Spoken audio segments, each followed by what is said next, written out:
Hello everyone, welcome to ZaranTech. Welcome to SAP Transportation Management video.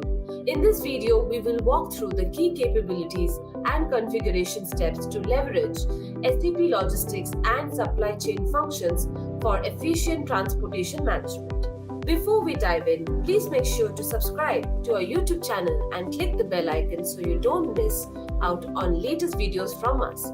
In this video, we will be walking through Introduction to SAP TM, Global Supply Chain, End-to-End Flow of SAP TM, SAP TM Integration Architecture, SAP TM Terminologies, Organization Structure, SAP TM Master Data, SAP TM Order Management, Transportation Planning.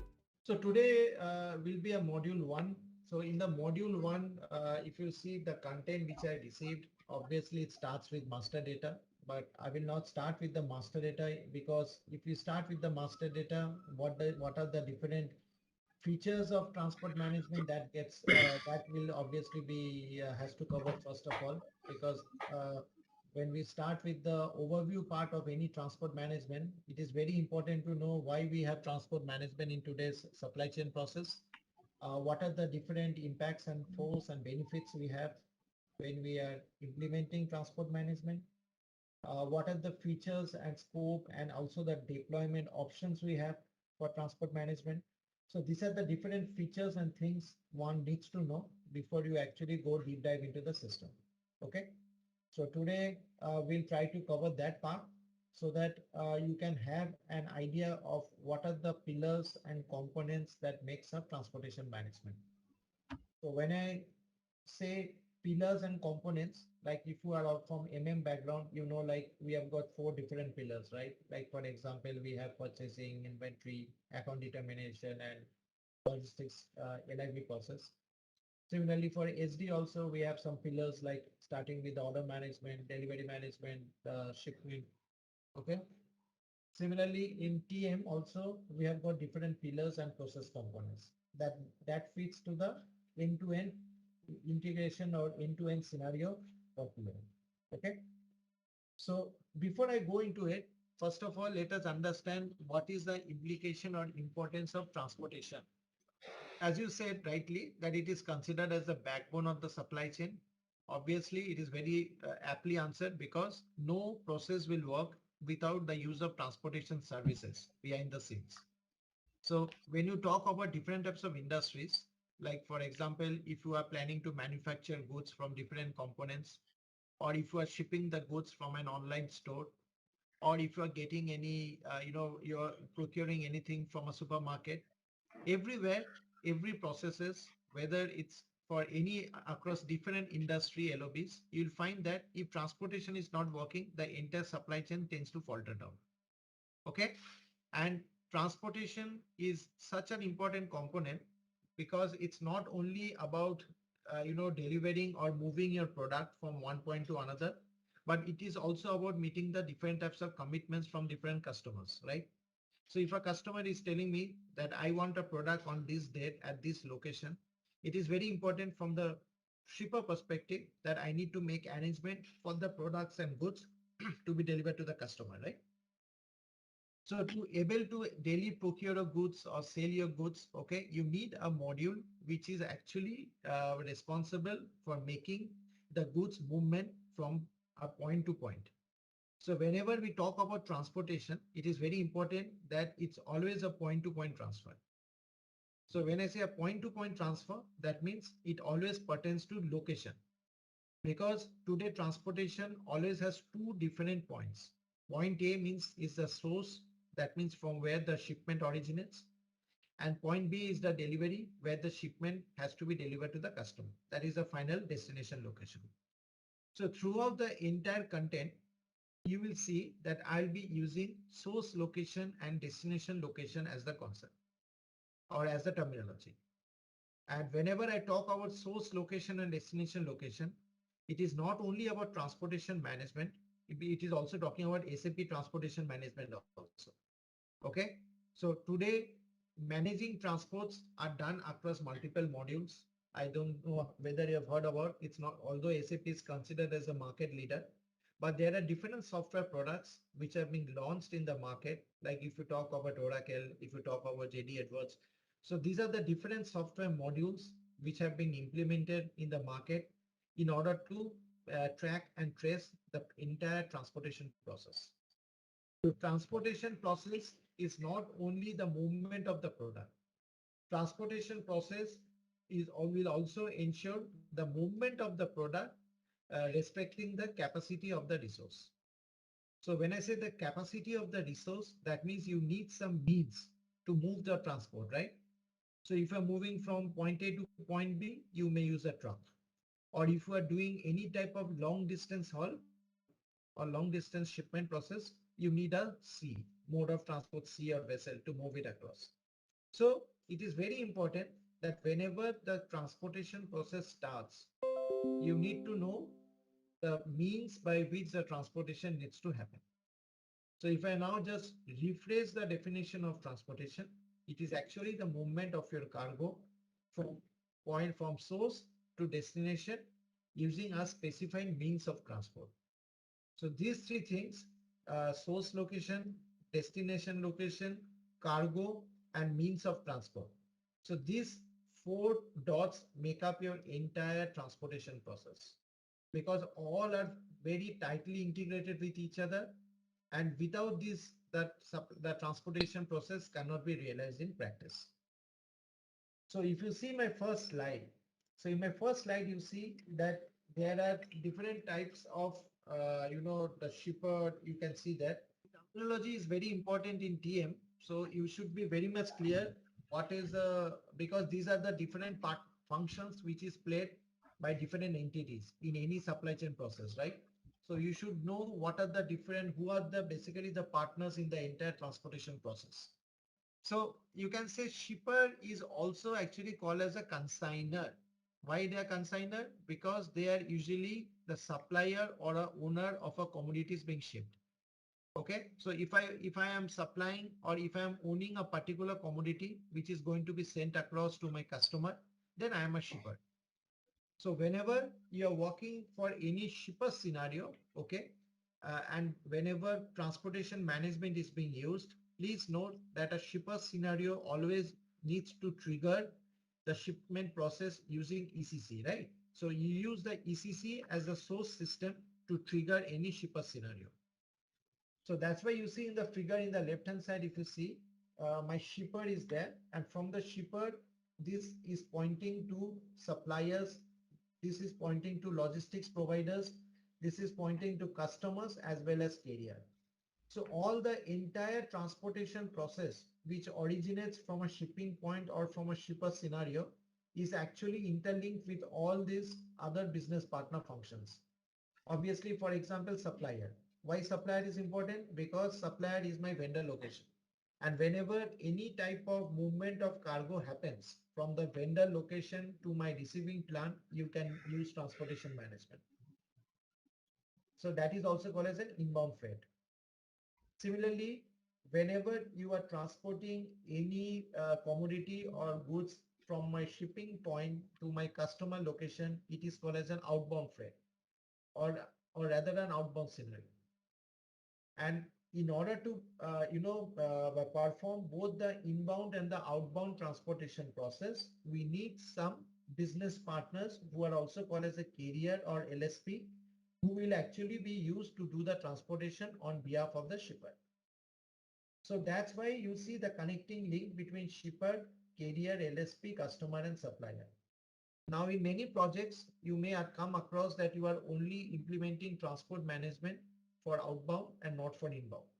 Because inbound is something which is actually the responsibility of the supplier, but SAP has given the provision and the option also to monitor the freight which is actually leaving the supplier premises and being received into your plant. Okay, and now what are the benefits of SAP TM system? So as I told you before that we have got different pillars of transportation management.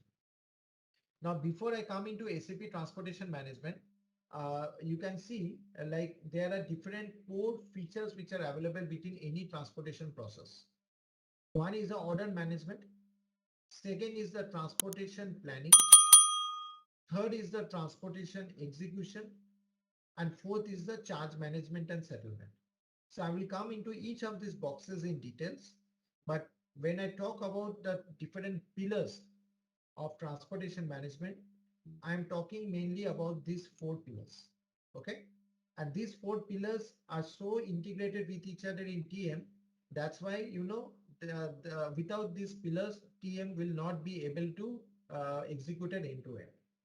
And there are many benefits on using these boxes. And that's why SAP Transport Management is actually the future roadmap for any of your transportation process.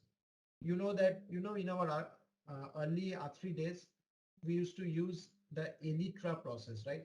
Like you must be knowing, like in standard integration of SD or with Elytra, once you create your order and delivery, there was a process to trigger your shipment document, right? Yeah. So that shipment document, yeah. So that shipment document creation along with the shipment cost was an important integral part of your transportation. But there were a lot of loopholes in that process. When I say loophole, you did not have a very extensive planning process. You did not have any extensive tracking and tracing process of your shipment. The charge management, or rather the charge components which you have to pay to the carrier, was somehow mixed with the sales pricing process, and hence you did not have any flavor of a transportation cost component being used. In addition to that, there were a lot of integrations involved. So I'll talk into all these details, where there are a lot of integration you need to connect with different other system, other components of SAP, which we did not have in Elytra. And also, it was not possible in Elytra also to combine your inbound and outbound shipment in one truck. So all these different features and benefits give SAP Transportation Management a big edge as compared to the Elytra model. And that's why, SAP has thought about replacing or rather removing the entire Elytra module with the SAP TM model. Although SAP's roadmap says 2027, that will be the end time maintenance of Elytra module. But what I have heard is that it's being extended till 2030, keeping in mind that huge amount of SAP clients are still in ERP and they have not moved to S4 Hana and the corresponding other, TM landscape. Okay. Now, what are the benefits when you are moving from Elytra to SAP TM? So first of all, first point is saying tracking and tracing all shipment. See, it is a very common feature. Like for example, we are suppose an end user. As an end user or as a consumer, we place lot of orders in the online portals, right? And when we place an order, every order gets saved and they generate a tracking ID, right? And using the tracking ID, you can enter the portal and you want to find out what is the status of your shipment, when it is coming. If it has not come, then you can escalate to the next level. So this is a day-to-day feature as a consumer way to it. Similarly, customers who want that, the transportation should arrive at their premises on time. Even some of the customers pay extra money to have these logon credentials so that they know that when they are going to receive the product. So in order to have a visibility of your shipment, to have a visibility of the different milestones being tracked and traced, to have a visibility of whether your shipment will reach on time, all this information is important for the particular, customer. It's not only about customer, but it's also for the shipper, because shipper also wants to know whether the shipment which is being handed over to the carrier is on time, because if it is not on time, it will suddenly impact the service level between the agreement you have with your customer. And secondly, also, sometimes if you are not delivering the product on time, the customers may charge you some penalty for that, right? So it is very important as a shipper that you know where is your shipment. For a particular shipment, you want to know whether the loading process has started, the loading process has ended, your departure has been done, your arrival has been completed, proof of delivery has been reported. So these are the different milestones of your shipment process.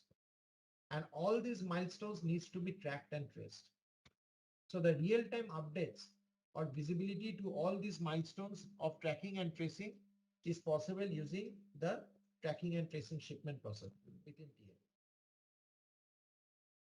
The next part is the international trade. So international trade, dangerous goods, EWM integration. So these are the different other integration applications which you have with TM. So transportation management, basically, for example, if I talk about dangerous goods, so if you are transporting any type of goods, for example, mainly for chemical industry, pharma industry, mining industry, these goods really play an important role because the transportation of dangerous goods should not be mixed with a normal transport with other products. Okay, because in case somehow if they are transported in the same compartment or in the same truck or trailer, and if the goods are damaged, then obviously it can have a lasting impact on the entire transportation process. So it is very important to know that whenever you are transporting a dangerous goods, whether your particular carrier or a shipment who is responsible for doing the shipment has the necessary equipment, has the necessary truck to do the shipment of the goods. So for that, dangerous goods is integrated with TM. When I say integrated, that means whenever any type of transportation starts with dangerous goods, there are certain checks which is done. And in case the checks are successful, then only the execution part can begin, or else it will always be in block status. Okay. Similarly, you can also have an integration with your warehousing content. So in warehouse, we do a lot of picking, packing, staging, good issue. All these are core functionalities of warehouse. But in case all the packing, picking processes within warehouse is planned by the transportation planning in TM, in that case, we need to have an integration between TM and EW.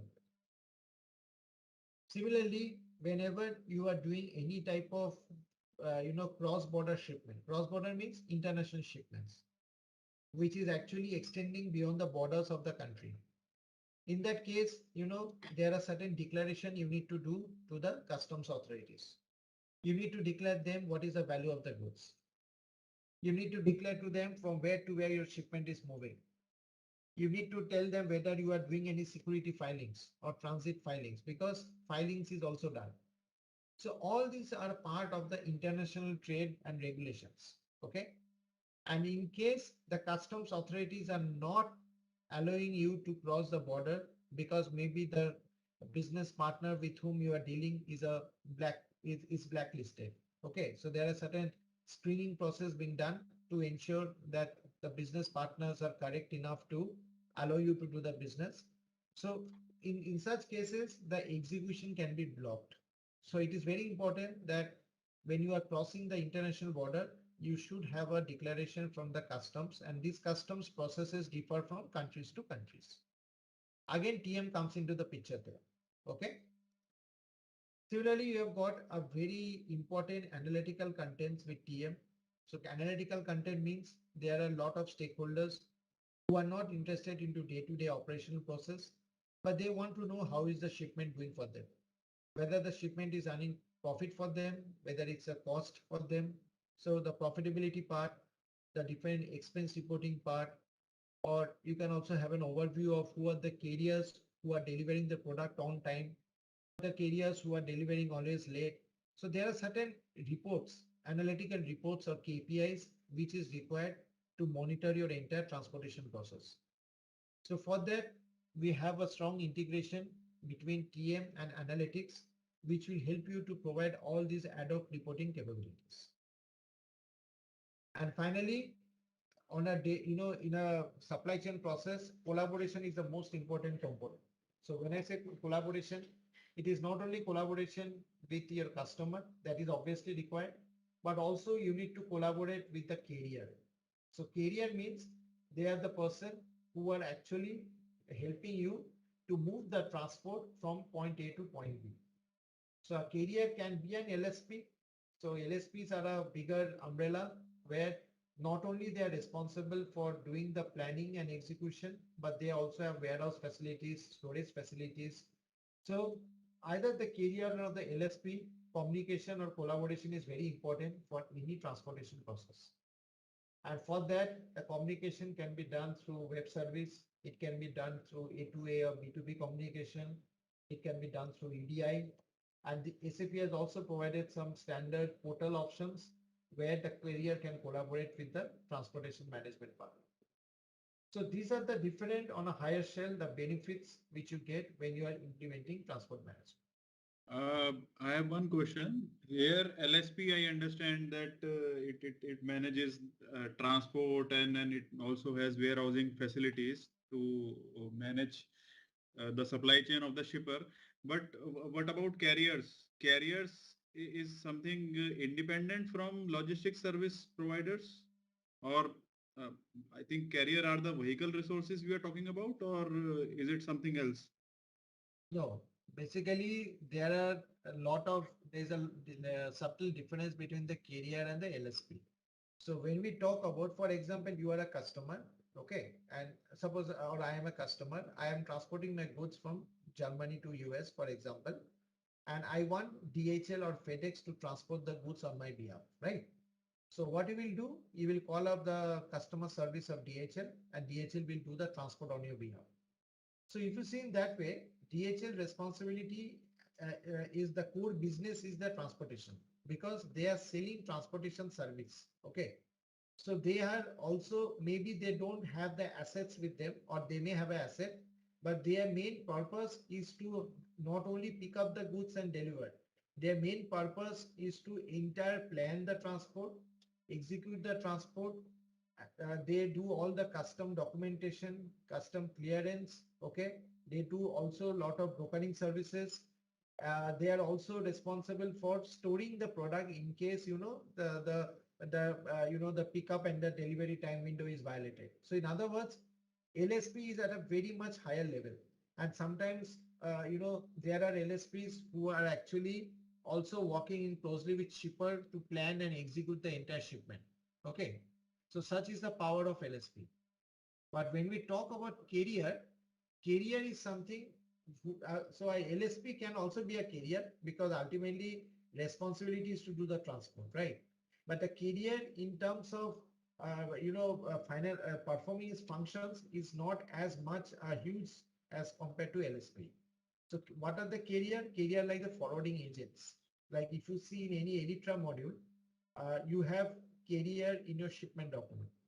Their main responsibility will be that, okay, once a shipper has created an agreement with them, they will just come and pick up the goods from the shipping point and they will just deliver to the customer location. Okay. So the amount of work, the amount of, the responsibilities of a carrier is much less as compared to LSP. So LSP is work is a different industry. Okay. They have a different industry, which is also called as a freight forwarder industry. But when it comes to carrier, the main objective of carrier is to just pick up and deliver the goods. So if you see here that there are basically four, pillars, if I say in that way, for transportation management. Just as we have got multiple pillars in ECC, similarly, transport management also has all these pillars. So the first pillar is the order management. The second pillar is the planning. The third pillar is the execution part, and the fourth pillar is the charge management part. And as I told you, all these pillars are dependent and integrated with each other. So you cannot leave one aside. Obviously, execution is something which you can still, do it without it, but the other parts you cannot live without it. So when I will explain to you, you will understand why this is important. So when I see the order management part, so let's not figure out on the right hand side. Let me just explain you first of all the process, and then we'll see what are the different objects which makes up each pillar. Okay. So when I say order management, so in today, for example, when you are planning to move a transport from point A to point B, that means I am moving my transport from a shipper location to my customer location, right? So as a part of this transport, how do my transportation management knows that this transport, this order or this delivery needs to be integrated with my TM? So you need to have some ways, you need to have some activation criteria based on which my transport management system will know that, okay, this order or this delivery needs to be integrated. Okay.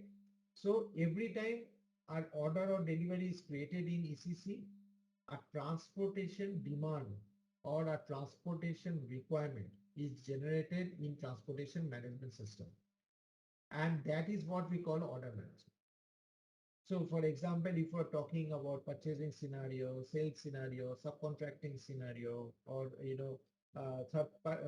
consignment scenario, various other scenarios where your order or delivery is in place, it may be that out of 10 orders in the system, you only want to integrate TM with six orders or six delivery types, because maybe the third party order need not to be integrated in TM, or maybe the consignment fill up process is not required to be integrated with TM. So what are the different orders or deliveries for which integration is required? That is called as an order management. And this order management is actually triggered from different documents. If you are considering a shipper scenario, so that's where you can use sales order, purchase order. You can also do it from delivery. But if you are considering an LSP scenario, so LSP do not require ERP documents to start off. They generally start their processes with forwarding order. So based on these different order or delivery documents, the requirement or the demand for generating a transportation process execution is done in the order management. So once you are doing this order management part, basically what is the effect of order management? So the main effect of order management is to create a planning document. Okay. So this is called as a freight unit building. So the freight unit building, or rather the freight unit, is the object which is technically created, which will actually tell you that my transportation order and delivery has to be integrated with TM. So this freight unit actually answers three questions: what you are going to transport, where you are going to transport, and when you are going to transport. So these three questions are answered by my freight unit. So freight unit is always created automatically. So they can be created once the order or delivery is created and saved. And once the freight unit is created, that will trigger my subsequent process in TM. So whenever we see that freight unit is not created, then that calls for an investigation as part of the AMS or whatever project you're working on. Because unless a freight, because as I told you, it answers three questions, right? What you want to transport. That means whatever product is there in your freight unit, that product information needs to be captured there. Where you want to transport. That means I need to have my source location as well as I need to have a destination location in my transport management system in freight unit. So my source location is generally my shipping point from where the shipment originates, and the destination location is my customer location where the shipment needs to be delivered to. So under the planning section, we have a freight unit creation required. And this freight unit is also called as a planning document because the planning will start once the freight unit gets created. Okay. So when I say planning, so for example, when I'm creating my freight, unit, so let me just show you in the system quickly. Okay. So suppose I'm creating a sales order. Okay.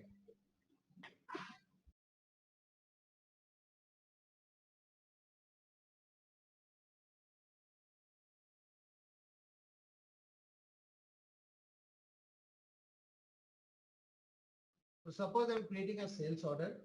Okay, I'm just using a sales order with reference so that you know from which sales order I'm creating. Just to show you, give you the concept of freight unit.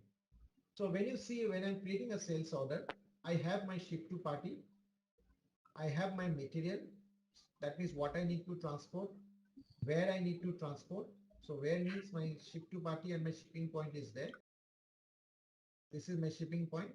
Okay. And then when I click on save, okay. So suppose my sales order got created, and now if I click on the delivery,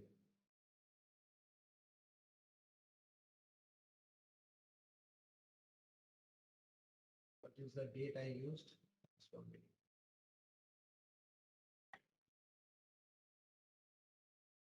So I just change these dates. Suppose it's on 20th. Suppose I do a delivery of my product on 20th.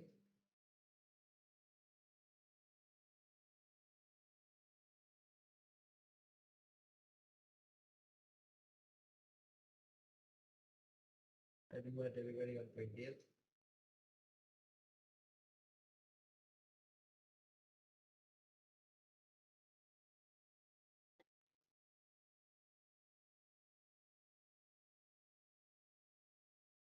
When I'm creating my delivery, you will see if I go into the change or display mode, you will see that this delivery has a status tab here. So this status tab indicates that my delivery is integrated with transport management. So that is the first thing. Now, when I go into details of this tab, so when I click on this TM status tab, for example, I click on this, I will see automatically my freight unit got created. So this freight unit, as I told you, is the starting point of your transportation requirement document in TM, because unless a freight unit is created, you will not get to see from where to where my transport should move. My transport should involve what material and on which date my transport should move. So all this information is there in my freight unit. So freight unit is also called as a planning document. So if you see here, this is my source location. This source location is my shipping point. This destination location is my ship to party. And this is the, the dates by which the delivery has to be done. And this is the, basically the, the product or package which we need to deliver. So without a particular freight unit getting created, so if you see here, you get a stage. Stage means from where to where my shipment needs to move. So the freight unit is a document based on which the entire shipment process originates. That means it's still on a planning phase. Huh? I have not done any physical movement, but I need to send this information to my transport planner so that he can start planning for the shipment movement. So that is what is called as a freight unit. So yeah, so freight unit basically, I'll not say an exact replica, but it actually captures transportation relevant data from delivery documents, if I say in that way. Okay. So because in a delivery document, you will have many data which is more related to the order management part. But at the same time, because delivery is something where your goods movement is planned to occur.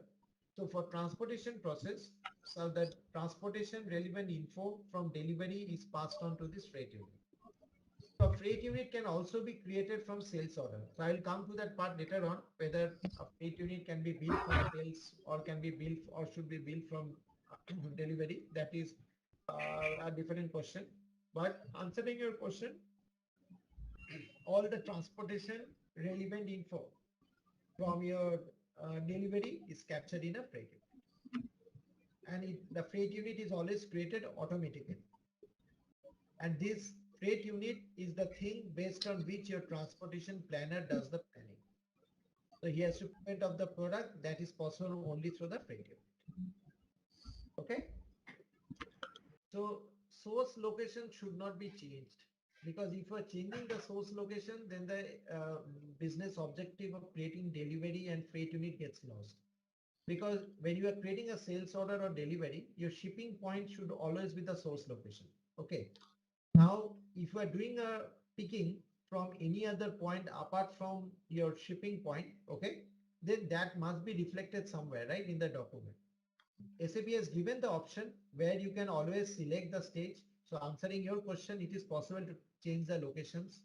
Okay, you can select the select the stage, and you can always insert additional stage or insert any other stages. That is always possible. Okay, that you can always do it. And there are a lot of other information which you have in freight unit. So once I come into freight unit, I will go field by field level explanation to you so that you can understand why freight unit is so important. Okay. So so this freight unit is actually created based on a freight unit building rule. So there is a rule which will define how many freight units will be created. So that rule can be that whether the freight So suppose in one delivery document, you have got 10 different products. Okay. Now, whether you want to create a separate unit or whether you want to create 10 different freight units per delivery document, that is entirely defined and set up by the freight unit building rule. So this freight unit building rule is very important because the entire build up of your freight unit is controlled by the freight unit building rule. And this freight unit building rule you can always see in the freight unit. Okay. So now once my freight unit is there, now my transportation planner comes into the picture as part of the planning process. What he has to do? He has to plan the freight unit. So what is the objective of planning? The objective of planning is ultimately to create a shipment document. Correct? So in order to create a shipment document, basically you need to check how my freight unit is to be moved to my final destination location. Which is the route I need to consider for my most cost optimization process. Which is the preferred carrier I can use so that my freight unit reaches on time. In case costing is my main criteria, I should select the cheapest means of transport or resources available. I can also do always a check if my freight unit is relevant for dangerous goods or not. So all these different checkings, which are the resources who are available to transport the freight unit, all these things are part and parcel of the planning one. So planning is very important in TM. And if you see, there are two inputs to planning. The first input comes from freight unit and the second input comes from the master data, which is nothing but it's your resource. So resource and freight unit are your input to my planning process. And whenever you are doing the planning, the output of planning is your freight order and freight booking, which is nothing but it is a shipment document. Because unless a shipment document is there, you cannot physically move the product, right? So till planning, it's always in the planning. That planning means there is no physical movement of a cargo as of now. So you are just generating the planning processes so that I know which shipment, which freight order, which carrier, which means of transport I should use to do my physical transport from my shipping point to my customer location. And this planning part is actually done in a planning tool called as a transportation cockpit. So transportation cockpit is the planning tool for TM where you physically plan your particular freight unit and create your freight order or freight book. Okay. And this planning can either be manual or automatic. So manual planning means basically interactive planning, and automatic planning means it's a planning done by the optimizer. Optimizer is an engine which does the planning for you. So either you can adopt a manual process or you can use the optimizer to do the planning on your behalf. But irrespective of whatever planning you want to do, the ultimate objective of planning is to create your shipment document, which in your Elytra word, it's which in TM we call it as a freight order and freight booking. So before I come into freight order, freight booking, any question on the planning?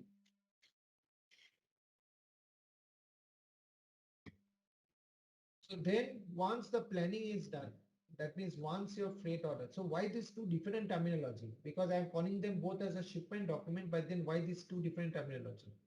The reason is when you are transporting something, you can transport using different means, right? Or different mode of transport. You can transport by road, you can transport via rail, you can transport via sea, you can transport via air, anything. So that's why SAP has come up with this very unique nature of differentiating the mode of transport. One, in case you are transporting by road or rail, we call it as a freight order.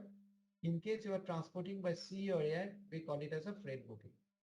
So both the objects are technically same, but the major difference lies in the mode of transport.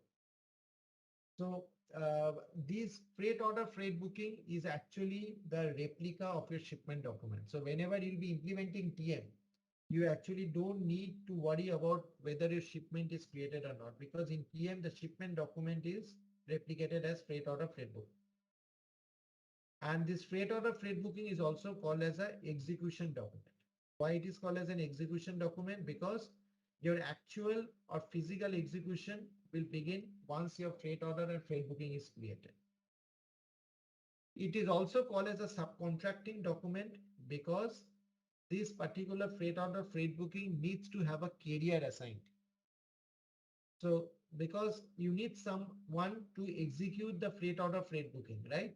Because just creating freight order freight booking will not start your shipment. You need to assign some agent. You need to assign some carrier to them.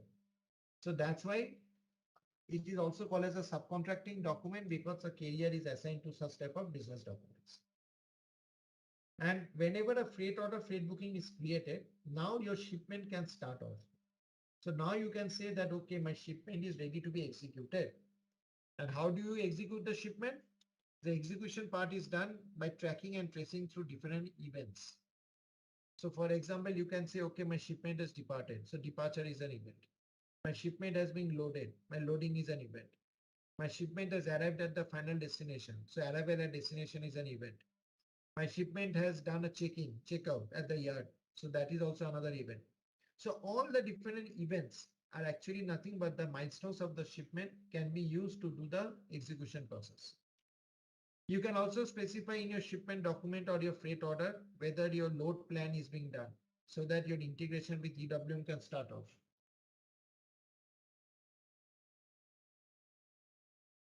Okay, whether your whether loading has been done, unloading has been done. So all these are part of your execution process. Okay. So this execution part can be tracked and traced using event management. Okay. So that was the module we have, as well as in case you're working in S4 Hana. S4 Hana, basically event management is not part of the execution process, but is part of the, is also part of the since EM is not part of the S4 HANA, so there is a cloud-based solution which SAP has launched called as an LBN.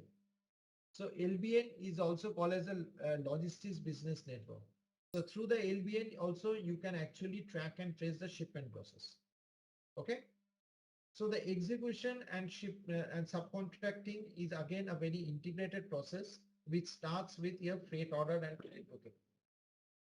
And once the freight order and freight booking is created, another important activity which takes place is that how much my carrier will be paid, right? That is an important part because this freight order freight booking execution will be accepted by the carrier only when they feel that the amount paid to them for doing the transportation service is okay as per their expectation.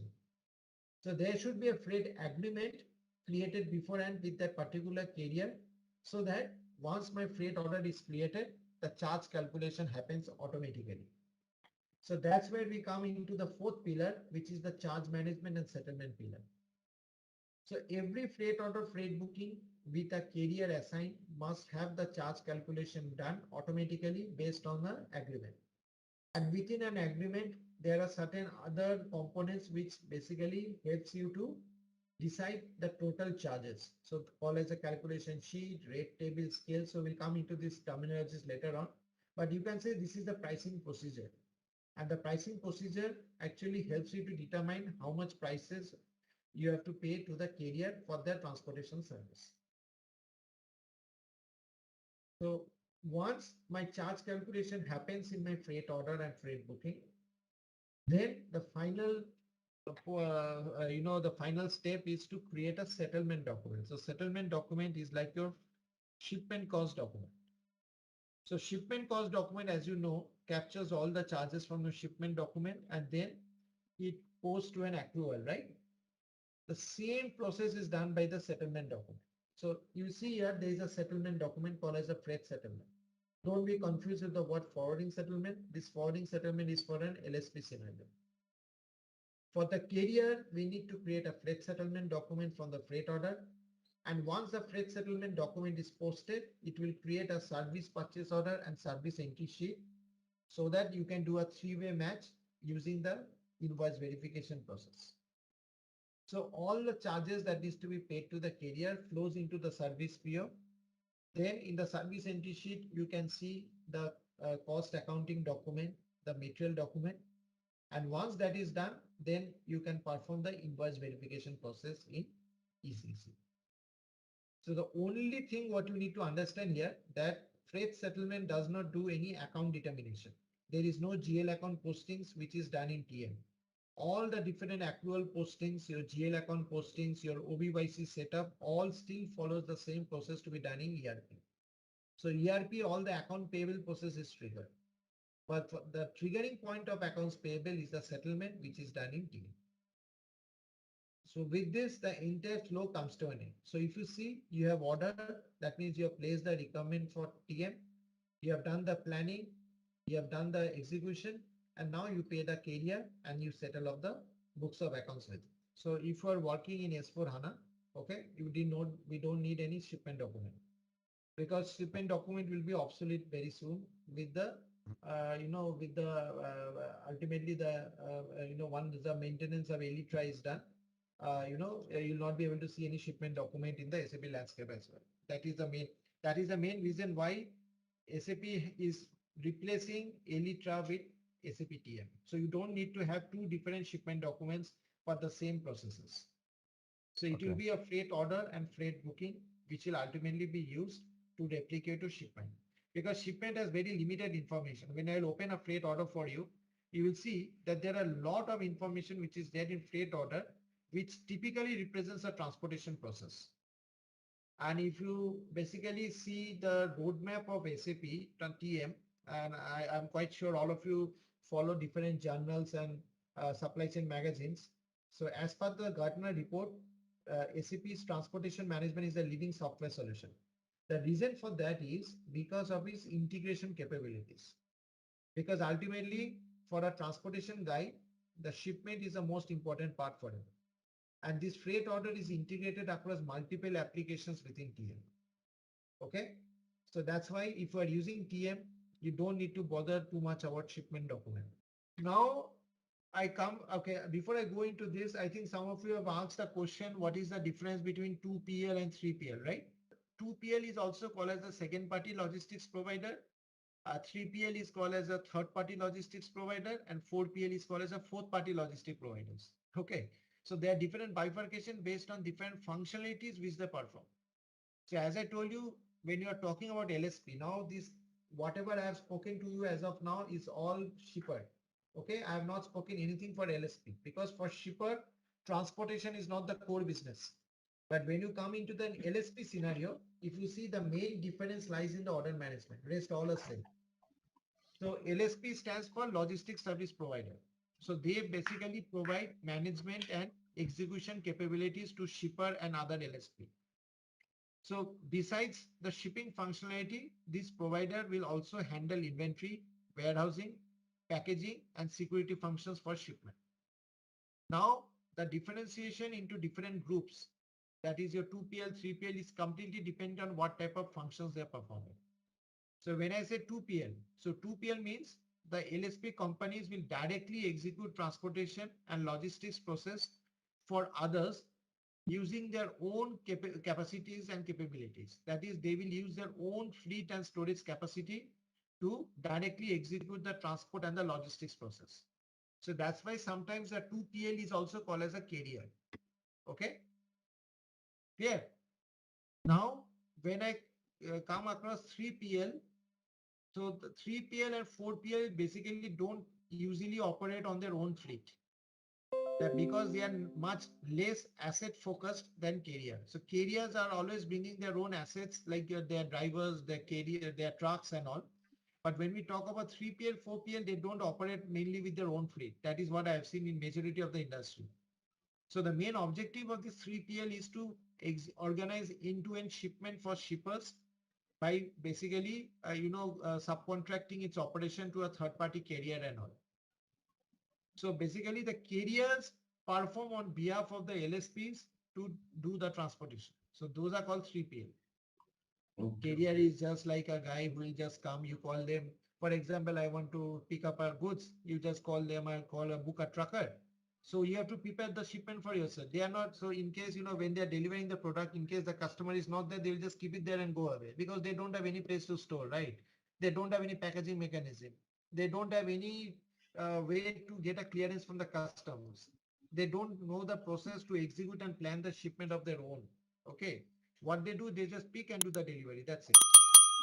So in other way, so that's the difference where this 3PL will come into the picture along with 4PL. So in 4PL, they not only provide transportation service, but also they execute the entire shipment, and they also do a redesigning and consulting for a lot of shippers. When I say redesigning and consulting means basically they also, prepare the plan of when to transport, how to transport, when to transport, where to transport, all the planning, execution. So sometimes they are also being hired by the shippers to do the or set up the entire transportation process for different customers. So this 3PL, 4PL is at a much higher level as compared to carrier. Now I come into this part where basically, this is little bit a technical thing. The reason is when we talk about, nowadays the buzzword is this one, like S4 Hana, right? Obviously, today or maybe after a few days, you have to move into this platform. Okay. So that's why SAP has come up with different types of deployment options. It is very important to know this because if you are not sure about different types of integration, what SAP offers in terms of S4 HANA and all, basically it is not going to help you. The reason is after a few years down the line, anyway, you have to be in S4 HANA, right? So if you see this is basically the first version of S4 HANA which started with SAP Transport Management. Although we started with 1610, but basically the more releases came in 1709. So in the 1709, if you see there, so there are two different boxes here. So in 1610, SAP released the basic shipping, okay? And this basic shipping basically had the code line of Elytra.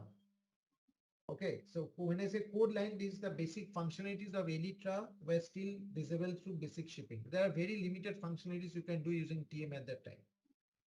But with 1709, what SAP has done, they have added one more box called as a professional shipping. So these two are actually licenses.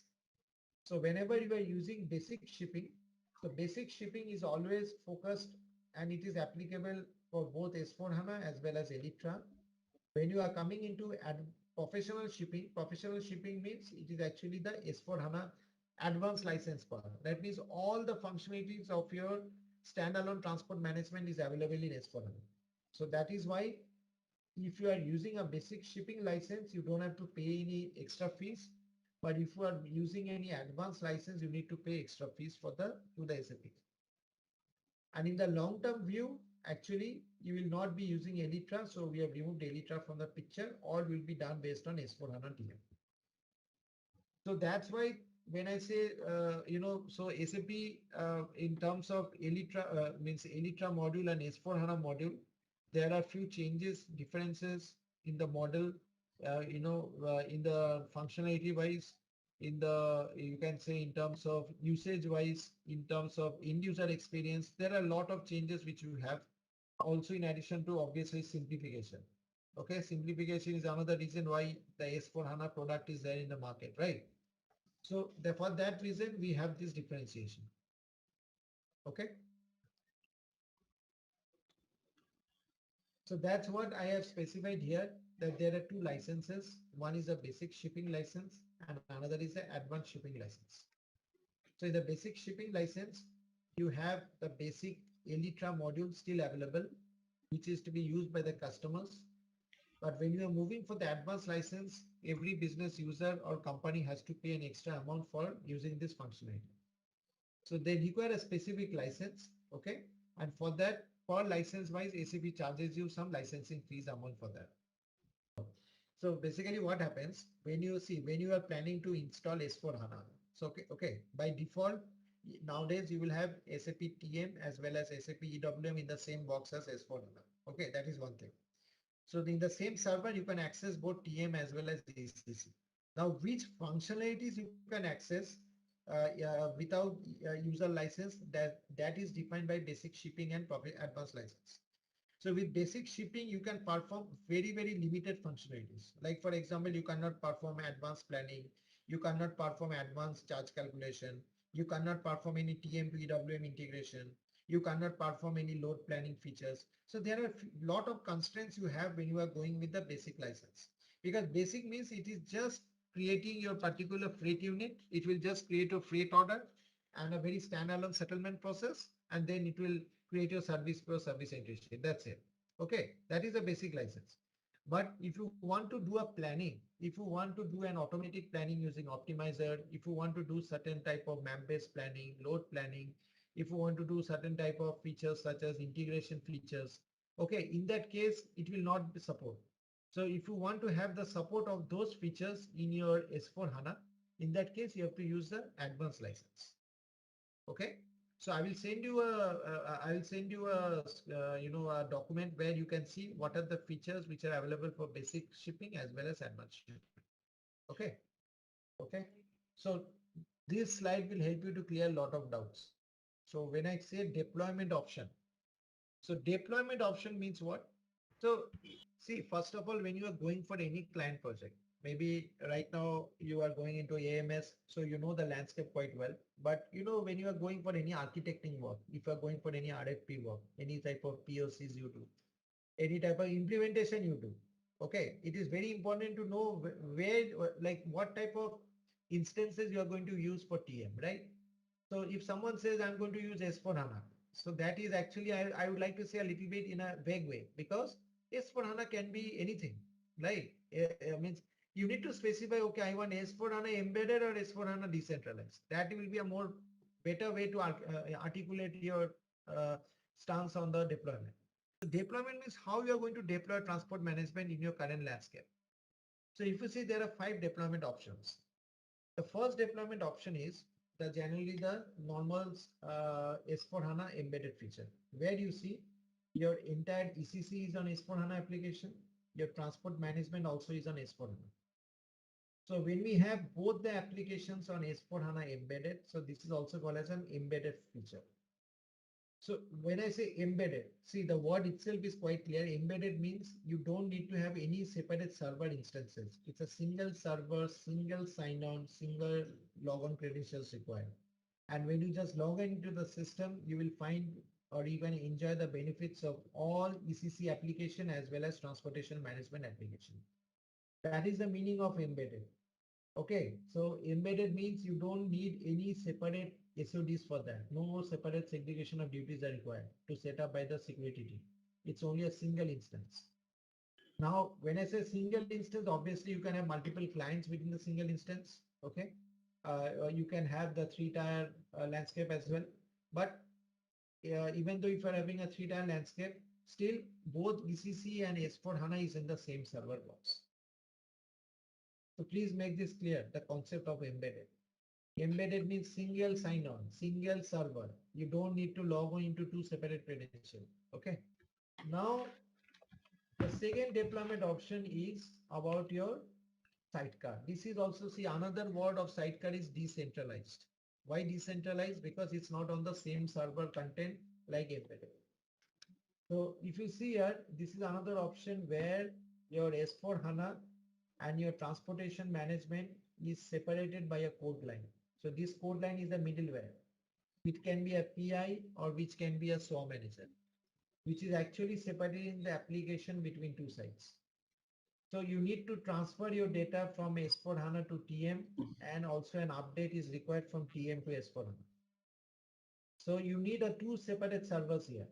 You need 2 separate instances here. 2 separate login credentials are required.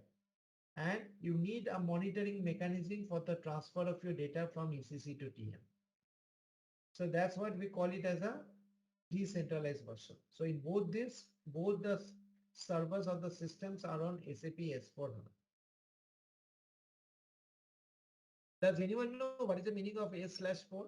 So it's the 4th generation simplification business suite, which has been launched by SAP. Okay.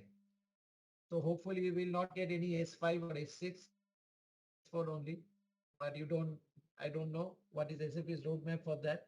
But as of now, we will be happy with S4 only. Okay. So this is the second instances. Now, can you tell me why or which client we try to have these instances?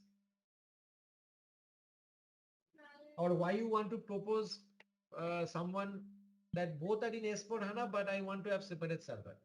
See, this scenario comes into the picture when suppose, so there can be two variants to that. One variant, your SAP, your ERP client is already on S4 HANA, but you want to have a separate server of SAP TM because you don't want to have the same release cycles of your implementation for both the systems at the same time. So first of all, I want to have a stability in my ECC system, then only I should go for the implementation of S4 HANA for TM.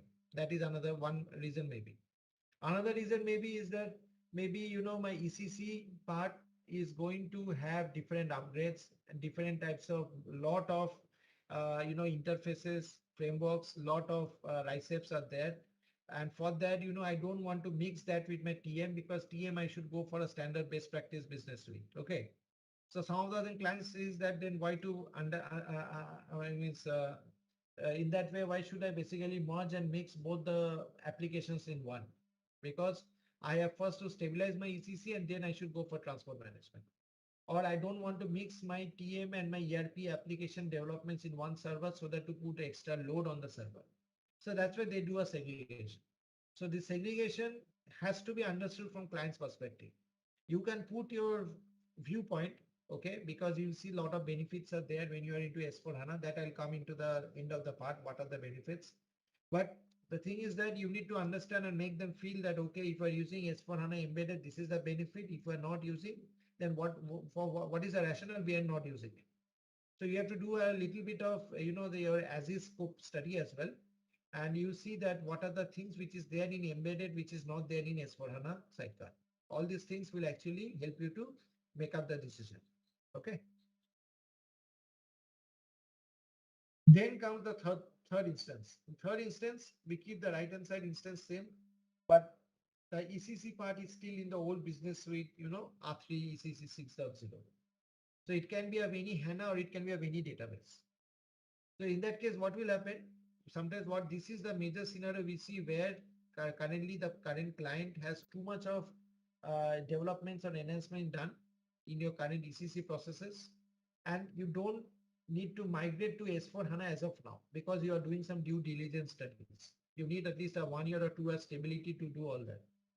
But when you go into the right hand side, in the right hand side, you can see the transportation management server and system. So there you can actually see, okay, my ECC is going to take time, but I need to implement my TM. So what I will do with my TM? So let's take TM on the latest technology only, which is a S4. Okay. So that is the third option you have. Now the fourth option you have is just the reversal of three. So in case of this, your S4 HANA ECC is in S4 HANA, your TM is not in S4 HANA. Again, this is the thing which comes into the picture where you are perhaps working both on a long-term basis or where none of them were on S4 HANA, and now you have upgraded your SAP ECC system to S4 HANA. So the 3 and 5 are actually reverse of each other. And before SAP S4 HANA came into the picture, we used to have this. So this transport management is again a part of a sidecar. So if you see second, 3, 2, 3, 4, 5 are all sidecar scenarios. So the major difference between 2, 3 and 5 with 4 is in all of these 2, 3, 5, you have some server on S4 HANA. But in the fourth one, you see none of the instances are on S4 HANA. So this was the scenario much before 1610, where you have your SAP TM in a separate supply chain execution box, and you have your ECC, which is in ECC 6.0, and they are doing the standard documentation exchange and transfer across for application system for TM. So so now my question to all of you, what should be your selection criteria based on which you should decide whether it's sidecar or embedded? So when you are working on any type of proposals or solutioning work, obviously it is not possible to understand the requirement, all the requirements, right? So what you have to do, you have to first of all understand that, okay, whether I'm going to use the sidecar or embedded. So if you see, when we are doing for particular this embedded part, okay, if you see there is no middleware required because they are using the same S4 HANA instances. Okay, So when no middleware is required in embedded, that means there is no need to transfer any master data or transaction data across two servers, right?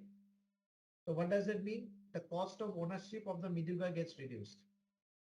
Okay, because you need to have resources who has to monitor different transactions transfer. You have to also require the middleware to be kept up in order to transfer the master and transaction data, as well as any type of error messages are there, all the alerts, lot of communication to and fro happens. So if you see, this is a more simplified data model, what we call in SAP's terminology, simplification, right? So that simplification is achieved to a great extent when you are using S4. That is the main pros. Because if you are going in a decentralized, you need to send your master data from your source sender to receiver. You have to transfer your transaction data from sender to receiver, and all these are in a particular middleware. So you can use PI as a middleware, which will map your web services from your ECC to TM, or you can use SOA manager as a direct communication between TM to ECC. So obviously, and also SAP is also basically advocating hard to move into S4 HANA embedded so that you don't need to think about a separate server maintenance. But there is a catch, like I don't know who said, the licensing cost, that also you have to be considered, because the decentralized licensing cost is less costly. Again, please don't take it as an official comment from my end, just an observation. But SAP's rate changes based on the clients, because if you have a very strong client who has been using SAP for the last 15 to 20 years with a lot of licenses, obviously the cost of the advanced license is drastically reduced. I have seen that. Okay, so don't quote me anywhere, but it is just an unofficially I can see you because your advanced license is a little bit more expensive as compared to the this one. So sometimes decentralized version can be opted out, but recommendation should always be to go with the standard, this embedded part, because that is what SAP is also advocating for. Okay. See, the thing is that it depends on what is the application usage of the particular TM. If you are having too much of interface, see, anyway, whether it's decentralized or embedded, any type of external, any type of B2B communication, you need to have a middleware. So this what I am telling you in terms of A2A application, where A2A, that means both the applications are in the same SAP system. In that case, at least you can reduce the usage of PI. But anyway, if you are going to interact with any type of B2B communication, which is outside your SAP system, anyway, PI has to be used. There is no, alternative thinking. But like if you are having too much of usage of PI, obviously the licensing part also costs a lot of money, right? PI is also not cheap. It's quite expensive if you see it that way. And also you have to think about resourcing perspective. So a resource who is managing PI, from a B2B perspective, he cannot be responsible again to do all the monitoring from A to A perspective, because there are a lot of data transfer which happens between ECC to TM if you are working on a decentralized version. And the latest version what you have, okay, so in S4 HANA we'll have S4 HANA 2020, okay, and in transportation management we have the latest launching as TM 9.6. And SAP has decided not to extend any more feature beyond 9.6 because all the changes will now be done in S4 HANA. So you have to move to S4 HANA. You don't have any option actually. Okay. So I now come to the TM integration architecture. Please don't be misguided with this terminology TM 9.4, 9.5. Just forget the version now, because the version keeps on changing. Okay. And, but the underlying architecture remains the same. Okay. So, so if you see here, you can directly seeing the architecture on an overview level. That's where TM comes heavily on Elytra, because Elytra is not actually, has not adapted itself to talk with so many modules. It can talk with the shipment processes, but it cannot talk with different other modules with the same flexibility framework which TM has. That's why, because SAP's roadmap is TM, so all the new features, functionalities, developments, the custom products, enhancements, all this being done on TM only, not on Elytra. SAP is not funding anything on any type of new releases and core functionalities on Elytra. Okay.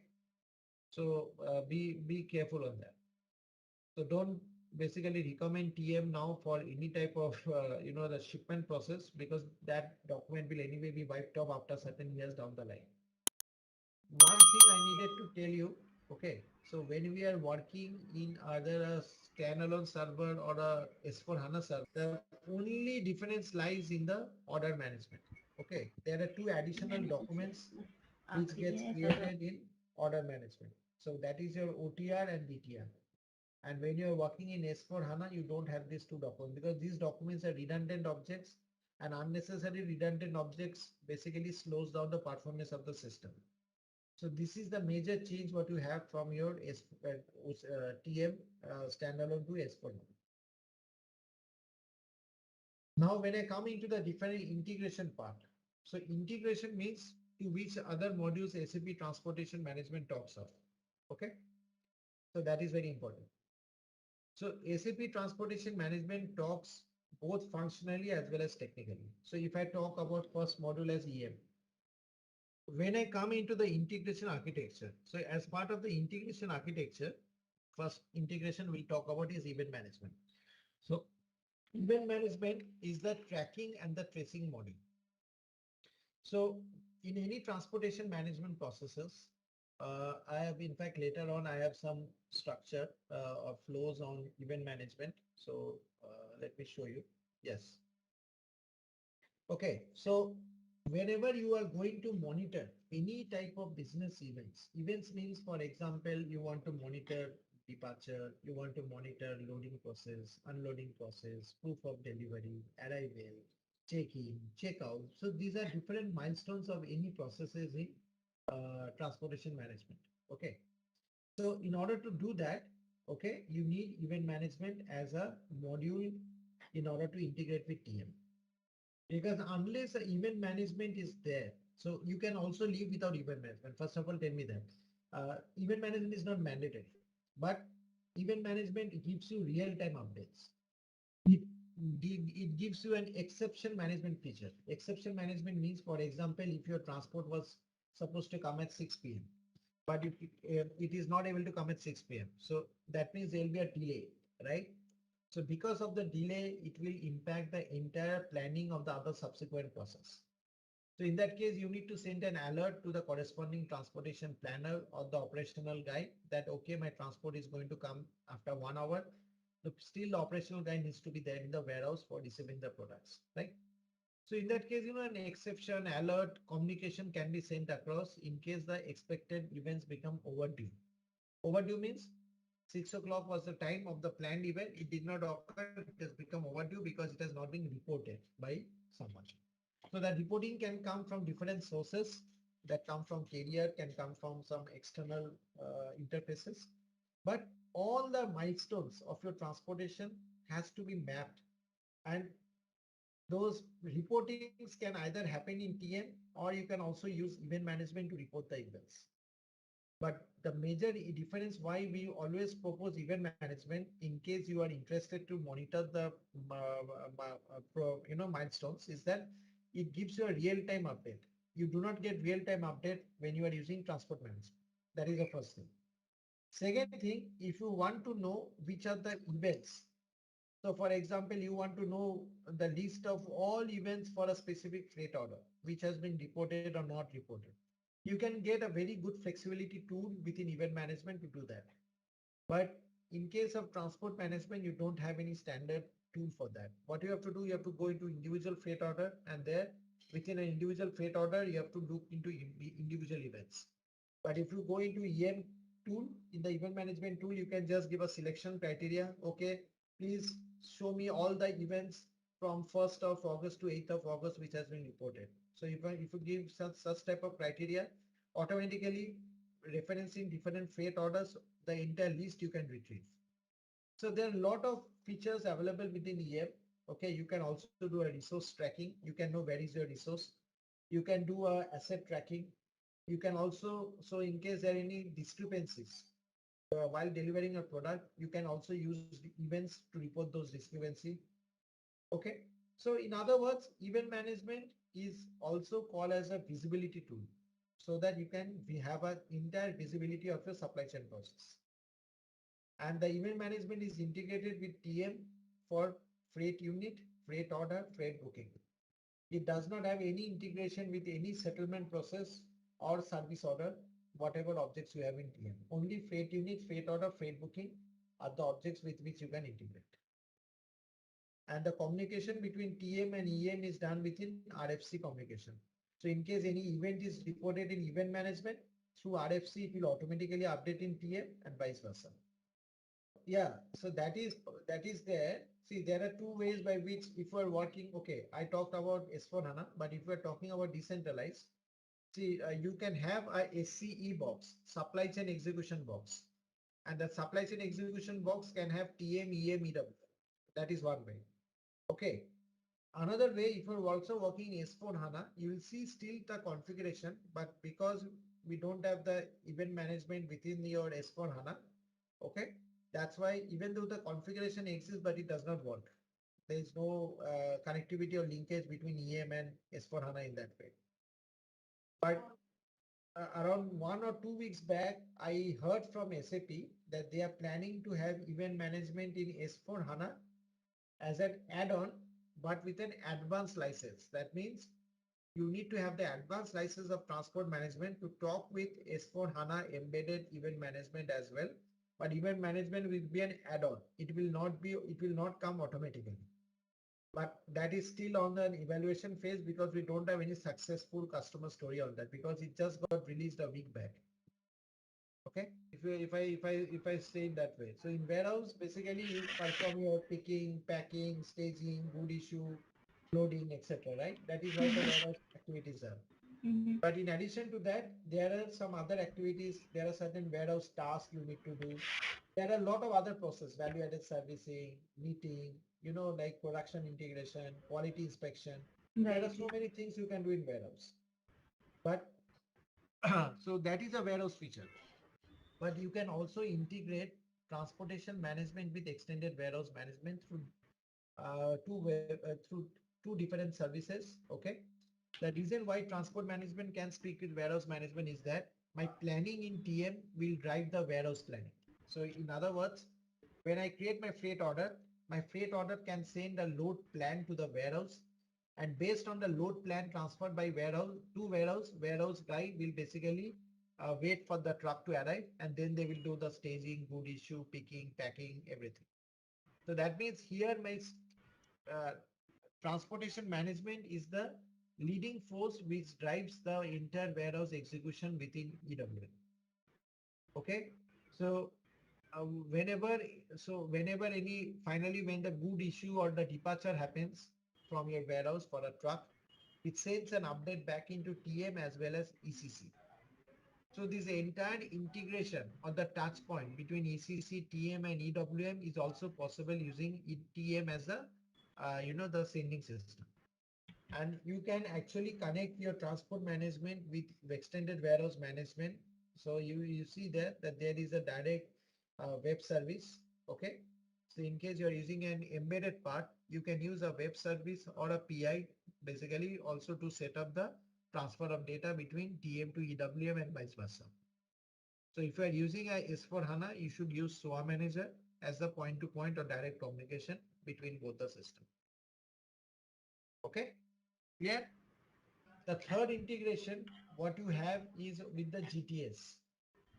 So GTS, I told you, it's a global trade service. So global trade service means whenever you are actually transferring any type, or rather not transfer, I will not use the word transfer, but I will use the word communication. That means whenever you are actually doing any type of international shipment, you need to communicate the shipment information to your customs authorities. For that, there has to be an integration between TM and customs authorities.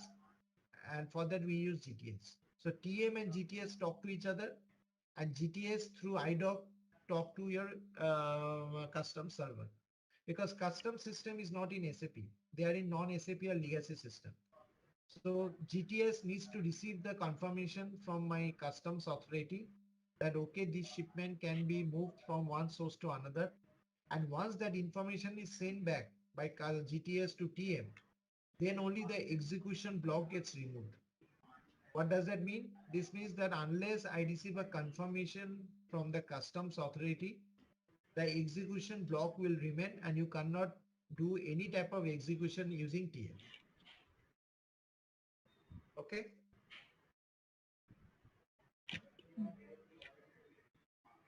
And this GTS can talk with again by two different things. Either this GTS can talk directly through your SOA manager also when you are using the web service direct, or you can also talk with through via PI. Okay. So when it is a direct service, it is a SOA manager. When it is an indirect service, it is always via PI. Okay.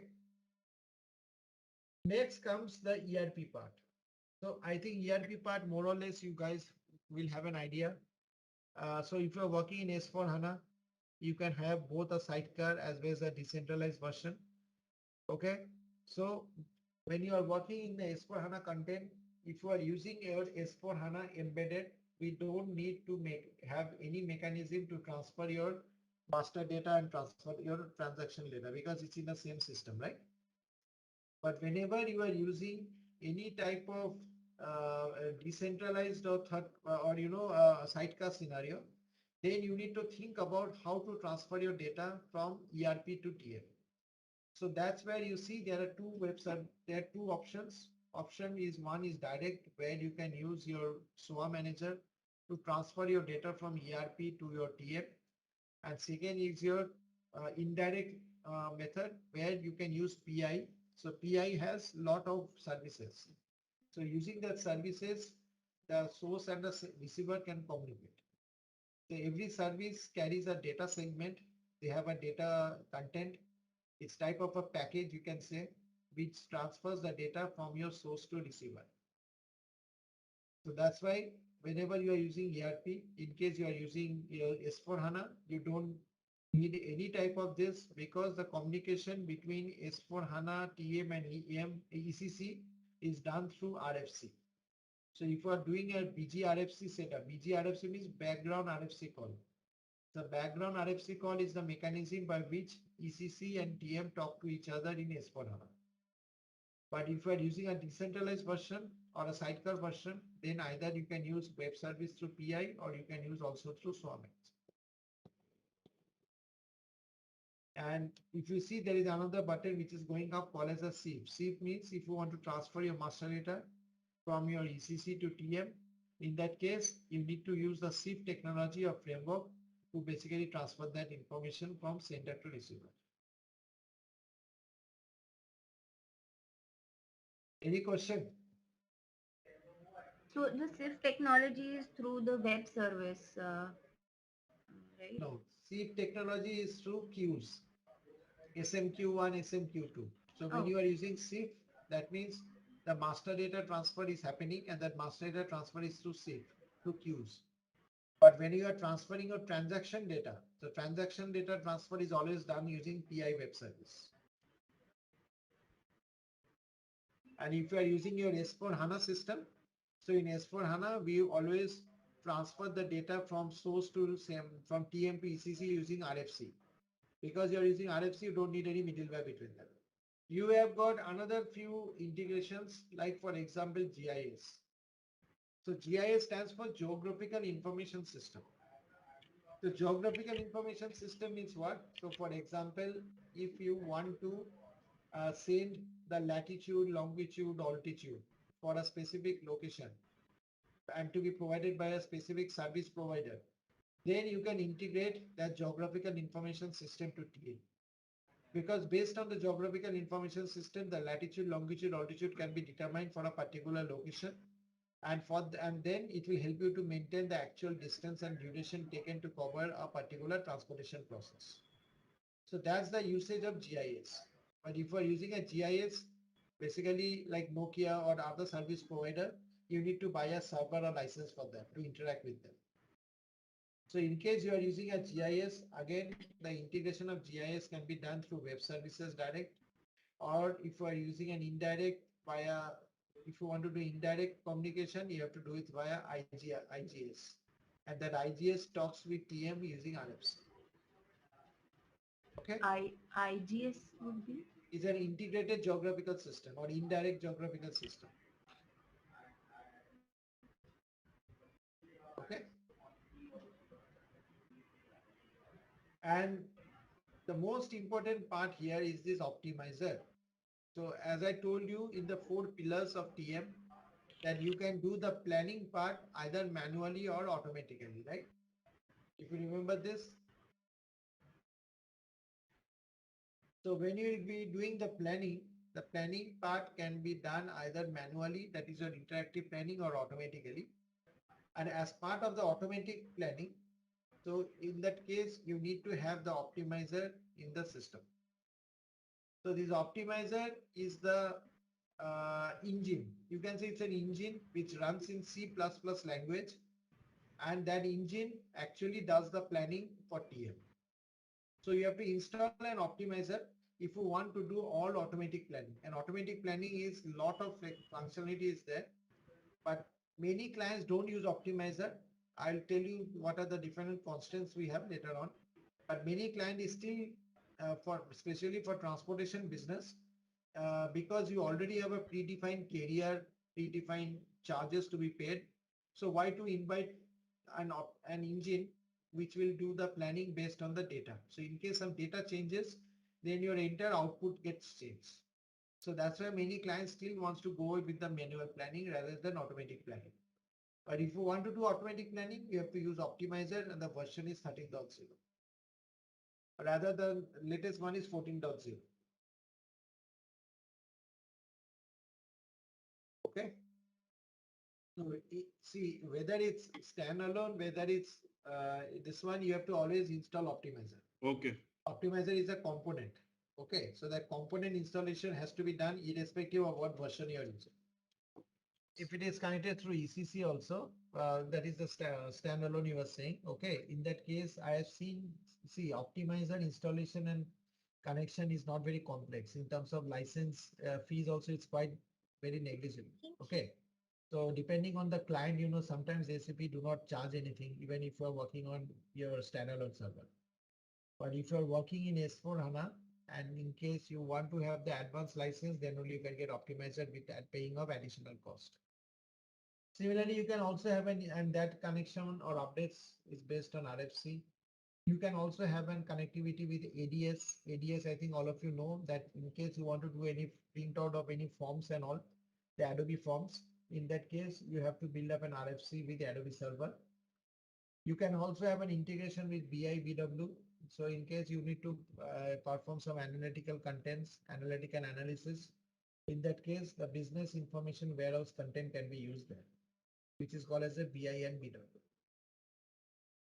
You can also have an integration with modules such as CRM. You can also have an integration with yard logistics. Yard logistics means suppose the truck is entering the yard and you need to monitor where is your truck, whether the truck has performed check-in, whether loading has been done, unloading has been done. So the entire movement of the truck within the yard can be integrated between TM with yard logistics. So if you want to have that, then you can also have an option to integrate with yard logistics as well.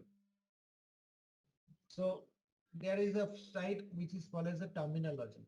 Why I have included this slide? Because sometimes, you know, because we are all from ECC background, so sometimes it's very important that it should stuck in our mind what those particular business objects does.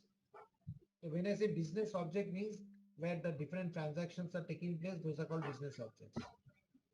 So there are a lot of business objects in TM. So if I talk about, you know, if you remember, I told you about OTR. So all of you know about this sales order, purchase order, stock transfer order, right? So these are also called as these generates the transportation demand. So all these objects are actually representing sales, procurement or transfer, right? And so the demand in your TM is actually on these objects. Okay. Then you have got other objects called as an OTR or DTR. So in case of sidecar, what happens? This is only applicable for sidecar because in S4 HANA, you don't have these objects because these are again redundant objects. So whenever you want to transfer or link your sales order with your transportation management process, we have a document called as a OTR. OTR means order based requirement. So order means all the orders which is created in ECC will be linked to your TM through your OTR. Similarly, when you are creating an outbound or inbound delivery, that can also create a DTR. So OTR is not mandatory. DTR is mandatory because you can still live without having the transportation demand not generated from order but from delivery. Okay. Then we have an object called as a forwarding order. So forwarding order is the starting point for any type of LSP scenario. So if you go into this, I told you that for shipper it ends here. But if you're working for an LSP, you need to start on with the process called as forwarding order, and that forwarding order will create a freight unit automatically. So instead of using these documents, you use this document for forwarding order. The forwarding order is actually the object for LSP scenario. Okay. So here the shipper and the customer needs to agree with the definite terms and conditions, and based on that the forwarding order will create a freight unit automatically. The next object we'll see is freight unit. So freight unit is the smallest unit of transportation. When I say smallest unit of transportation means it can be a cargo, it can be product, it can be a package, it can be a container, it can be any type of handling unit equipment. So whatever you want to transport, that is a freight unit. So whenever you are transporting something, you always need to know what are you transporting, where you are transporting, when you are transporting. And always know that this freight unit is always linked to your shipment document. So freight order, freight booking always will have a linkage with your freight unit. Any question till now on the left hand side?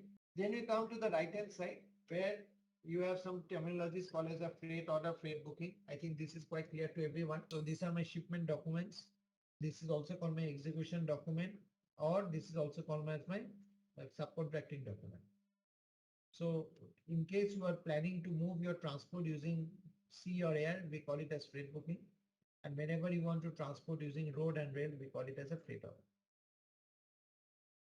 In addition to that, we have got some other master data. First of all is a resource. Why resource is important? Because if you are moving your transport from point A to point B, for example, you need some resource to move them, right? Without involving resources, the transportation cannot happen. Similarly, if you are planning to move from port to port, you need a vessel. If you are moving from airport to airport, you need a flight.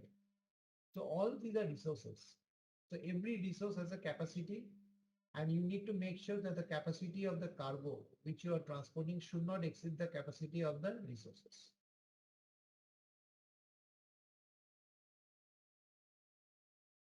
In addition to that, we also have schedules. So again, this is a master data. So again, when I come into the master data, I will show you in details. So schedule means it is a sequence of stops. So basically, for example, suppose if you are traveling from Mumbai to Hyderabad every Monday, Wednesday, Friday, and you are catching the Indigo flight. So Indigo will have a schedule every Monday, Wednesday, Friday at 9 a.m. to 11 a.m., right? So based on that flight's departure, schedules are created. So schedules will actually provide you an overview of the arrival and the departure date.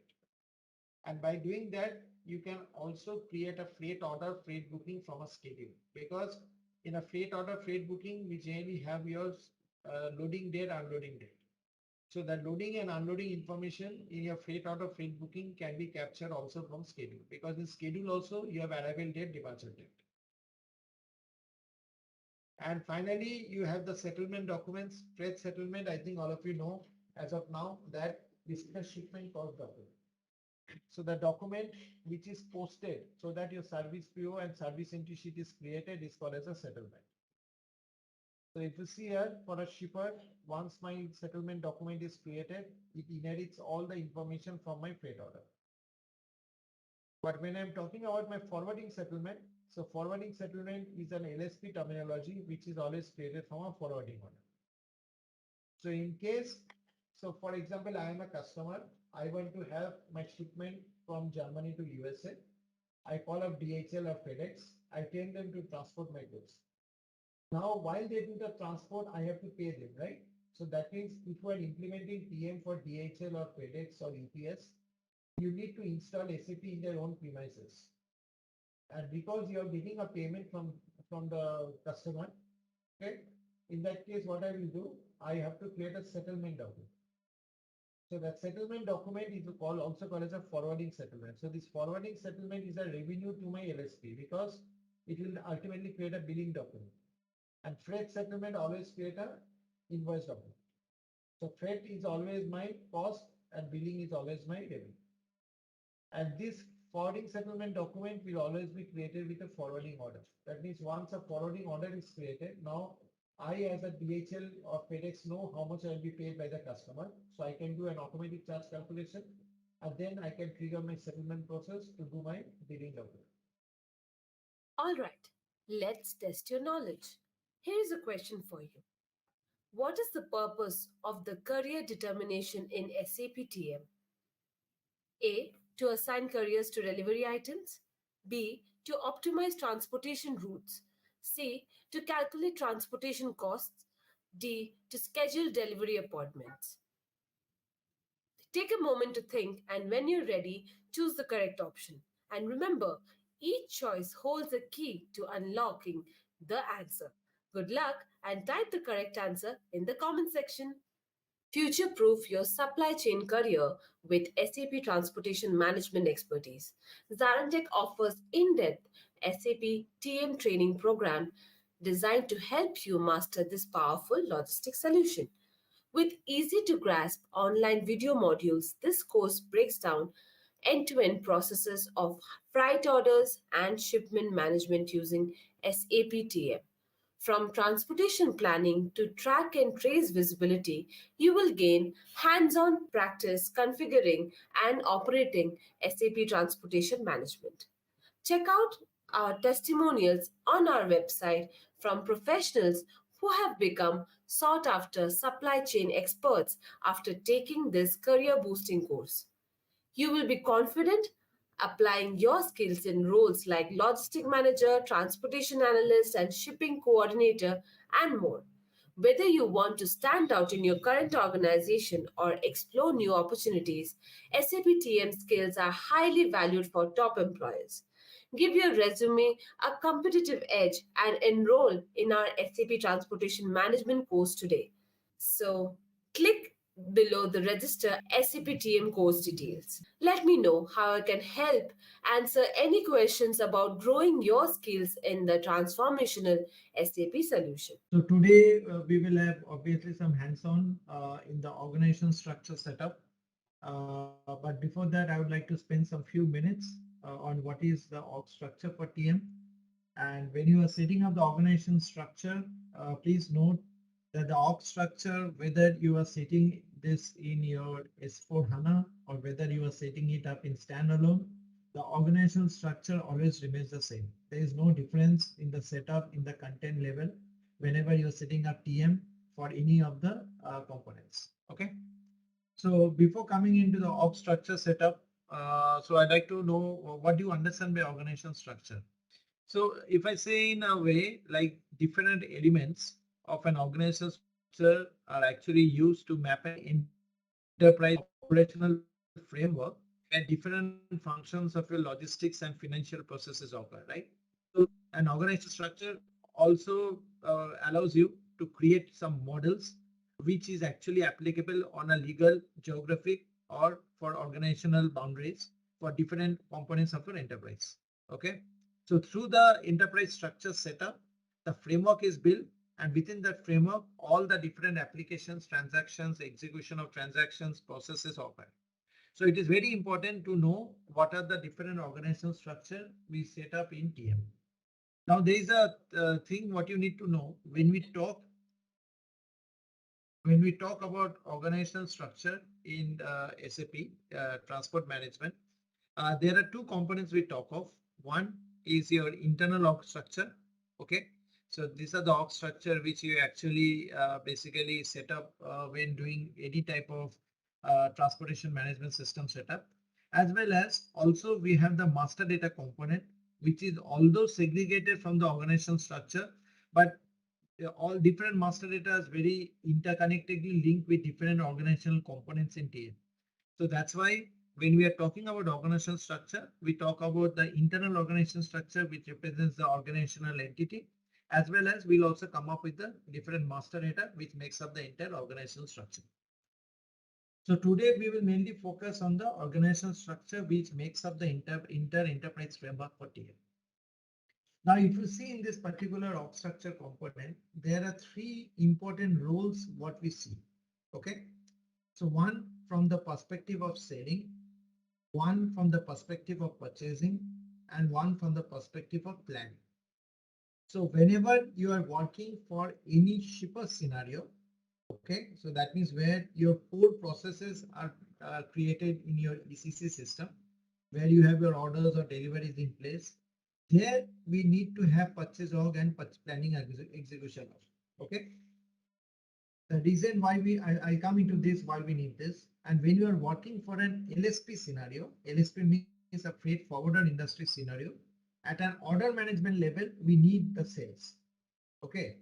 So when you are doing for a shipper, especially in S4 Hana also, we don't need any sales organization at that point. But if you are working for an LSP at the order management level, we need a sales org as well as the purchasing and the planning based on the execution and the planning process. Now, what are these different components? See, why sales organization is required. So if you think about a freight forwarder industry, so freight forwarder industry means like LSP industry, whose main business is transportation. They want always to sell their transportation service. So if you call up DHL or FedEx, and if you are transporting goods from Germany to US, what you want to do? You would like to basically contact them because DHL FedEx sells transportation service. So that's why when you are implementing TM for a LSP scenario, the triggering point is your forwarding order, not the standard sales and delivery process. And in a forwarding order, sales organization is required because the main objective of sales organization is to trigger the selling activities within the organization. Okay. When you are coming to a shipper scenario, in a shipper scenario, basically as a shipper, we are not selling anything. Okay, so leave aside the commodity part because commodity procurement or selling is not part of transportation business, right? So when I'm implementing TM for a shipper, I am actually procuring or purchasing the service from the carrier. So because we are purchasing the service from the carrier and we are not selling anything, that's why in shipper we need purchase org and purchasing group, that is another entity which is actually being used to support our procurement of the services. Okay. Similarly, when you want to plan anything, when I say plan, that means my shipper is planning the transport. So even if it is internal fleet, they would like to plan that. And if it is external fleet, it will be the carrier or the third party will be doing the planning. But in case you are also doing your planning within the particular enterprise, you may use planning and execution organization. This is not a mandatory thing. It is not a mandatory that you need to have planning execution organization. You may still skip the creation of it. But sometimes many of the companies want to have this organization because the main objective is to, have a body which will perform the transportation planning on behalf of the shipper. So that's why the planning and the execution organization is there. So there are two components to that. I just make it in a notepad. For example, so when we create any organization structure, okay. So first of all, from the sales perspective, we have sales org, and you can also create sales office and sales group. Okay. From the purchasing perspective, because you are procuring the services from a carrier who will be responsible for doing the transport, you have purchasing org and purchasing group. Okay. And when you are having the planning, because as I told you yesterday, the transportation planning is a very important component of your planning process. So when you will be doing a planning, so you will doing a planning execution org and planning execution. Okay. So why this organ group is there? Organization is actually that particular entity which does the planning, and group means mainly for reporting purpose. They really monitor whether the organization is doing the planning properly, and accordingly for the reporting capabilities and all, the purchasing group is there. Similarly, purchasing organization. Purchasing organization has a direct relation to the carrier because a purchase org negotiates with the carrier how much they have to be paid for the transportation prices, right?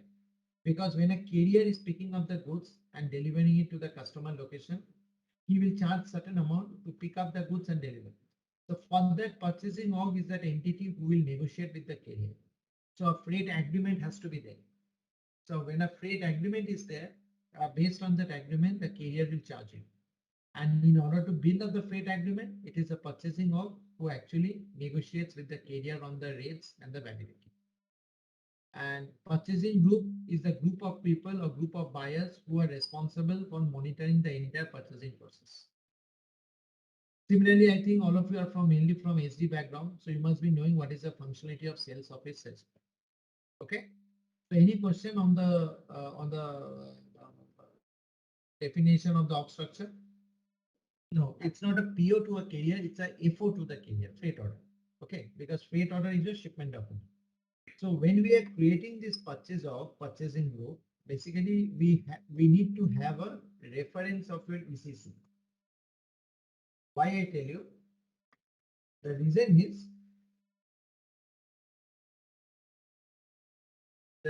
is when you are creating a purchasing org, you are creating an agreement with the carrier. Based on the agreement, you will have the charge calculation in your freight order, right? And once the charge calculation is there in your freight order, you create a settlement document. So that is a process I discussed yesterday, if you recollect. Now, once you are posting the settlement, it will create a service PO so that the invoicing can be done to the carrier. Now, as you know, for a service purchase order, we need a purchase of and a purchasing group to be there in a service purchase order, right? So you need to map or refer to any ECC purchasing org when you are creating the purchasing org in TM. So that later on, this purchasing org and this purchasing group can be referred to when you are creating a service PO and service entry sheet in your ECC part on the after the posting of your FSD happens. I repeat one thing here, please don't mistake the purchasing of purchasing group which we do for your commodity procurement. That should not be the same one which we should use for purchasing of purchasing group for the transportation. So during any type of blueprinting phase or when you are doing any requirement gathering, it's a recommendation or suggestion that please segregate the purchasing of for transport companies separate to that of the commodity purchase.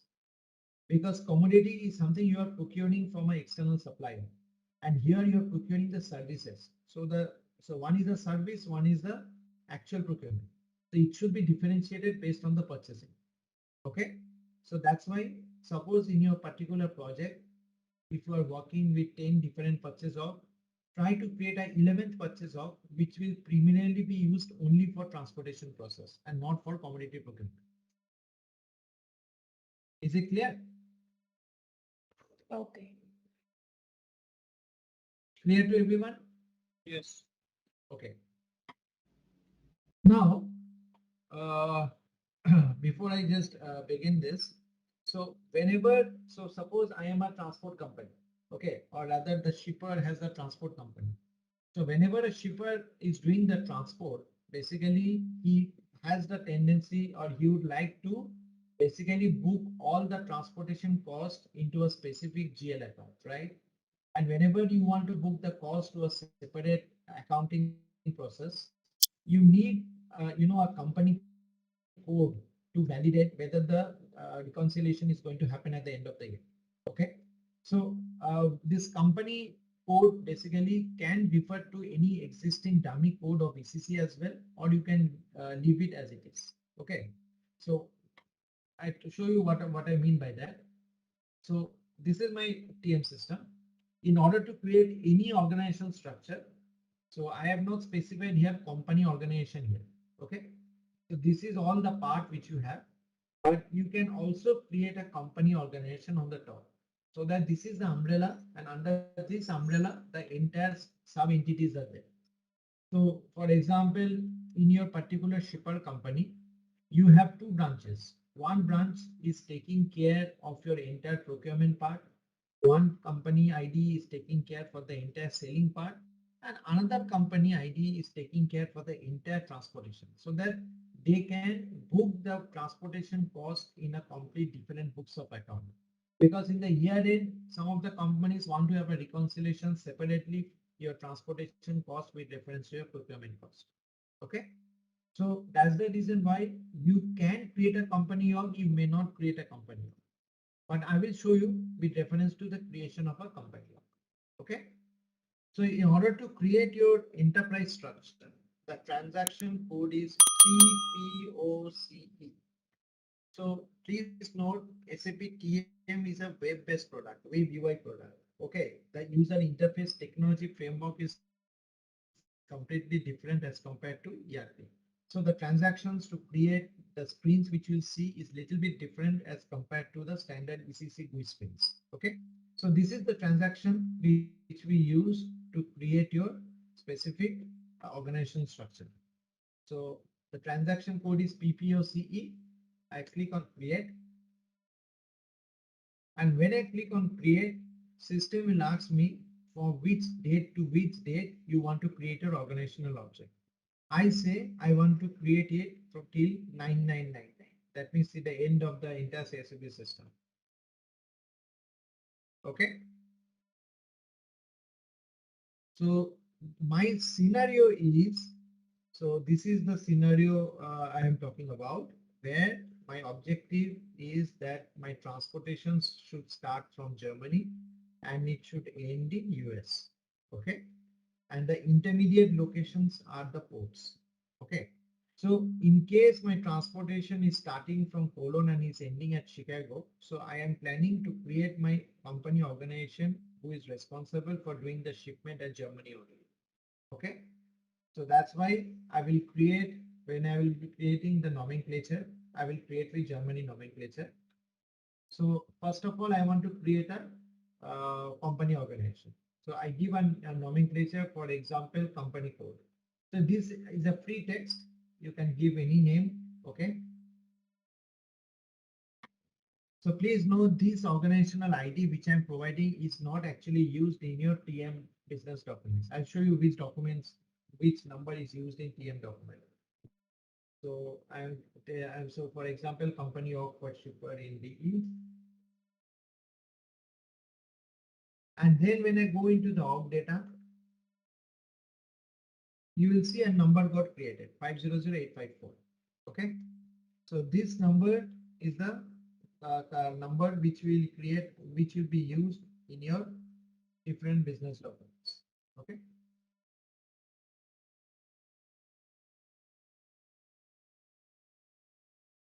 And when you will be creating or using this organizational ID, see right now we have not specified whether it's a company org or whether it's a purchasing org or something. So in order to have that, we click on this create button. And when you are creating on the create button, it will ask for the function and the role. So my function is company and my role is organization. Okay. I click on this create button. And when I click on this create button, you will find that there are screens which will help you to enter some values. So this value which you see, BSG org unit. So this BSG org unit is the ECC references part which you can do. So for example, if you want to refer to any ECC company code which needs to be linked for your reconciliation purpose with reference to TM, this is the BSG, Business System Group. BSG stands for Business System Group Organizational Group. So here you need to maintain the ECC org unit which you can refer to. So now, if you want to create or refer to your ECC,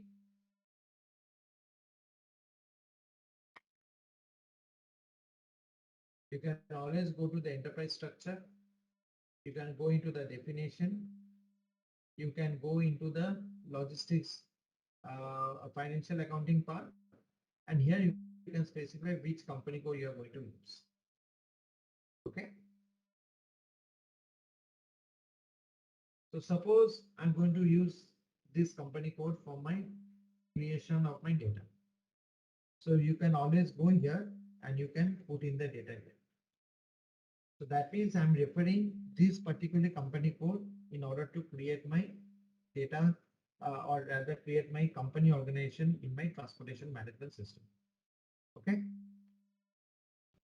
So this company, these all unit cannot be used in any other company order. It will say that this is already being used. So it is always 1:1. Okay. Okay. And then here you need to enter the business system group. So business system group means what? So I don't know, do any one of you have an idea about SLD, System Landscape Directory concept? Anyone have any idea? What do you mean by system landscape? Okay, I'll show you where we configure this. So basically what happens whenever you are using transport management or warehouse management, any system, okay? Basically it's there, the system landscape directory should be set up. So that means I need to create a group name. For example, it's for example, it's TC1. Just want to give an example. So the business system group will be TC1, but within that business system group, which are the logical systems you are connecting to that business system? That's what we need to mention. Okay. So I can, that means the entire landscape, that means which is the sender, which is the receiver, all the, the system which are clubbed together and do the data exchange between two systems is covered under the business system group. So business system group data is actually created by the basis. So this will actually help you to link the source and the receiver, and also the entire team will know which systems are actually considered in your particular landscape. So under one business system group, you have to connect, you can connect multiple logical systems. So I'll show you that in the configuration after I configure this. So that is a basis activity, and that is always part of the system landscape preparation, which you need to do. So I've created one business system group. In the drop down, you can actually see it. Okay. And apart from the function and the role, you can also use a currency. So why currency is required? Currency is required because you need to know that whenever in the year end, whenever you want to do any reconciliation, in which currency my company organization should reconcile. So there should be a group currency, right?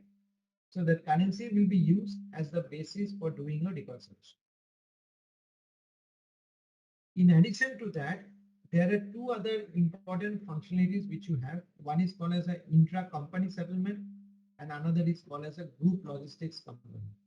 So these are quite added or advanced features of TM, whereby what happens, suppose, so I'm talking about group logistics. Suppose you have got, within a particular organizational umbrella, you have got three different units. One taking care of logistics, one taking care for selling, and the third part is taking entirely for transportation. So that transportation company, so if I have TC as the group company, then TC1 is for procurement, TC2 is for selling, TC3 is for your transportation. So this TC3 is actually responsible for doing the transportation for TC1 as well as TC2 as well. Okay. So for that, we have the option whereby SAP says, if you want to set up such type of scenarios, then we consider the TC3 setup as a group logistics because they are responsible for doing the logistics for the entire group entity as a whole. Okay, so that is called as a group logistics company symbol. And once you have maintained this data, the last data what you need to maintain is the address tab. It will take based on the country code. So if you are giving Germany, it should take on the euro. No, I'm talking about because in any company code you have to maintain the the country, right? From which country the particular company code and all exists, right?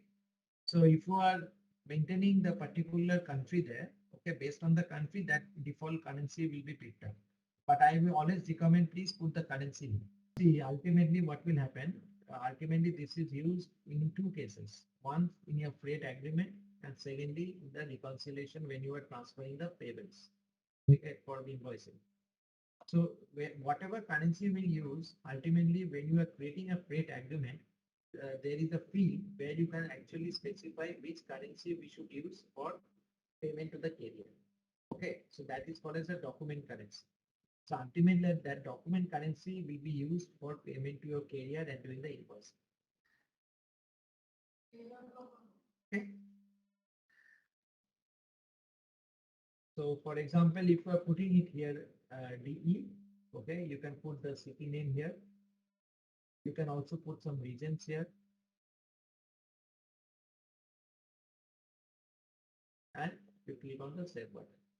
So these all other fields what you see is not applicable for us because this same transaction is being used by HR module, where the human resource part needs to be taken care as part of the working time, as part of the accounts assignment. So nothing is required from the TM side to fill this up. Now the second part what will come up is the building the sub units, right? So we have created the company of, now we will create the selling part, purchasing part, planning part. Okay. So now I'll start with the purchasing part because I need to procure the services from the carrier. So when I have to use the purchasing part, I will create one purchase org, one purchasing group. Okay. So in order to create the purchase org and purchasing group, I again need to make sure that there are some reference units in my ECC logistics structure. So as you know, if you go into the the enterprise structure under the definition, the purchasing org is covered under logistic material management, right? Where you can see the purchasing org. So here you need to actually specify which purchasing org you want to create for your particular transportation process. Okay. So if I now go into this, now what happens here? You can link your purchasing org to your company org. Because ultimately under one company org, so this is the case where you want to set up a centralized purchasing. So there is a concept called as centralized purchasing and decentralized purchasing. Why centralized purchasing? Because I need to have a control tower set up in TM. That means I need to have one entity who is responsible for doing the transportation across different regions, different geographies globally. So in that case, if I just create one entity or one organizational structure, that should be sufficient because I want to centrally control all the planning and procurement from a particular headquarter, for example. So that is called as a centralized planning. And decentralized planning means for different regions, for different entities, you need to create multiple purchase org, purchasing group, planning org, planning group, because you are segregating the planning and purchasing across different regions and groups. So that is the difference between centralized and decentralized. So centralized advantage is that because you are controlling everything from the headquarter or head office, you have a better control on all the transportation planning, execution, negotiation with the carrier, everything is done from that. Okay. So what I will do, because my purchase org and purchasing group, sales org, sales group are linked to our organizational unit. Okay. So I will just select this company org. And then what I will do, I will select this create button.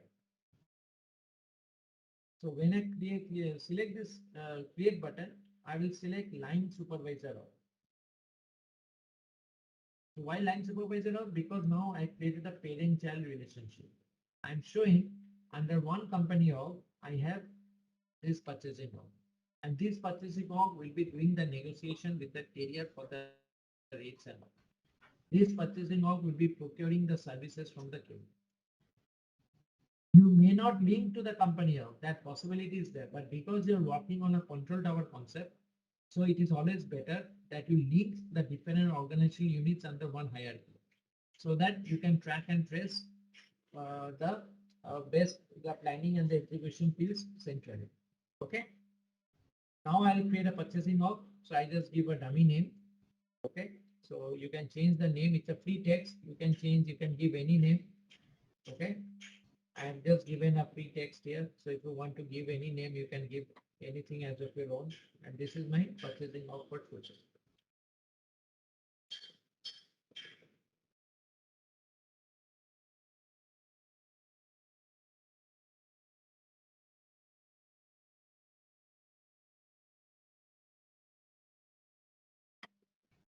Okay. And then if I go to the org data, you will see automatically an org ID is created. So this is an internal number which SAP proposes. which you can use it, or if you want to change it with an external ID, you can over there overwrite it as well. Okay, you can overwrite it and that will become the external ID. Now because my it is a purchasing org, so my function will be purchasing and my role will be organized. Okay, so I just make a note of this purchasing org number.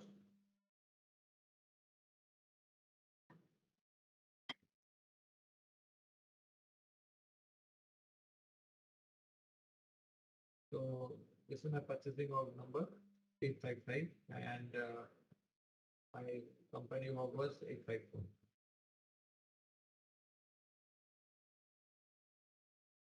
Okay.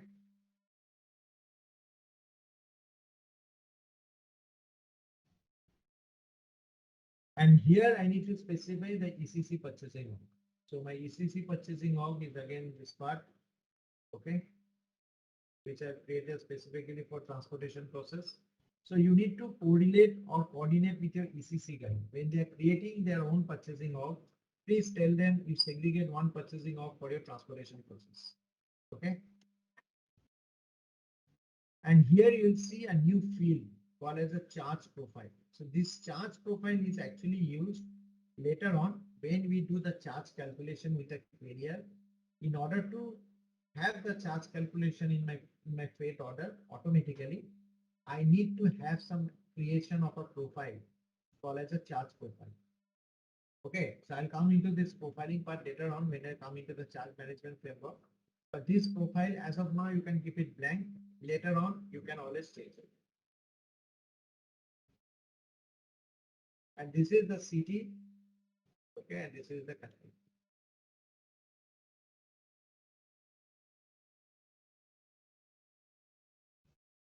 So the next part is we start on with the purchasing group. So what is the purchasing group? Again, purchase, you can have multiple purchase org. So in case you are doing a decentralized procurement, you can have multiple purchase org. Okay, now under purchasing org, I will create a purchasing group because I want that my purchasing group should only be linked with my purchasing org.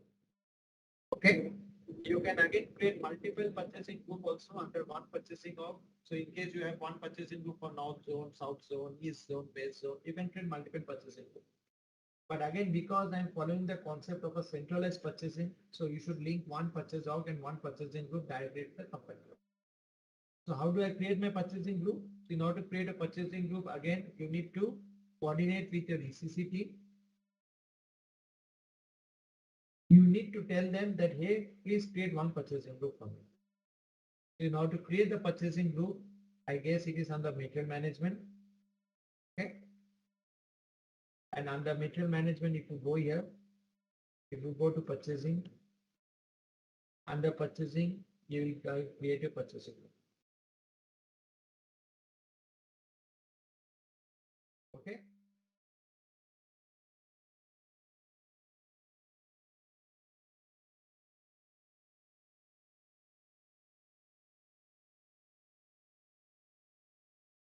So how do I create my purchasing group? So in order to create a purchasing group, you basically go here. So I select this. I select this create button. I click on line supervisor. So whenever you are creating line supervisor, it will always take a hierarchy. And here you can maintain your purchasing group. And here you can actually maintain your particular description there. And if I go into the org data, here you can see this is my organizational ID for my purchasing group. And you can put this organizational ID again here.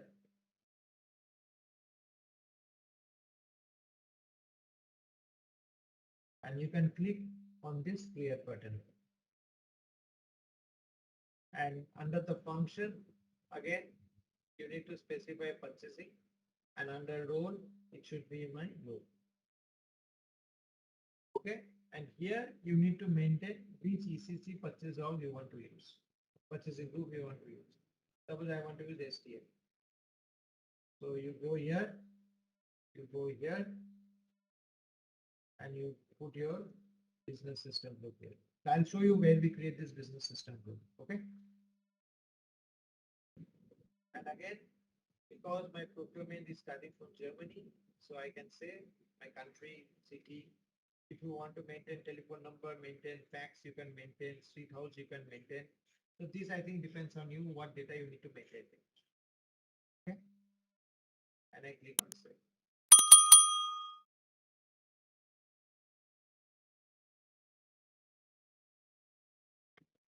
So with this my purchasing part is done. Any question from anyone?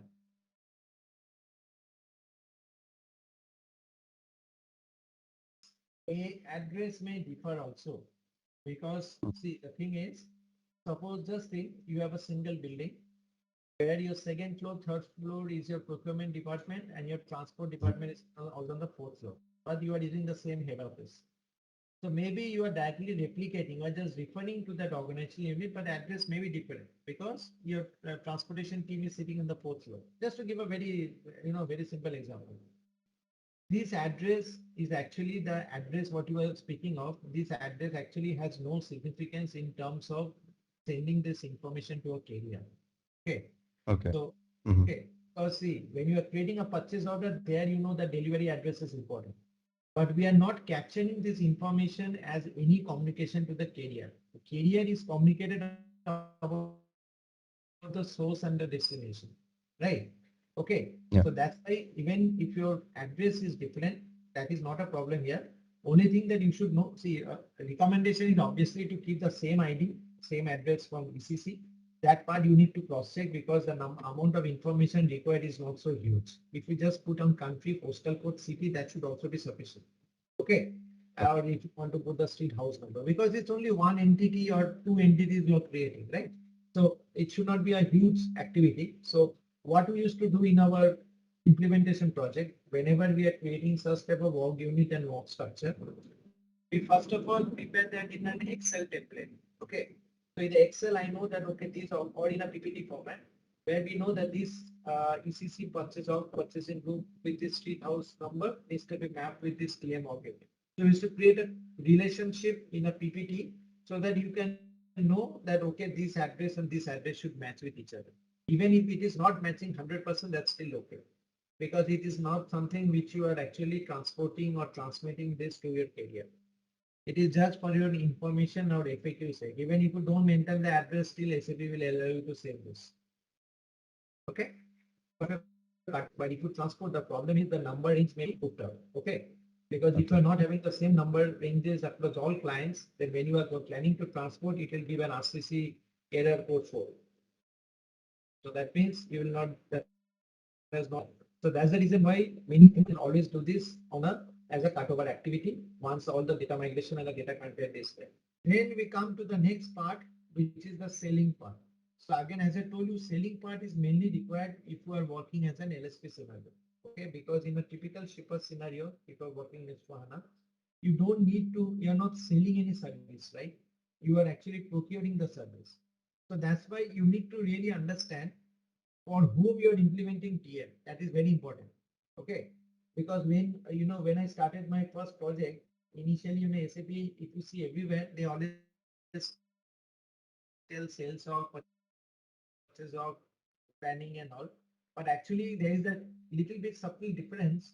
If you are working in a ship, LSP scenario as compared to the shipper. I will focus both on the scenarios. But just to tell you, like when you are working for an LSP as a freight forwarder, your main core business is transportation. That's why you need to create your sales as part of that particular LSP scenario. Okay. So in case you are actually also acting as an LSP for some other entity. Okay. In that case, you can also create the sales office for the same company code. Again, that depends on the LOB, the line of business. If you are not doing your transportation for some other company code, then no need to actually create a sales org. But because I wanted to make you feel that yeah, we have a sales org created for the LSP scenario. That's why I'm just creating the organization unit for sales also. Or as for a shipper process, you don't need to create any sales org like that. Okay. So in order to create the sales org, what you need to do, you need to go into the organizational structure or enterprise structure.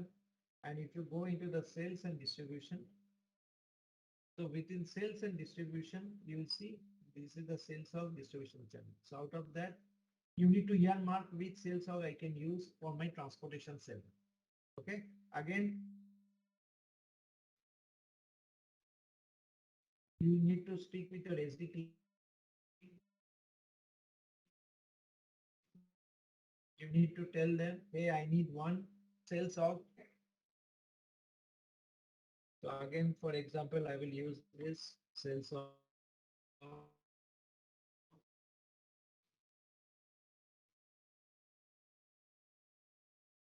So when, okay, so here, if I go into to create my sale log under the same company headquarters, right? So I click on this button, I click on this create, I click on this line supervisor, and if you see another parent-child relationship has come up, and here I can specify my sales org as a naming convention.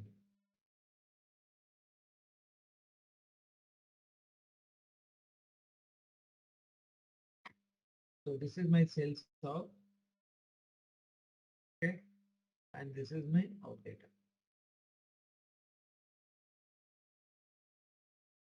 Okay, so if I click this, I just put in my sales org initially here,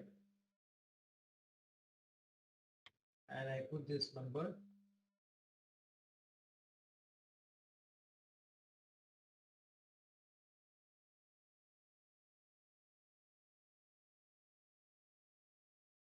And I put in this function.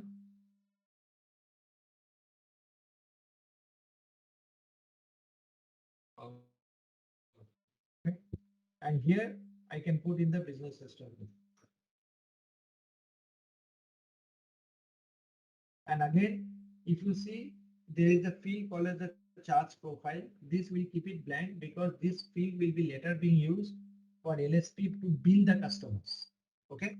For billing the customers also, you need certain profile IDs to be created in the system. So profile ID is nothing, but it actually contains the different attributes, how the calculation will be done. Okay. So I'll come into this charge profile ID later on because this is part of the charge management framework. And once you have done this, the next part, what you have to do is to go to the address tab. And within the address tab, you can put in again the city and the telephone code. Okay. Using your ECC knowledge, that sales office, sales group, these are never mandatory actually.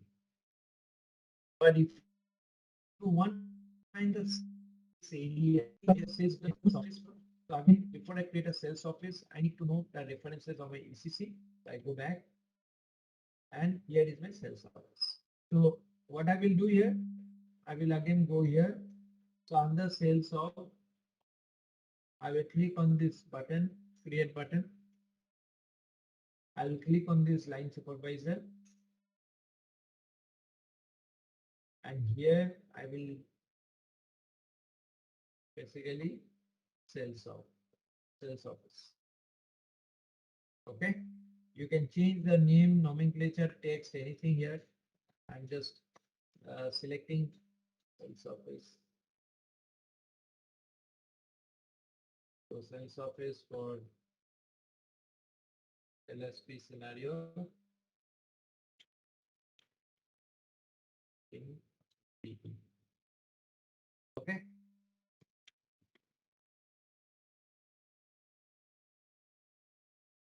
And then I go to the org data. And then you have this number again. I'll put in the sales office here. Okay. So you see here, already this has been used by some other organ. So that's what I think someone asked whether it says 1:1, right? So if this is being used already, you cannot use this. Okay. So what you can do, you can use maybe the other one which I created TSUM.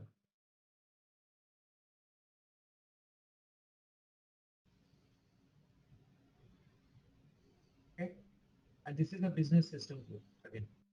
And if I click on enter, You will see there is no charge calculation available for sales office. So charge profile ID is not there. Okay. And if you go into the address tab,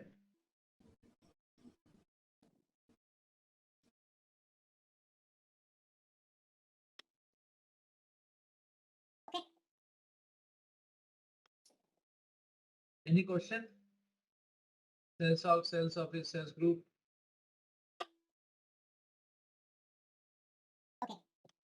Yeah, this staff is used in case you want to assign a specific individual to a particular organizational unit ID. So suppose you are a HR. So basically this is used where this is used, for example, if you are paying a salary to a HR guy. So how will the accounts guy know he's working in the HR department, for example? So in that case, that particular assignment of that individual ID should be there for that particular department, right? So in that case, you have to put in a tick mark for staff and the HR need to just assign it here. So you need to involve a SAP HR guy to do it if you want to basically assign a person specific organizational entity for that specific group. Or else it is not required. It is not mandatory to maintain anything here. Okay. Okay. So once you have created a sales office, now you know that the last part is the sales group. So under sales office, we'll have a sales group. So again, click on this. I click on line supervisor. And within the line supervisor, you see the line item came. So you can put in the sales group. Okay, and you can put in the description of the sales group. Okay, so I can click on this org data, and again, this is the ID.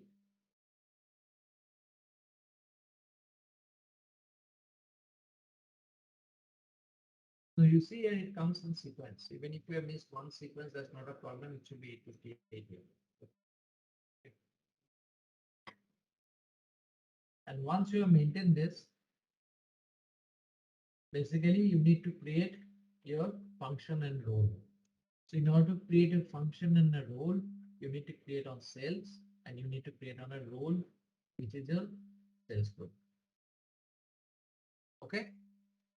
And when you are doing it, you can maintain the business org unit here. So for that, I need to find out the sales group. So if I go back, I need to find the sales group.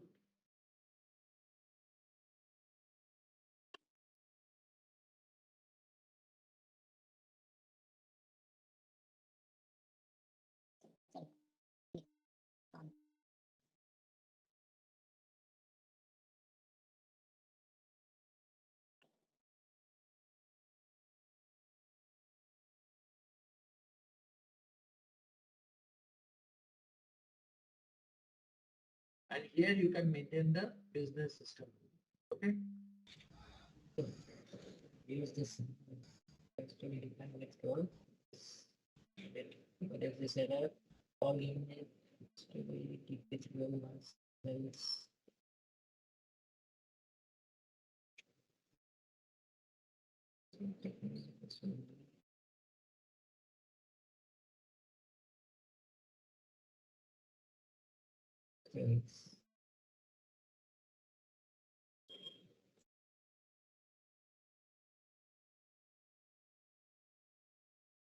It has to be defined with one organization. State is so.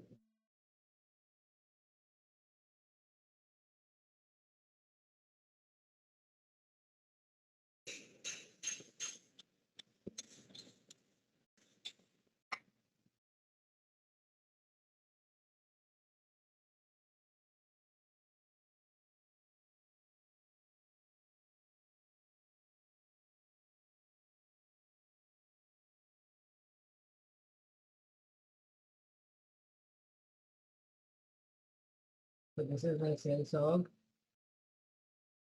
which is of the sales and organization. Under this, I have sales office. Okay, why did it appear? Sales office. Okay.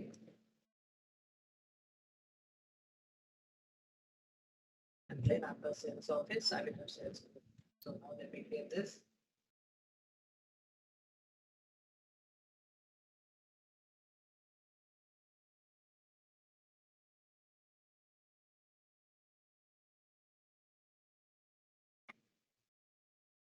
I go to all data.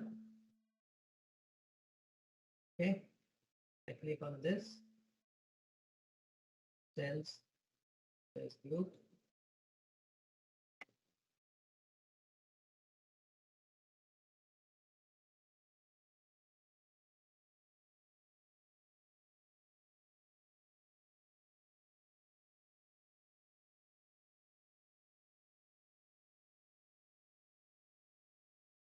Okay, so someone has used this one, but now it's becoming a different idea.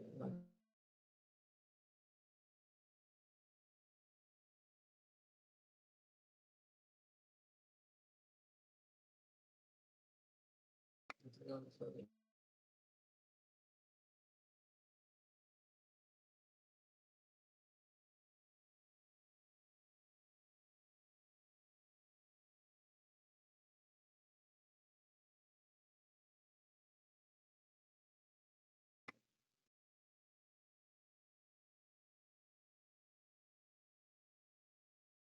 So this is the activity you need to coordinate with your sales guy. Okay. And then you press the address tab.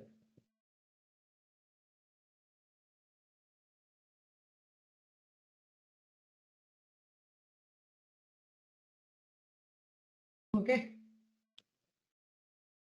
Any question till now?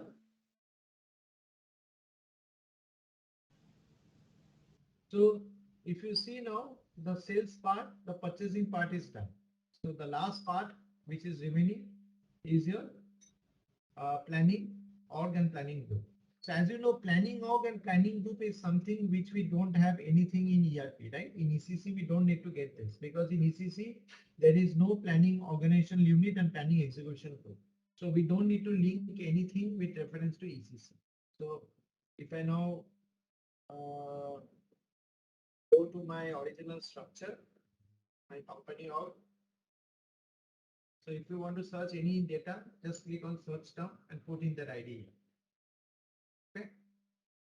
When you go into this ID, you'll find the company organization. So you see that in with the company organization, you are purchasing of sales org. So within the purchasing org, you have purchasing group, and within the sales org, you have the sales office, sales group. Okay. Now the last part is the planning and execution org. So again, I need to have this planning execution org with my company structure. So what I do, I click here and I click on this create button. And I click here line supervisor org. So here there are two entities, planning execution org and planning execution group, right? Planning org and planning group. So first of all, I create a planning org. So if I create a planning org, so it's a planning execution org. I click on org data. So this is the number.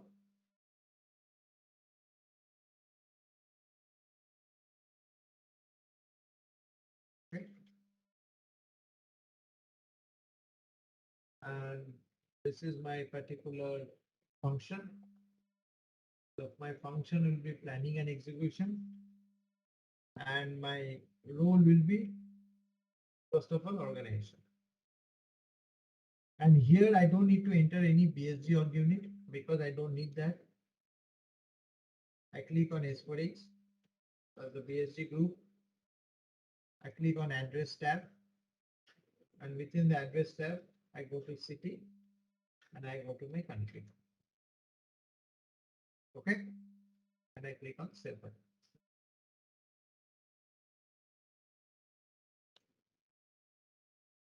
So your planning execution org and planning execution group is also ready.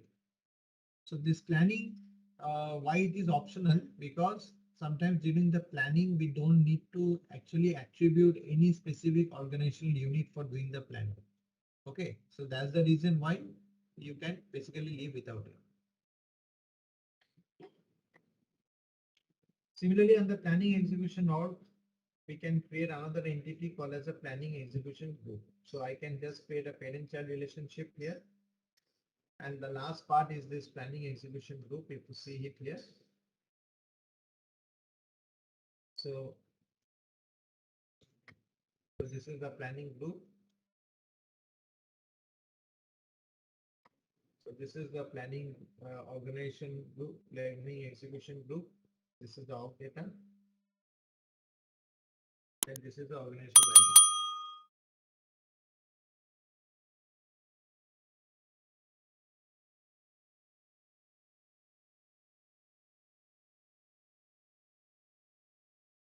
So I click on this create button. I click on this planning execution. And this, I click on this group.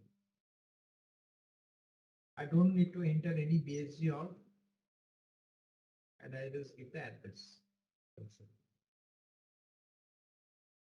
So now suppose I want to do some test that whether the org unit which has been created is correct or not. So if you see the screen, this is basically your Fiori app screen. Okay. So you can use Fiori app in order to run your transactions, day-to-day transactions. Okay.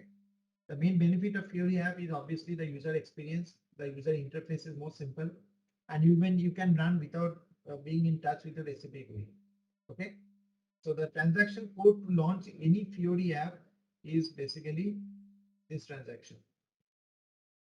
You can use this transaction to launch your Fiori app. UI2/FLP. So FLP is your Fiori launchpad and UI2 is the underlying framework technology which is used to launch the Fiori pads. Okay. So my main objective is to see if my organizational unit is created correctly. So suppose if I create a freight order. Okay. So if I click on this, create road freight order. So when I go to this, system will ask me to enter some organizational unit details. And within that, I can actually find out if it is created correctly or not. So I enter my freight order type. So freight order type is your document type, like it's your shipment document type. And if you go into the general data tab, in the general data tab, you see there is a section within a freight order where you need to enter the organizational data. So you can have this organizational data pre-filled based on the configuration. I will not go into details right now, but if you want to see whatever you created is correct or not, suppose I want to start with my purchase order. So I go here, I can click on this purchase order, and here there are a lot of purchasing orders. Under organizational unit ID, I put in Control V. I click in the go button, and within the go button, I can see the organizational ID. Similarly, if I want to see my purchasing group, see I have only one entry because that was a parent to child relationship, right? Similarly, if I want to see my execution organizational unit, so I want to see my execution organizational group, I go here, I see here, I see here.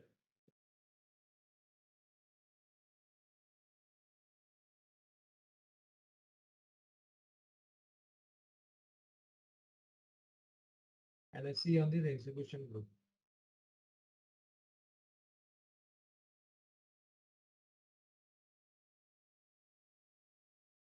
And similarly, the last is the procuring company code. So the procuring company code is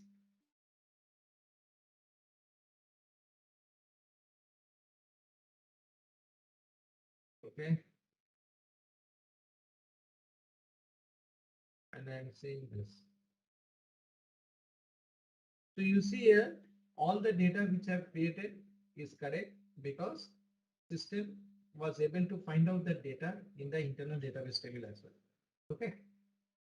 So that is how you can perform some type of testing when you are creating any new organizational units. So this is mainly related to purchasing and your planning. Similarly, if you want to check your selling part, So for that, I told you for sales, we need an LSP scenario.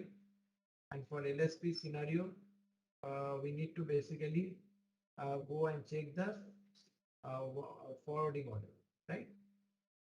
So in order to check the forwarding order, what I can do, I can go into the order management. And here I can create a forwarding order. And I can check if my organizational unit is correctly populated here. See, this is the section for organizational unit. So what is the organizational unit from a sales org? So for sales org, it's 857. So this is from my 857. I can put in my organizational unit ID here. And accordingly, because you have one entity for sales org and sales office, sales group, so automatically this data came here. And you can use this to proceed with your forwarding.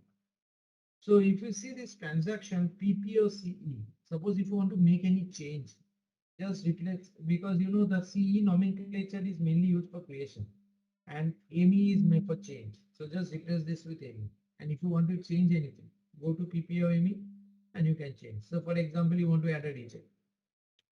Okay, you can add a region and you can click on save. So PPOCE is for creation, PPOME is for change. Okay. And if you don't recollect the application path, don't worry, go into human resource, go into organizational management, go into organizational plan, go into staffing, and here you see create and change. So create means PPOCE and change is PPOME. Okay.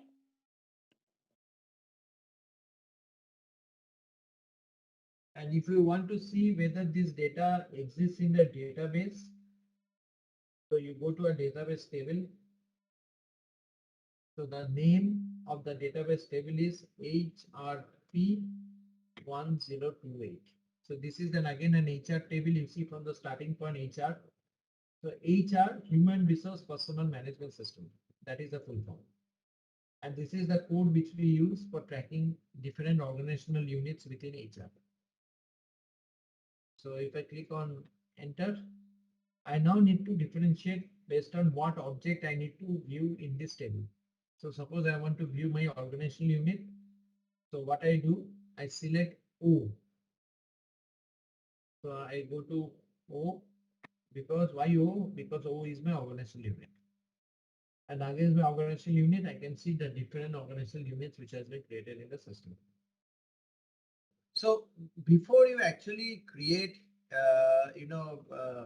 any type of organizational unit, okay.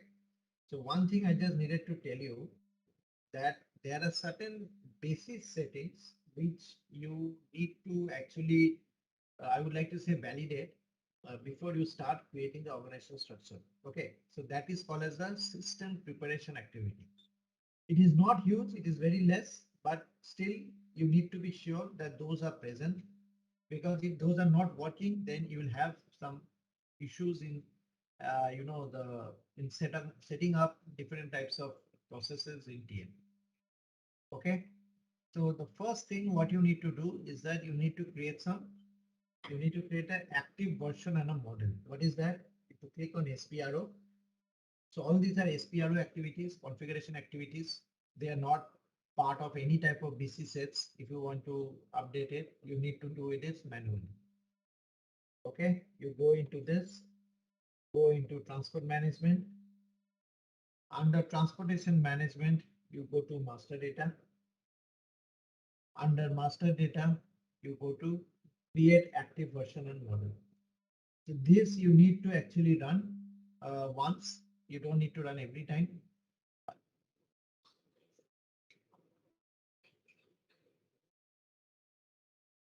So you need to create your active version. Come by 6 o'clock. Yep. You need to create your active version and model. And for that, you need to click on this create button. And is APO used? You should click on no. Okay. and you should, if you click on no, system will tell you the version model is created. So this is one-time activity. You don't need to do anything. Okay. I'll not run this because it's already being executed before. Okay. So the second thing is that you need to do the basic settings for creating the system landscape.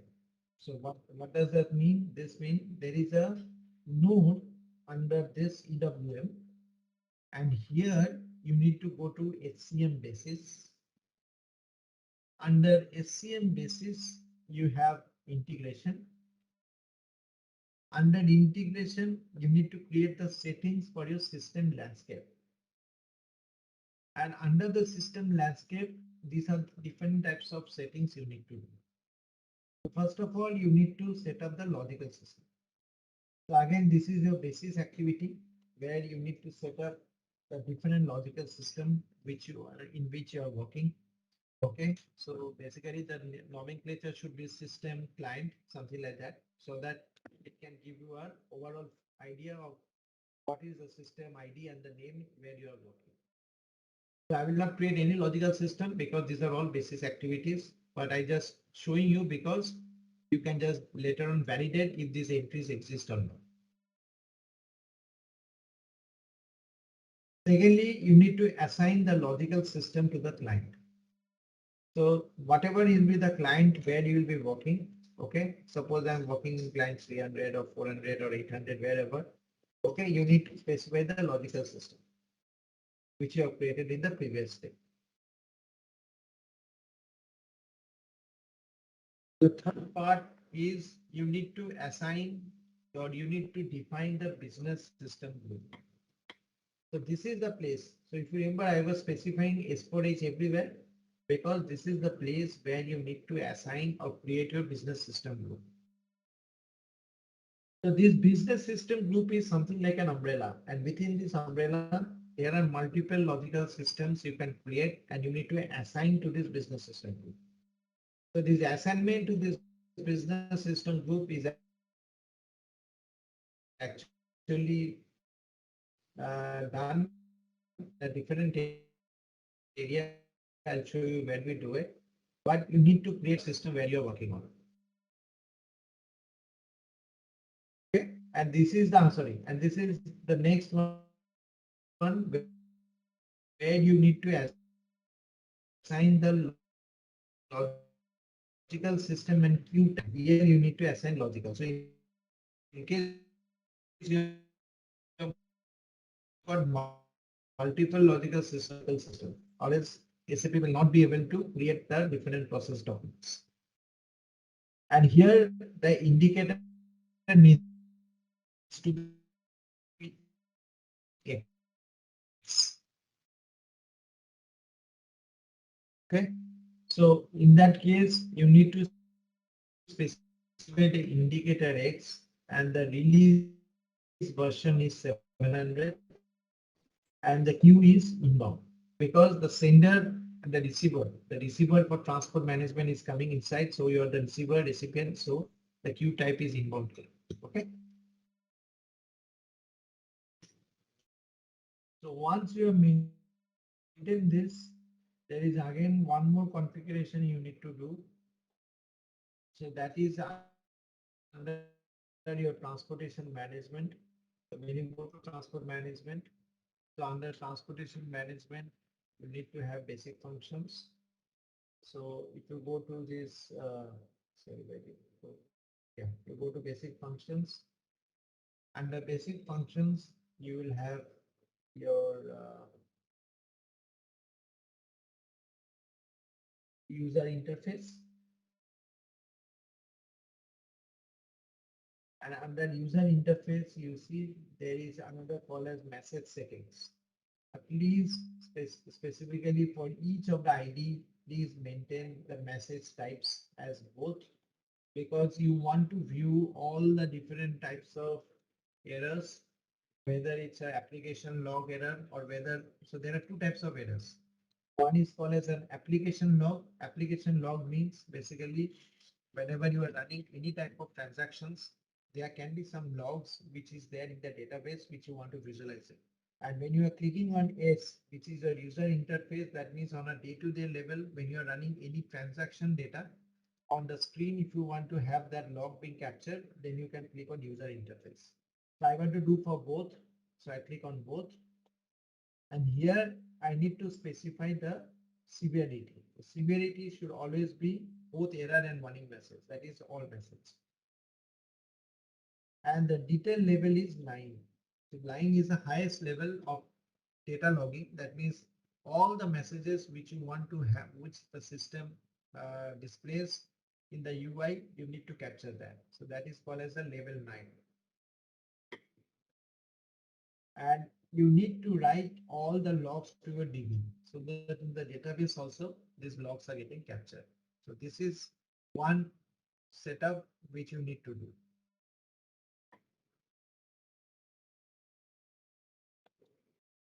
And another setup what you need to do as part of the system preparation activities is that you go to integration, and under integration again you need to define the same thing, okay, where you need to define the business system loop, and here you need to assign the the logical system to the system which remains the same, okay, S4H to S4H. So this is what your overall preparation activity should be whenever you are actually using your transport management system.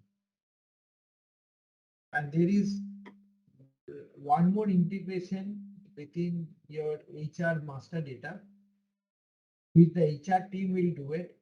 But let me check if I recollect that. So again, this is the thing which your HR team will do it. Okay. So if you go into personal management, under personal management, you go to organizational management. Under organizational management, you go to your integration. Under integration, you go to integration with business partner. And under integration with business partner, you go to activate integration. So here you need to make sure that these entries are there. Activate HR integration, these entries here. If this HRSC entry is not here, then you will not be able to trigger any transactions using the HR navigation. Okay. There is one more thing which you need to, so if I go into the PPT now, now the question is, where are these organizational units being used? Okay. So the organizational units which you have created basically has to be used in different application within TM. The first is your company code. So company code means basically, as you know, like company code is the highest organizational unit. Right? So here there is a separate slide called touch points. So touch points means for which transactions or for which applications these things are associated with the structure element. That's what the touch point is about. So for example, if my company code is created, it should be applicable for my payables. So that means that touch point is TCM. TCM stands for Transportation Charge Management, because it is because of the charges that the payables options are coming up, and that's why you need to have company code for booking your cost into separate books of account, right? So that's why you use company code. Similarly, if you talk about sales org, so the sales organization is again an object where you can basically use for forwarding order. The forwarding order is the business object which we generally use for LSP scenario. So use sales org in forwarding order. Then comes the purchasing org. So in the purchasing org, if you see, there are two or three business objects. One is at a freight order, one is at a freight booking, and another is a freight unit. So when I come into this freight order, freight booking, and freight unit, Basically, these are the three business documents where you can actually see where these particular things work out. Okay. So when I'm saying that your particular, purchasing org is applicable only for one specific purchasing or in one freight order. So when you open the freight order, you will see that particular purchasing org. Similarly, when you are opening any freight unit, so freight unit is a automatic creation which basically drives your planning process, which I had shown you just yesterday. When you are creating a sales order or delivery, don't close, don't close. At that time, the purchasing org is being used. Similarly, I have not shown you purchasing group, but anyway, the purchasing attributes are used in all these three business objects. Similarly, the planning and execution org, that is also linked to a freight order, freight booking, as well as a freight unit. So if you see the entire structure of your organizational unit, it is actually interfacing with all the processes within TM, starting from order management to planning to execution to settlement. So that's why I tell you it's a part of the internal organization structure, because all the internal processing which happens through your transactions are linked with the organization structure. And on the left hand side, you see the different roles. Roles means basically the person who will be executing the different transactions. They are called as the roles. So why roles are important? Because every purchasing or every procurement guy do not want to run any other transaction apart from purchasing, right? Same concept holds here. So if you are using a booking or a billing agent, you need to associate yourself for your TCM or your company code content or sales order. If you want to only perform purchasing work, that means you are a purchasing agent or you want to do an invoice verification, then the purchase order and freight order, freight booking component comes into the picture. Similarly, when you are either a planner or you are a clerk or whether you are a driver, so again, your main job is to do the planning. So that's why the linkage has to get be there. So these are the different roles which you can perform. Okay, and you can restrict based on roles whether you can work across multiple entities or not. So with this, organizational structure comes to an end. See, the thing is, in the S4 Hana, they have done, so I'll show you one thing here so that see, basically, when I go to my freight order, this is a very new field they have brought up. Okay, so if I just close this, if I check in transport management, if I go to freight order management, if I go to freight order, so this is the document type I'm using. And when you're going into document type, you see there's a subcontracting checks where they are given two options, basic checks and no additional check. So in the older versions, they did not have these basic checks. So basic check was there, but it did not incorporate the logic of validating company code. But now what SAP has done, they wanted to check if any company wants to check for which company code also the transportation process is going around. For that, they have just changed the code a little bit and they have added the code of checking or validating company code if you are selecting basic checks. If you are selecting no additional checks, it will not validate if a company code exists or not. So that is part of the master data. That is part of the master data, which we will see.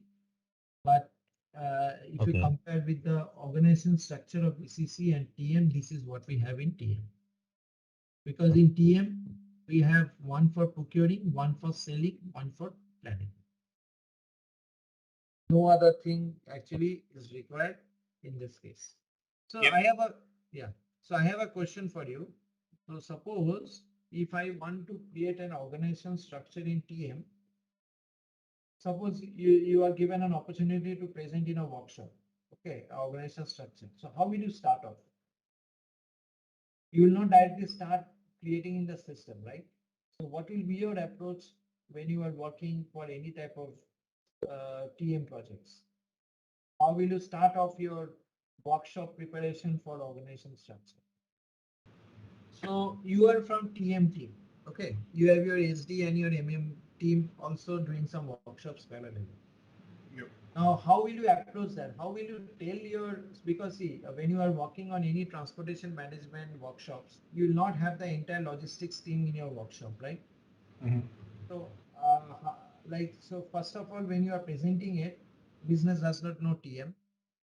In that case, if you directly tell them that, okay, I need a company code for separate codes and all, their first reaction will be, then why we are not doing the workshop together? Correct. So that is a very valid question, right? So in that case, what will be your answer? Because these are the things we have faced before in multiple clients.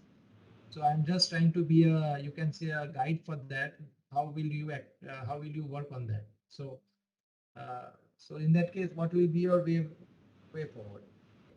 See, when you are talking about the organizational structure, so first of all, before directly arranging or coordinating with the business on the organizational structure perspective, please have a discussion with your logistics team. Try to have your workshop after the logistics team has done it. The reason I'm telling you, because ultimately this component of setting up your purchasing group responsibility lies with the logistics. Okay. Even though you have the system access and you can also create one purchasing group, but they have to be correlated with each other, right? So if you want to correlate that with each other, you should always first of all have an internal session within your team that what type of organizational structure you are going to present to the client. So you have to have an organizational structure, internal setup discussion with your finance, with your procurement, with your selling. Now my procurement and selling tells me, yeah, I need one, suppose 2 or 3 org structure based on some scenarios, or my procurement team tells me, okay, for direct procurement, for indirect procurement, for subcontracting, for STO, okay, I need some certain organizational structure setup and all. So you need to understand that, and you need to tell them, okay, if you are having so much organizational structure, now just keep that in mind that we are going to create this organizational structure for my TM. You don't need to create in the system first of all, because first of all, you need to have an input from your internal team. What are they planning? Then you start the workshop of TM. Then you tell them, okay, this is the logistics enterprise structure, which is as per the discussion with my MM and SD counterpart. And then as far as my requirement goes, because so in that case, first of all, you have to ask them whether you want to go with a centralized or decentralized plan. That is a very, very important question, because directly if you start creating only one, and later on if you find that they are into multiple entities, multiple geographical regions, that is not going to help, right? Because you know the first impression is the last impression, right? So you have to ask them, how is the business thinking in setting up the transportation tower? Whether the transportation tower will cater to the requirement for all the X or Y or Z number of regions, geographies centrally, or is it that each of the entity, each of the region, each of the geography will have their own particular setup? So this means, like for example, if you are implementing TM, for example, for a big CPG industry where they are currently rolling out the SAP solution to about 50 countries. So but the headquarters is in US. So whether they want to have different planning for all those 50 geographical regions separately, or whether the planning should be controlled and coordinated centrally from US, that is the first question you should ask them before even proposing anything. Because if they say, no, my tower, I need a centralized planning, which we all sometimes call as a control tower concept. So control tower means the centralized guy is responsible and is monitoring all the transportation which is happening throughout globally. So if you are using the control tower concept of centralized planning, then half of your job is done. Then you just need to create one organizational unit which can be of any nomenclature, and that you can propose it to your client. But if they say no, I need to have separate planning entities, separate purchasing entity. In that case, you need to group the entities, because if you are having 50 entities, it does not make sense to have 50 purchase of 50 purchasing group. It will be a bad design, because if you are doing planning for 50 entities, you can see what is the amount of load you will have in the system. Okay, I have seen a client who are quite immature in their design.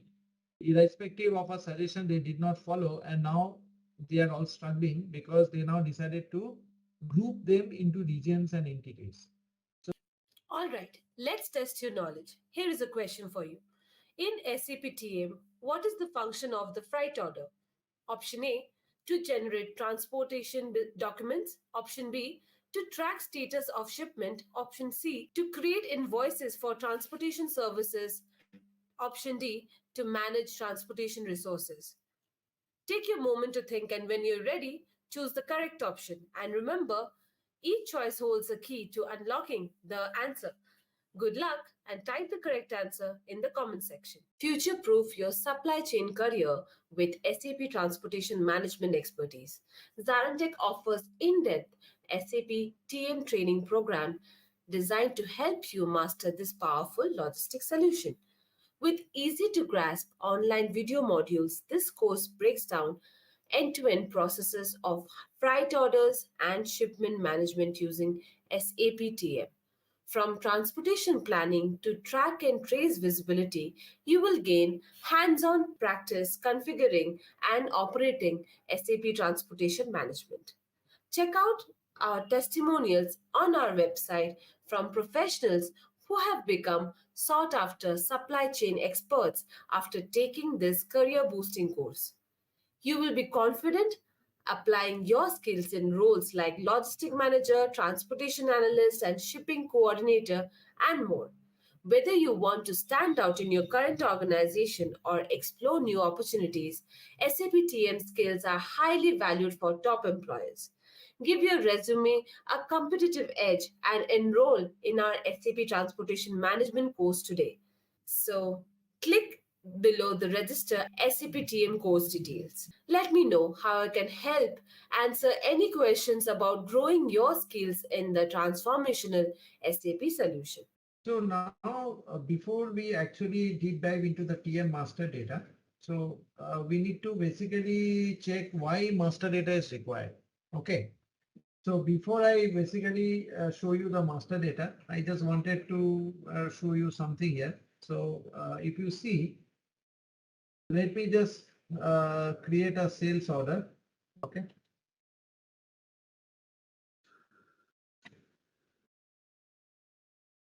So I just put in a particular,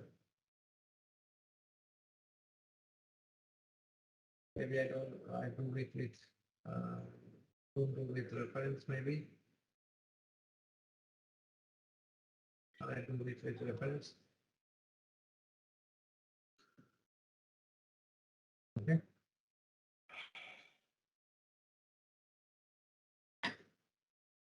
So I just put in some dates. Suppose my delivery date is 20th of this month. Okay. And I put in my pricing date also. I put in some material here. I put in some quantity here. Okay.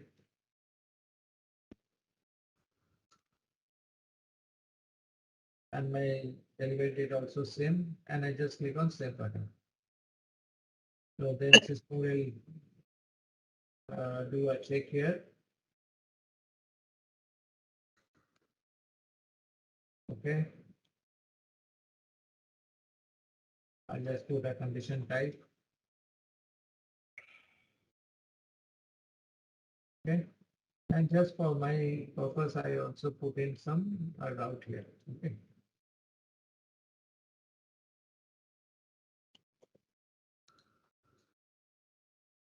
And I just click on the save button. So when I press save button, so if I go into display mode,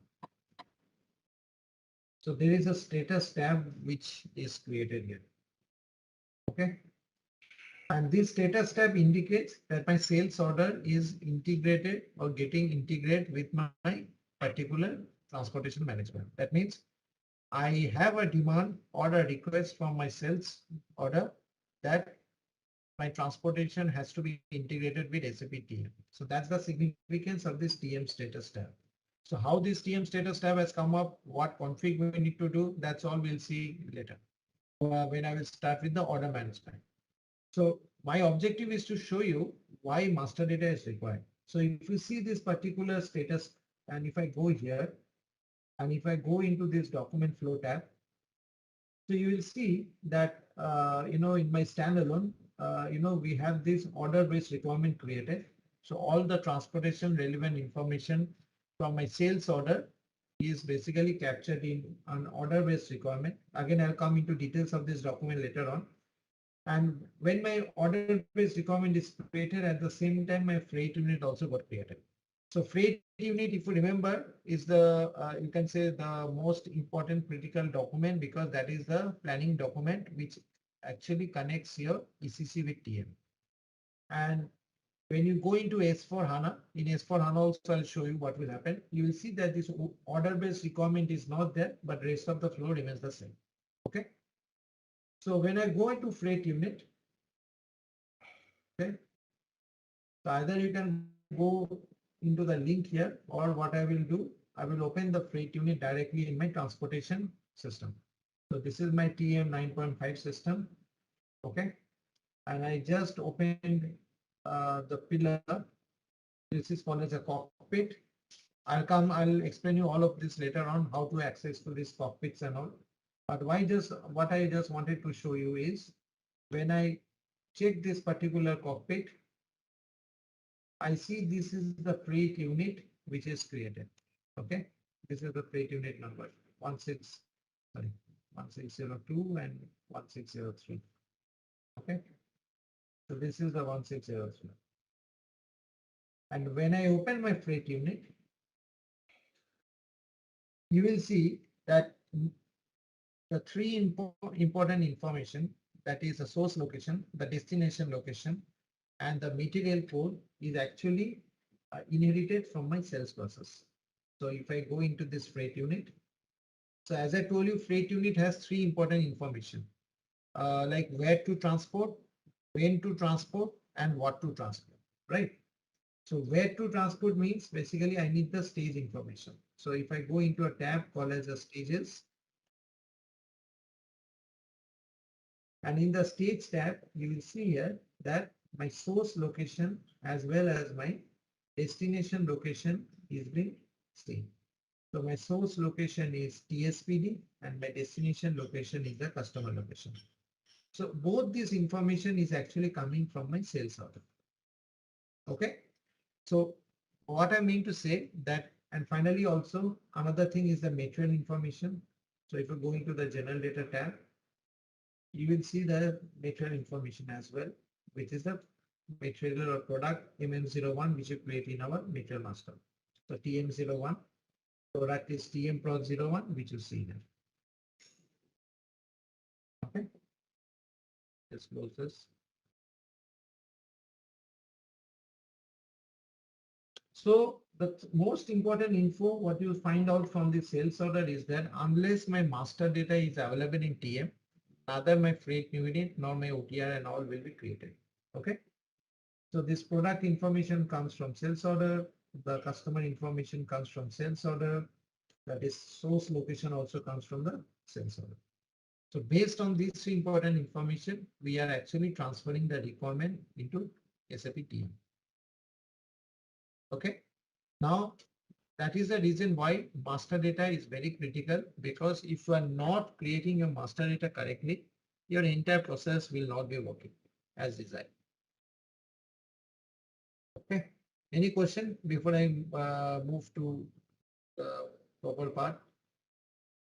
So this freight unit that you're talking about is going to be only one line item, or it's going to be as much of line item as there in sales? Yeah. So because it is based on delivery. So in case in delivery you are maintaining 10 products, all the information will come in a freight unit. Now, whether you want to create a one freight unit or 10 different freight units, that depends on a specific rule in TM called as a freight unit building rule. So when we'll come into that, we will see that. But in other words, to answer your question, yes, it is all coming from the delivery. Because unless in the delivery you are specifying what product to transport, SAP TM will not be knowing anything. Because all the information is driven by the ERP here.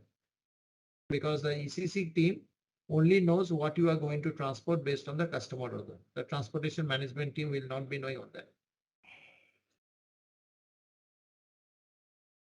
Okay.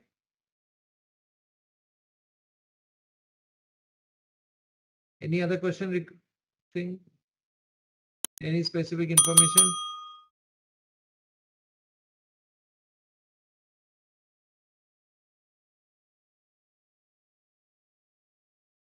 Okay. So I just go back to my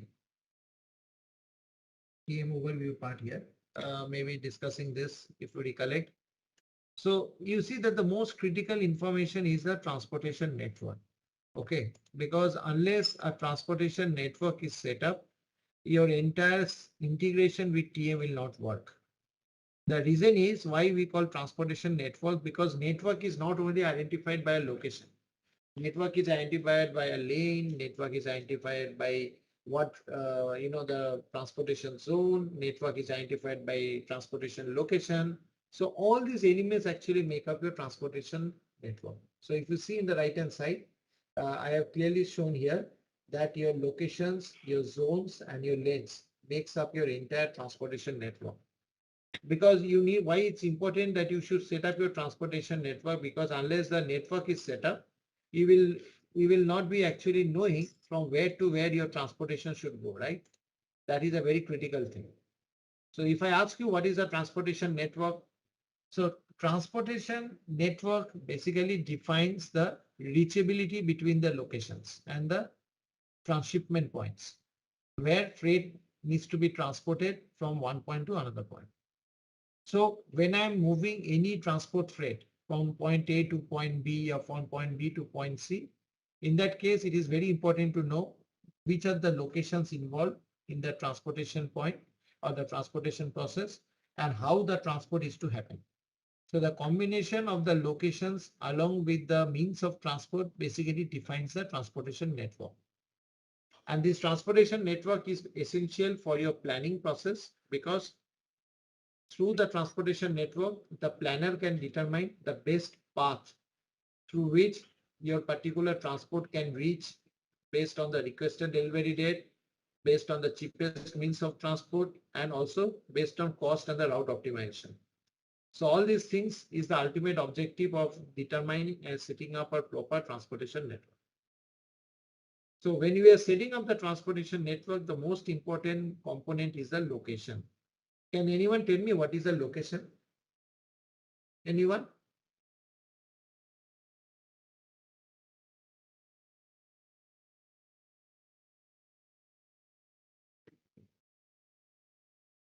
No one knows what is the location. Just means not only from TM perspective, but no one has heard about what is the location.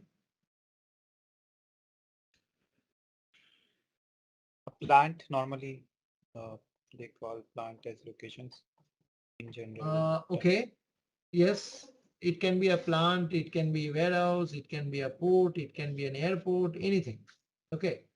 So locations, basically, we can say they are the most critical node of any transportation network, because this is the point where your goods are loaded and unloaded.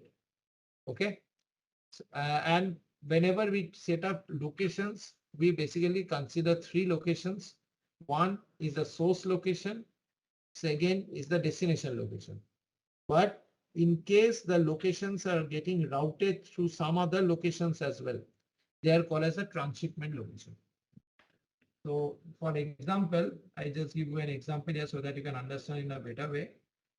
So if you are a customer and if you are communicating with your shipper that I need my goods in Chicago, which is the consignee, and your Cologne location is your shipper location. So that's why you saw when I created my freight unit, initially it is created of a single stage. So single stage means my source point and my destination point. So here my source point is Cologne, which is my shipper, and my destination point is Chicago, which is the consignee location. So always remember, whenever your SAP, when you are implementing transport management, because my customer is not interested through which my carrier or my shipper is routing the goods, but is only interested, okay, what is the pickup point, what is the destination point. So due to this design and due to this requirement, SAP has designed the stages in such a way that in standard automatically a single stage is always created. So that means the source location or my colon is my pickup. So in SAP terminology, we call it as a source. And this is my final destination location. And between this, so this is my ordered route because the routing is ordered from pickup to destination. But because the shipper has transported or subcontracted its particular process to a third party, so here they are using Bremen and Newark as another points through which the actual routing happens. So there is a difference between ordered route and actual route. So ordered route is always a single stage, but actual route is of a 3 stage because we have considered 2 more additional locations. Okay, so stages you can say is always locations minus 1. So in case I have got 4 locations, so number of stages will be 3. And why these are called transshipment points? Can you tell me how do you know that this is a transshipment or transit point? Anyone heard about the word transit or transshipment? Here the transportation mode is changing, that's all. Yes, you're right. So basically you are correct because the transportation mode is changing. That's why we are calling it as a transshipment point. So transshipment points are those points or are those locations where the goods are unloaded and loaded. So that is the first criteria where loading and unloading has to happen. And the second is the mode of transport changes.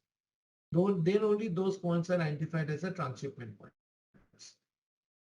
So in case the transshipment points are not available, in that case, so still see SAP does not need that these points needs to be identified as a transshipment points because whether it's a transshipment point or not a transshipment point, anyway, this is the location for SAP.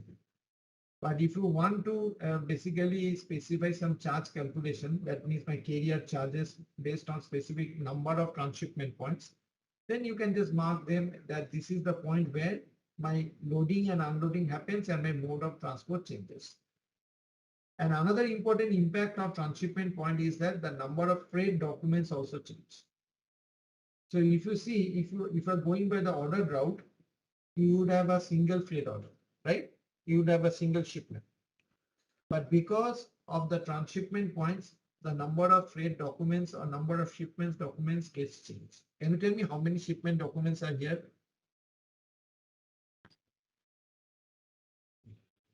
Okay. How many?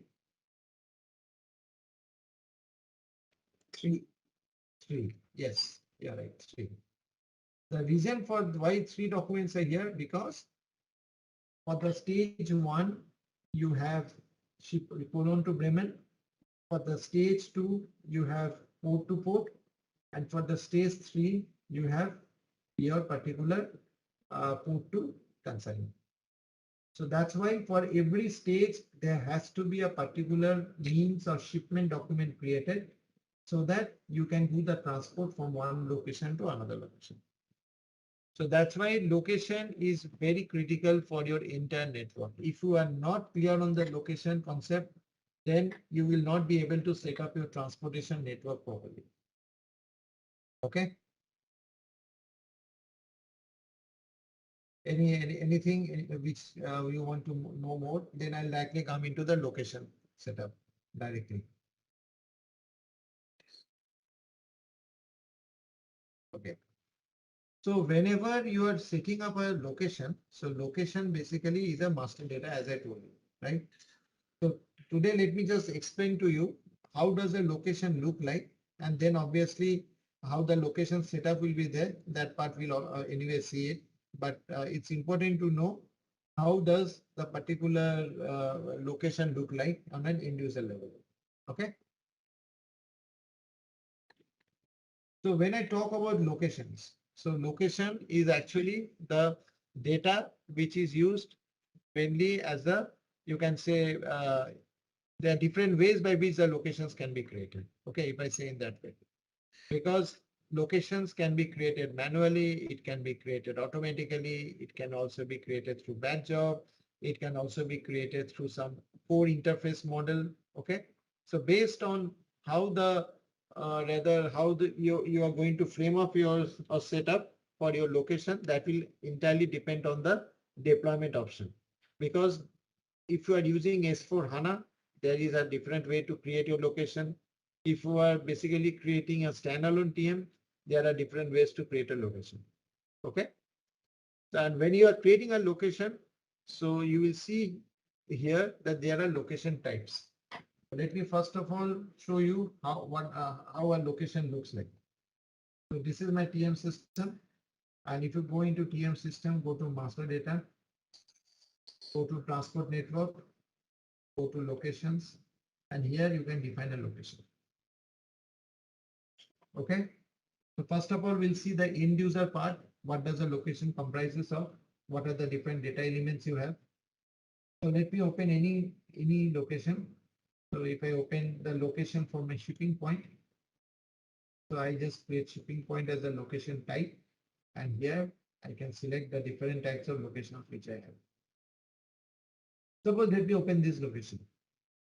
So when I'm creating a location, anyway, you'll always have a location ID.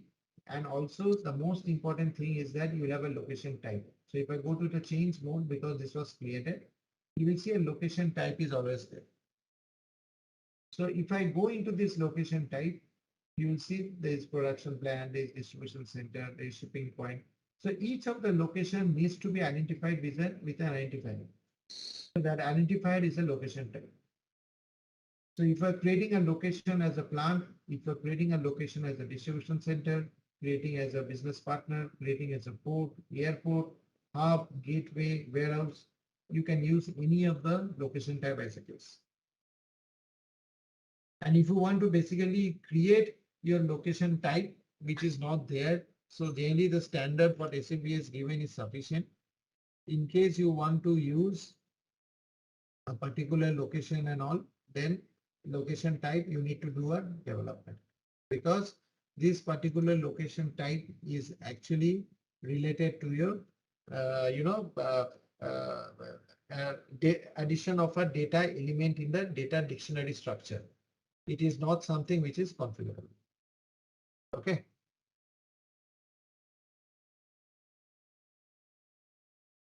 Okay. Any questions so far? The significance of location types and all.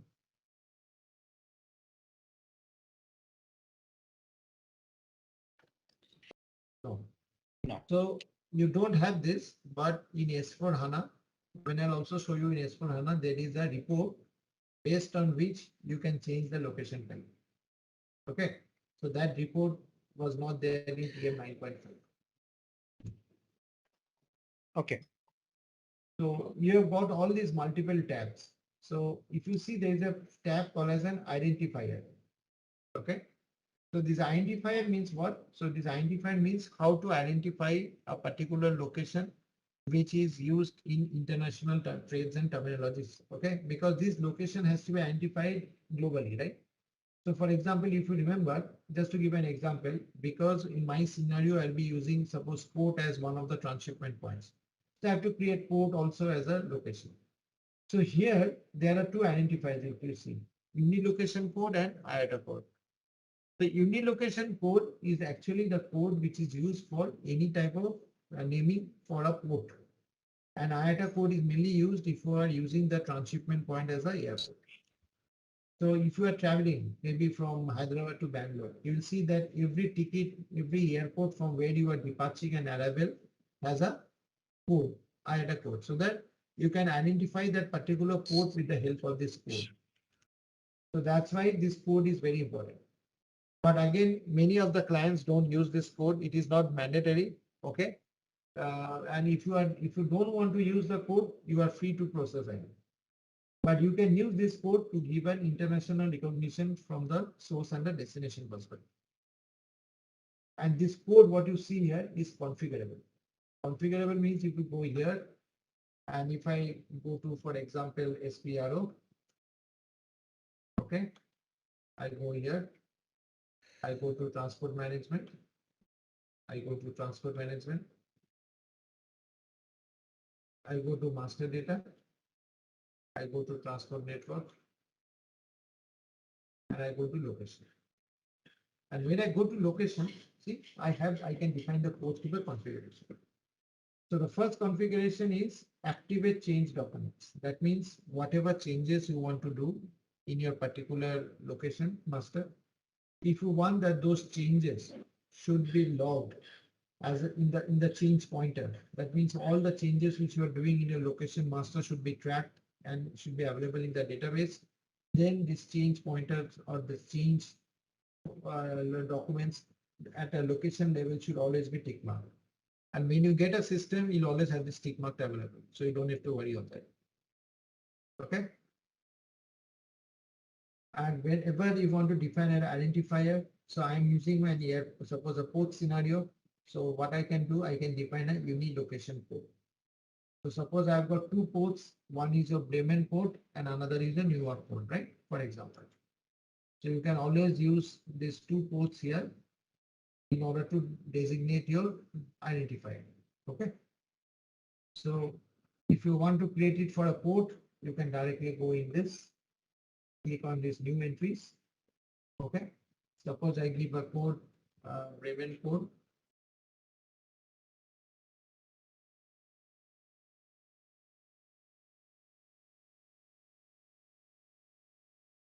And I can get another one called as a New York code.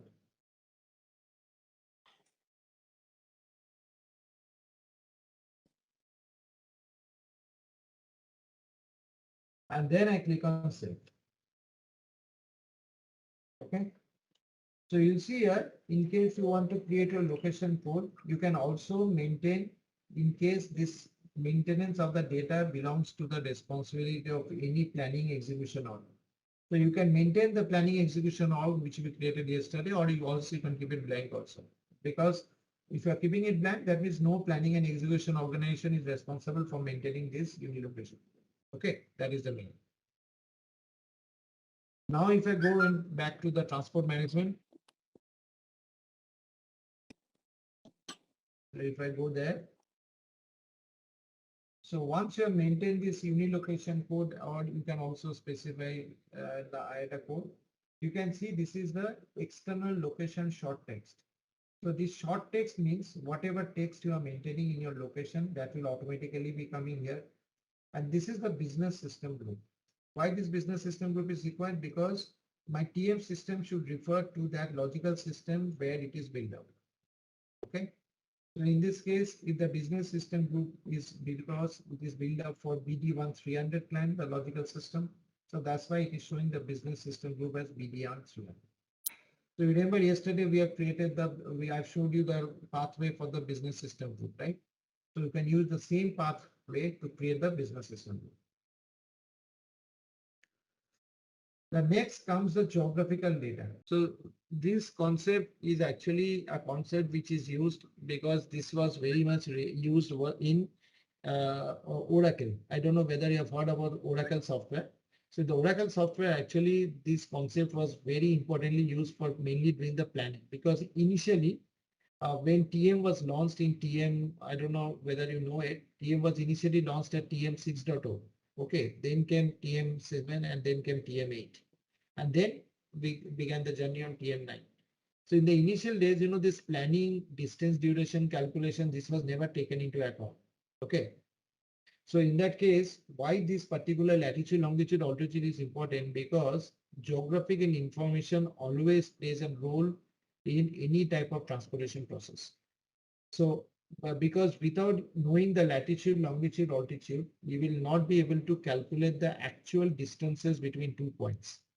And if you are not knowing the actual distances between 2 points, you will not be able to determine the duration between the 2 points. Because ultimately you need to make sure that you are reaching the point A to point B within X number of hours. In order to determine those distance and duration functionality, we need to maintain latitude, longitude, altitude. Now, how this latitude, longitude, altitude information will come in?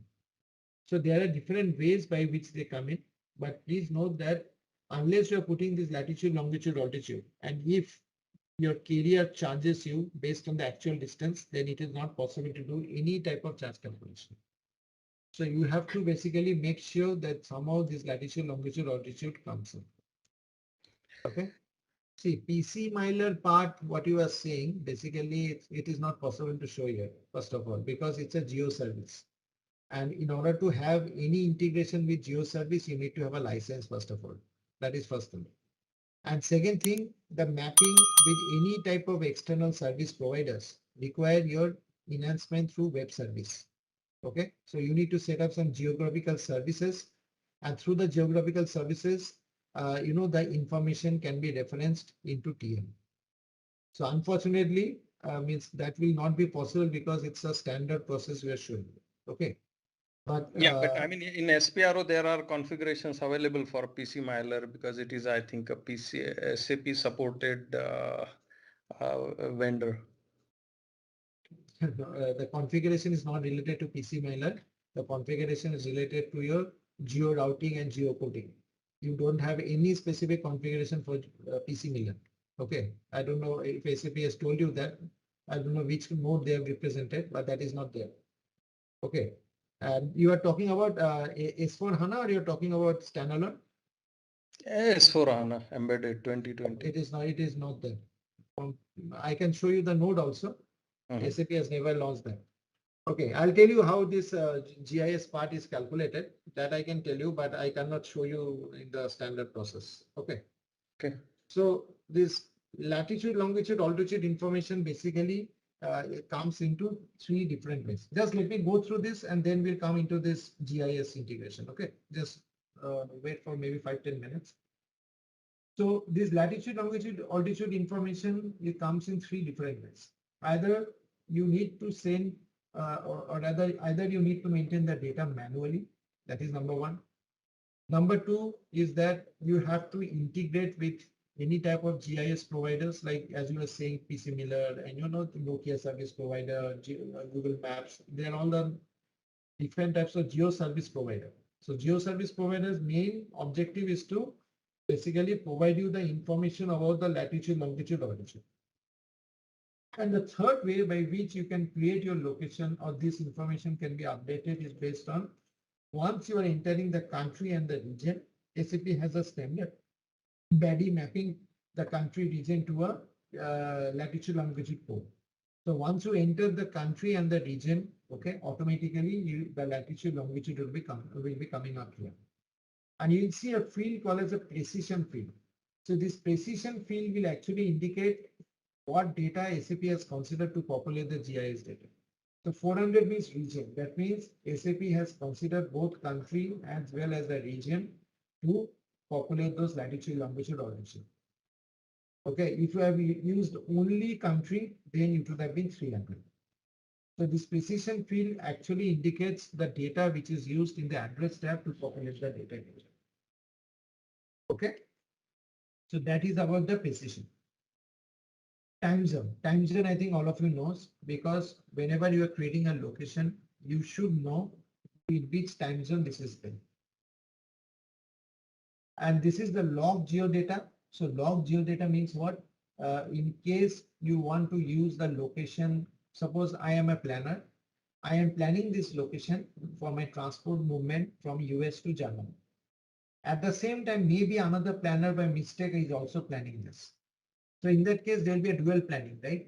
So in order to avoid that, I can log the geodata. Log geodata means in case I'm using this data as a planning mechanism or planning or using this data for planning. In that case, the other planner will not be able to use this particular location for the planning. So that is the concept of log geodata. Okay. And priority, you can always give a priority. to a particular location if you want to prioritize the location. And this is the deletion flag. So this deletion flag is actually used in case you have created a location and later on you want to delete the location. Okay. So in the first step, you see there are two configurations we have considered, one based on the unilocation code and all. And secondly, if you want to have a GIS integration, then this information will be updated. So I'll come into the GIS part a little bit later. I think you know that every location has an address, right? So the address tab contains the default address, post office box address, all the contact details. So the geographical coordinates, which you see in the first tab, are determined automatically as soon as you maintain the country code, because that is the section, that is the normal integration we have with GIS. Okay. And here you can maintain also email address and phone number, fax, etc. This is the the alternative identifier. So alternative identifier means they are always maintained in this tab, because here you can define the possible types of alternative location identifier. So alternative location identifier is basically used, for example, just to give an example, suppose you are using a particular transportation location and that location is used as an yard. So in order to give an identifier to that location, you can always use an alternative identifier type as a yard, so that within the yard the truck can come in, go out, etc. But you are giving an identification to this one. Or for example, you have got a port at Dusseldorf, and that port is always doing a tummy, and it always like a normal port, it also stores warehouse services. So you can give an identifier as STS, where it stores the warehousing products as well. Okay, so that can be an identifier. So just as we have our good name as well as our pet name in the house in order to identify ourselves, similarly SAP has come up with this option of creating an alternative identifier type along with the alternative identifier ID. Okay, and this type and ID is also configurable. So again, it is not mandatory, but you can still use it without maintaining the configuration. In order to configure this, what I will do, I will basically go here. I go back, and here it's configuration for alternative identifier. Okay. So here, for example, see, I have created an alternative identifier for my EWM logistics target system and all this stuff. Okay. So if you want to create a two identifier, one for the Bremen port, one for the Newark port, right? You can go here and you can give a, suppose my port of loading is one identifier. So I give a description here, port of loading. And similarly, I give the code list.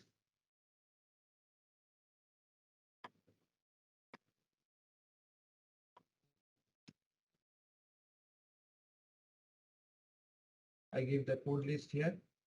So the code list is Bremen, BRE_02,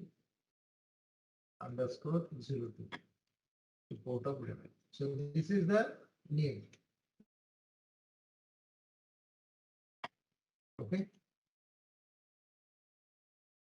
Similarly, I am creating one more identifier for my port of discharge. So just as port of loading, I also go for port of discharge. POD.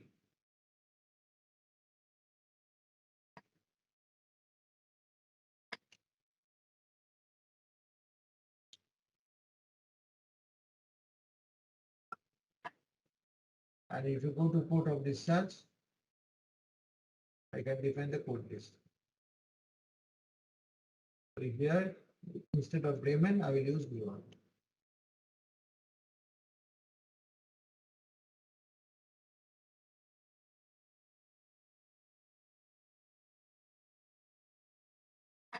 Okay.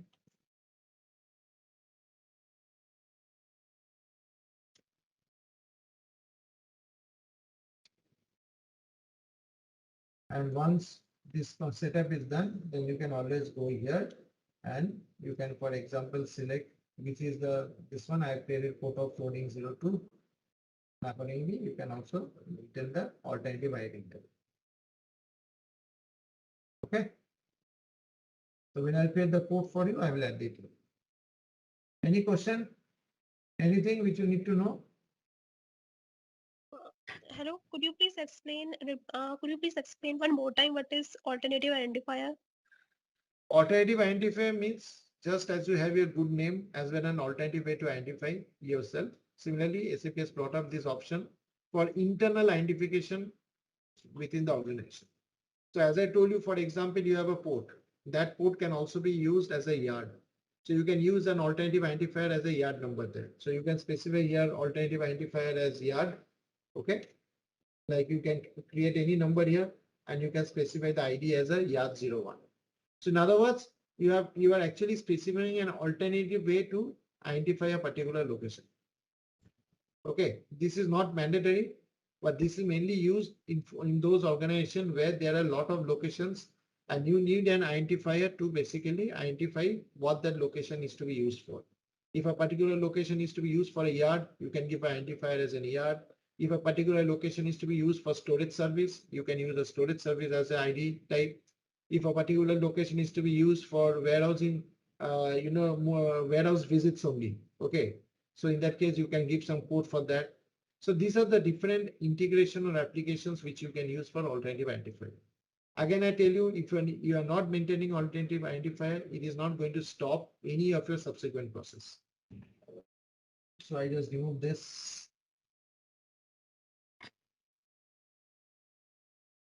Now comes the TM tab. So TM tab, actually this tab is mainly used to capture all the transportation relevant info. So if you see all the three previous tabs, it was not relevant for any TM information. So this TM tab allows you to maintain different types of information specific to transportation management. Okay. So the first is the minimum and the maximum goods waiting time. Why do you feel this field is there?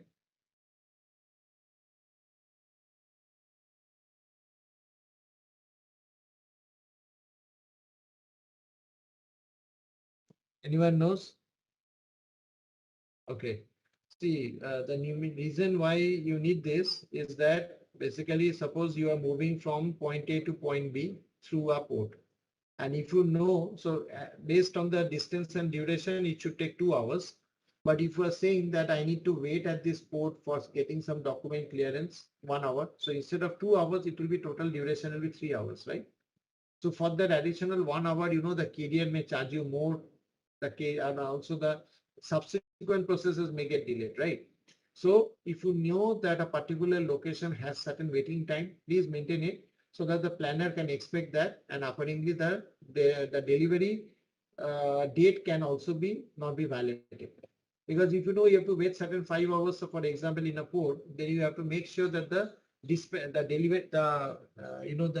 exit time from the shipping point should be 5 hours ago, right? In order to match the time, right?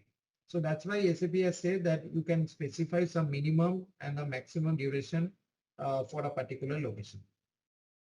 Okay. And this can be maintained in hours. Similarly, yeah. So when we plan, I mean, in the transportation lane, when we define this data, so it will consider the minimum hour or the maximum hour? No, it will determine so minimum and maximum means, suppose if you are specifying a particular, now the question is how will you get the maximum waiting time? Okay, that is the most important thing. So this is a ceiling. You cannot violate this ceiling. So that means you are saying at a particular port, I'm going to stay minimum 1 hour, maximum 2 hours.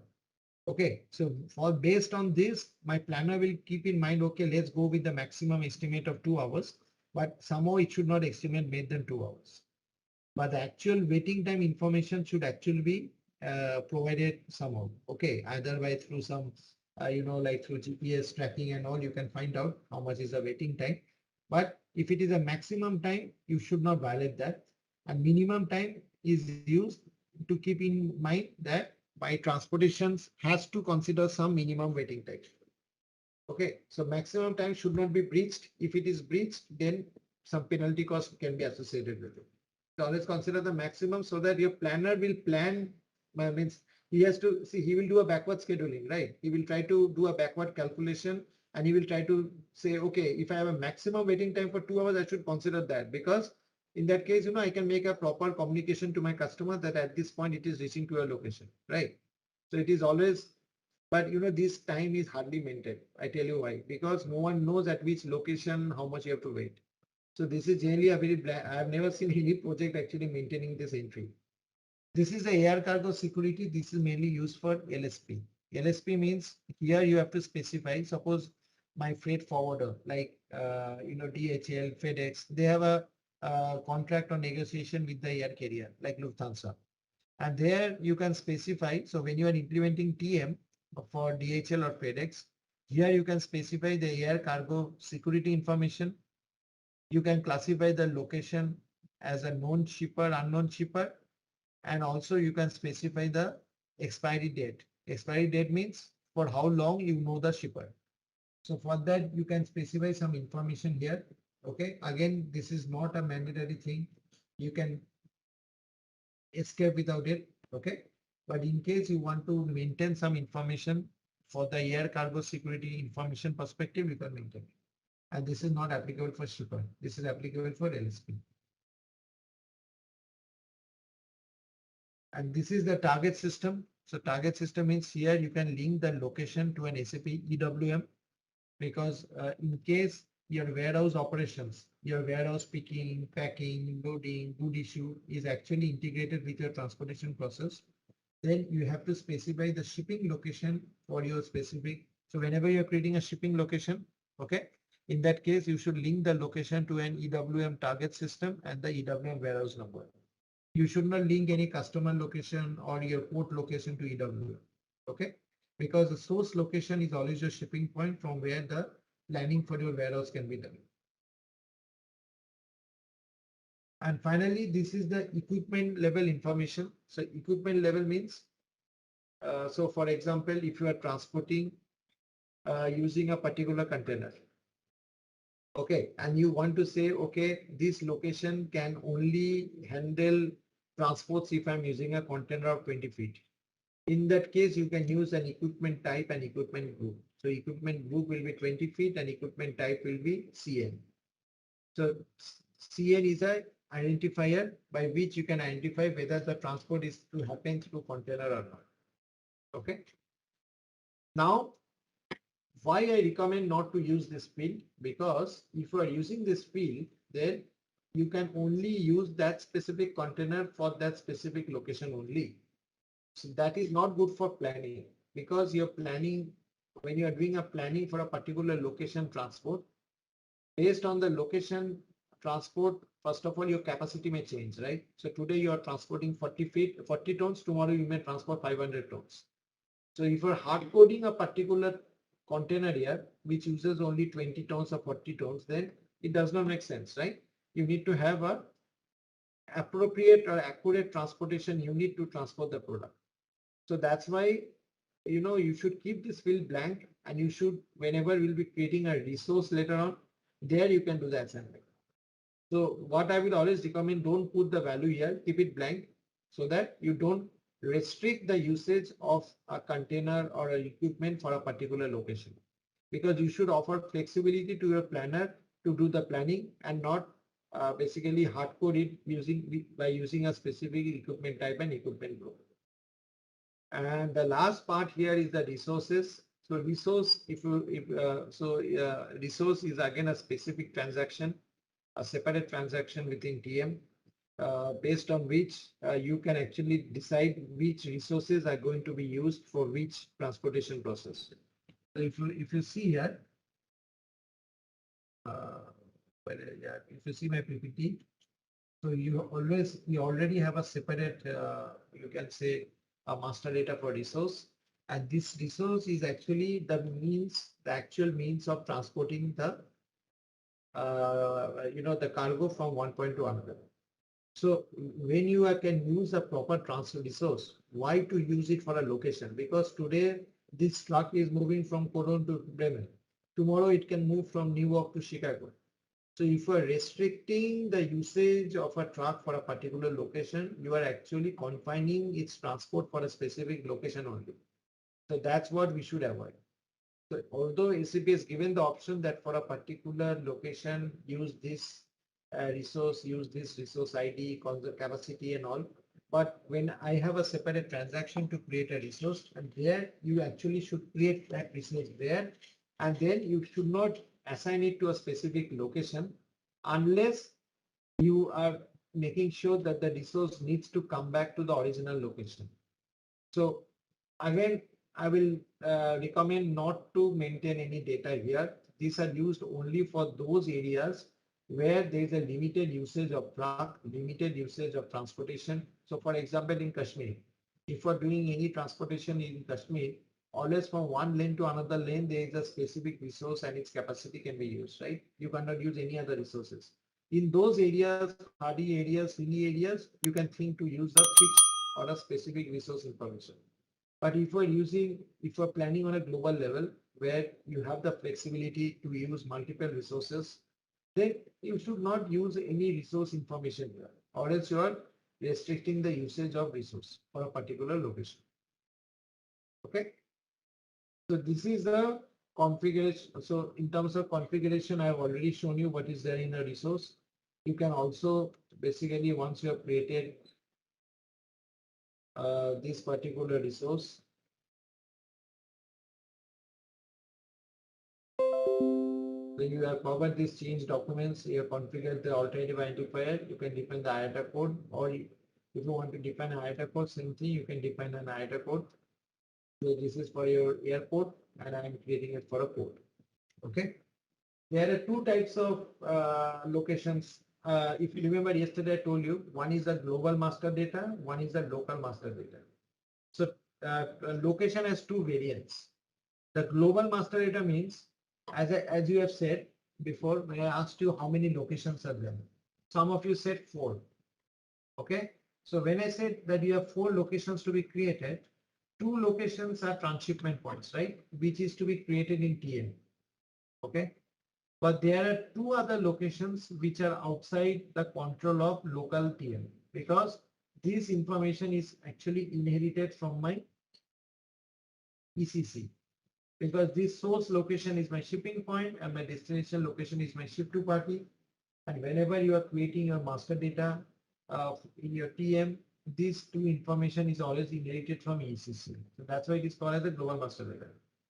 Okay. Did I explain it correctly, or did I misunderstood your question? So whatever we created now is this global master data, which is No, local master data, because it is localized within TM only. Okay. So when you'll be referring to the ECC, a master data is only location. Okay. When you'll be referencing the ECC, it will be on a global level. And there are different ways by which you can create that. So first of all, I'll show you how to create this port. For example, in order to create this ports, 2 ports, for example, you can go here. For example, I go to port underscore Bremen. My location type is port. I click on create button. And here you see latitude, longitude is all blank. So I can use the unit location code here. Port uploading. So this is my port at Bremen. And you see here, currently it is blank, right? Now if I go to address, so I made in some address information, Bremen port.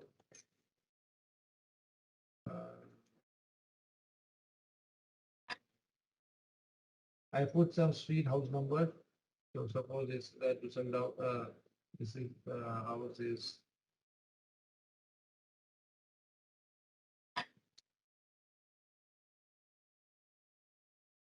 the postal code is something, city is Düsseldorf, okay, country is Germany, okay, and this is my region.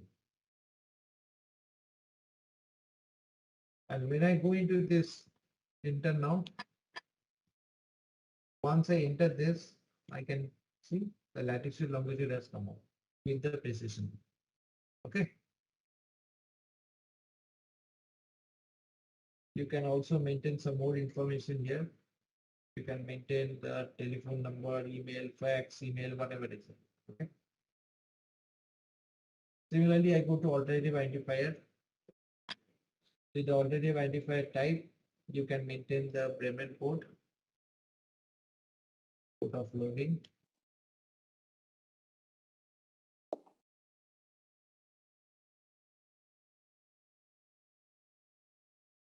You can maintain some goods waiting time. I don't know, I cannot maintain any EWM information here, so I keep it blank and I click on save. Okay, clear?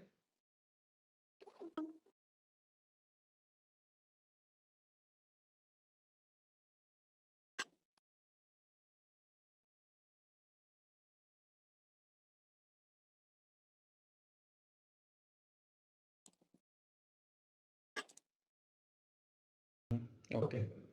So this is the port at Bremen. Similarly, I will create the port at my New York. Okay.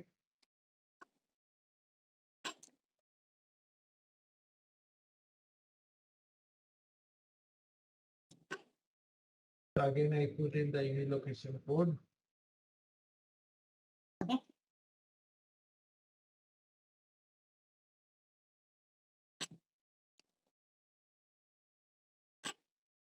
This is US.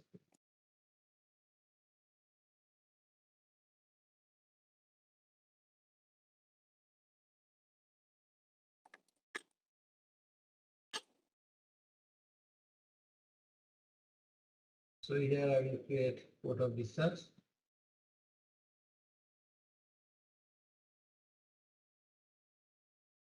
I don't want to maintain any goods duration time here, for example.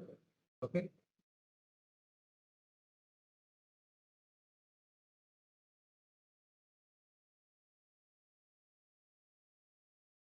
So this is the port of discharge. So I have two more locations. But in order to explain those two more locations, shipping point and my ship to party, right? For my customer or final destination.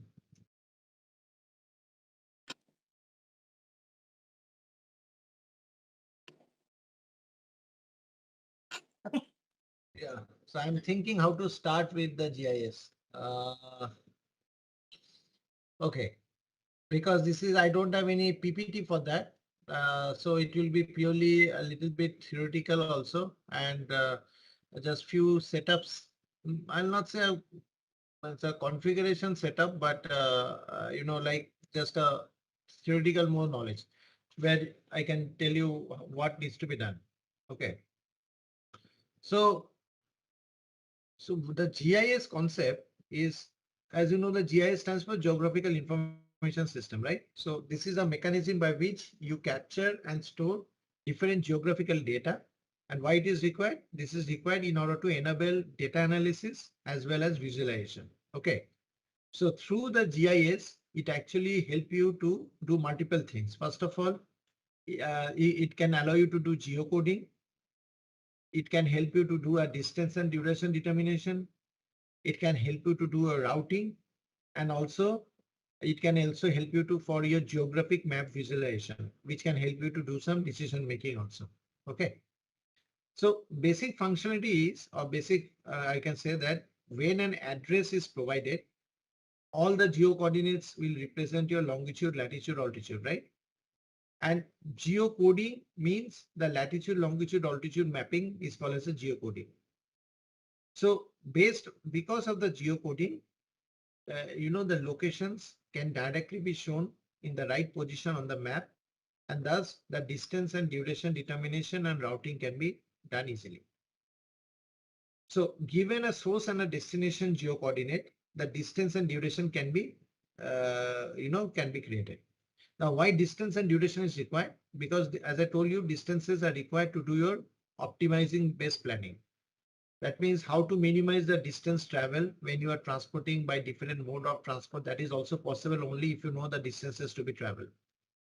And also distances are always shown in your freight order, freight unit, all the information, all those documents actually show the distances that needs to be captured from point A to point B. So apart from distance, duration is also required for your time-based planning. When you are doing your planning, what is the most optimized time that can be used? That is only possible if you are knowing the duration. Okay. So as with distance, durations are also shown in your transportation tool. So means there is a planning tool in our TM called as a transport cockpit, where for different documents for different stages, both distance and duration can be shown. Okay. Now the question is how this particular integration happens. So always note that GIS, if you are integrating with different types of service providers, there are a lot of regional providers which offers this data. Okay.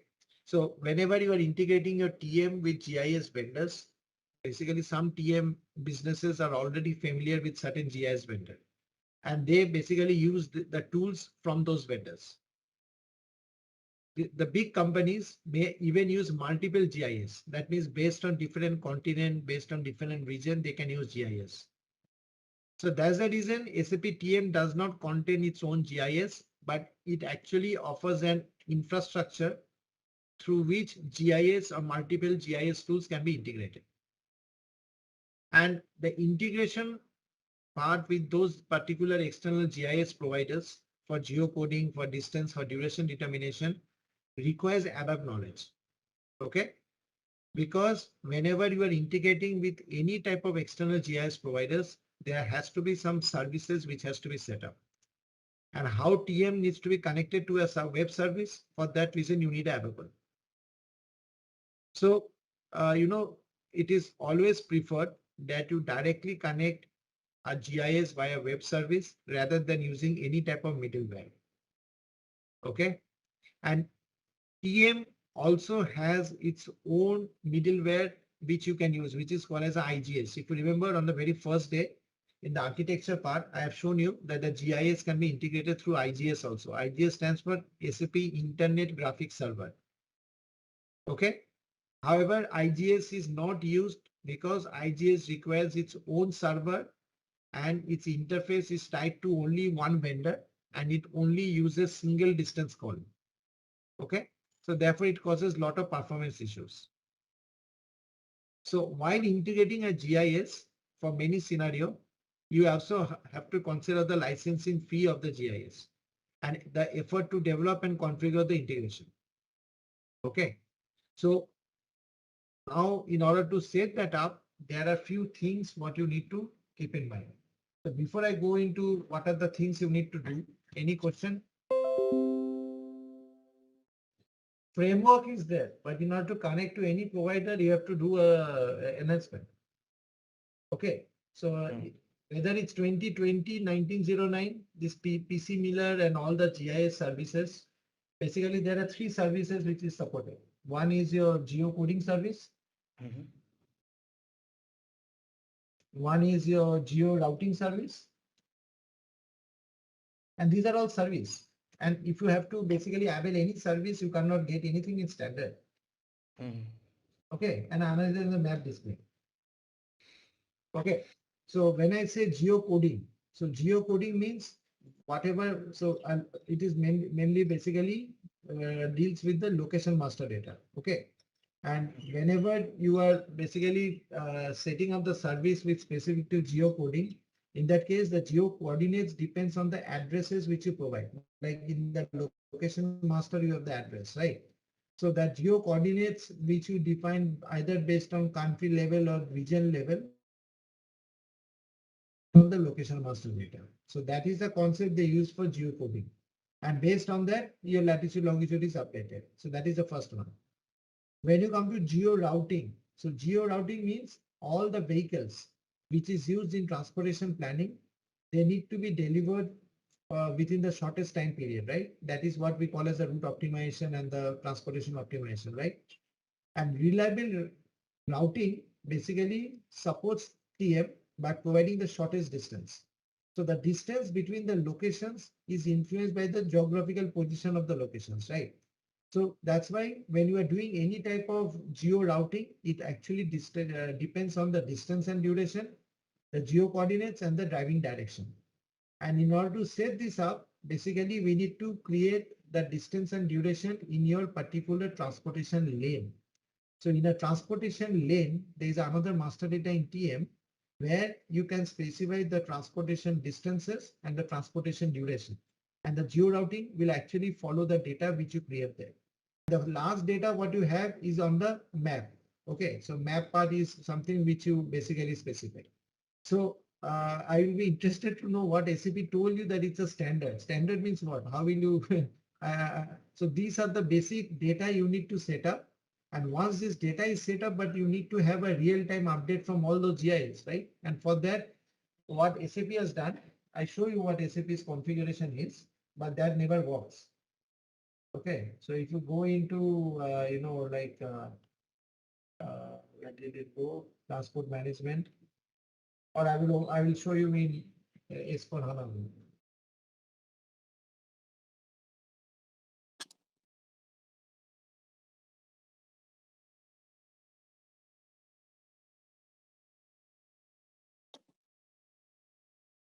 So you go to transport management.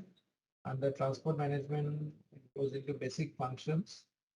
And here I need to check where they are put in.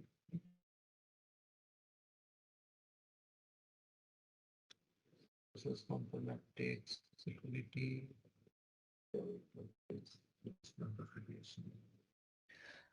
I think you can search by geo, so you will get that.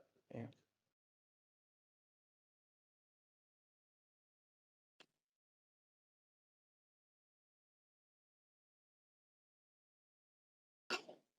It will be a typical one.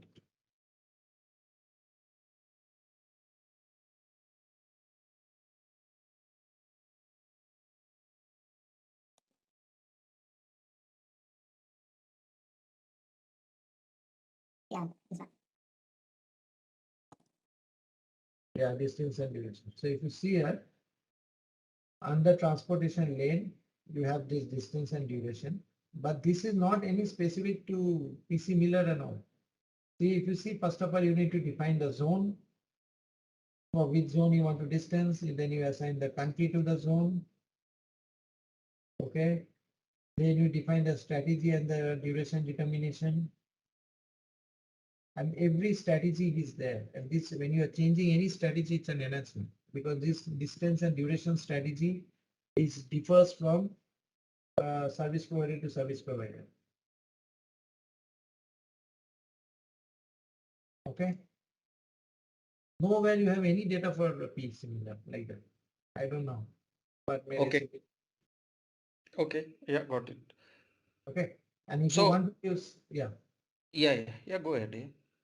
If you want to use GIS tool, that means if you want to integrate with your GIS provider, you have to integrate this.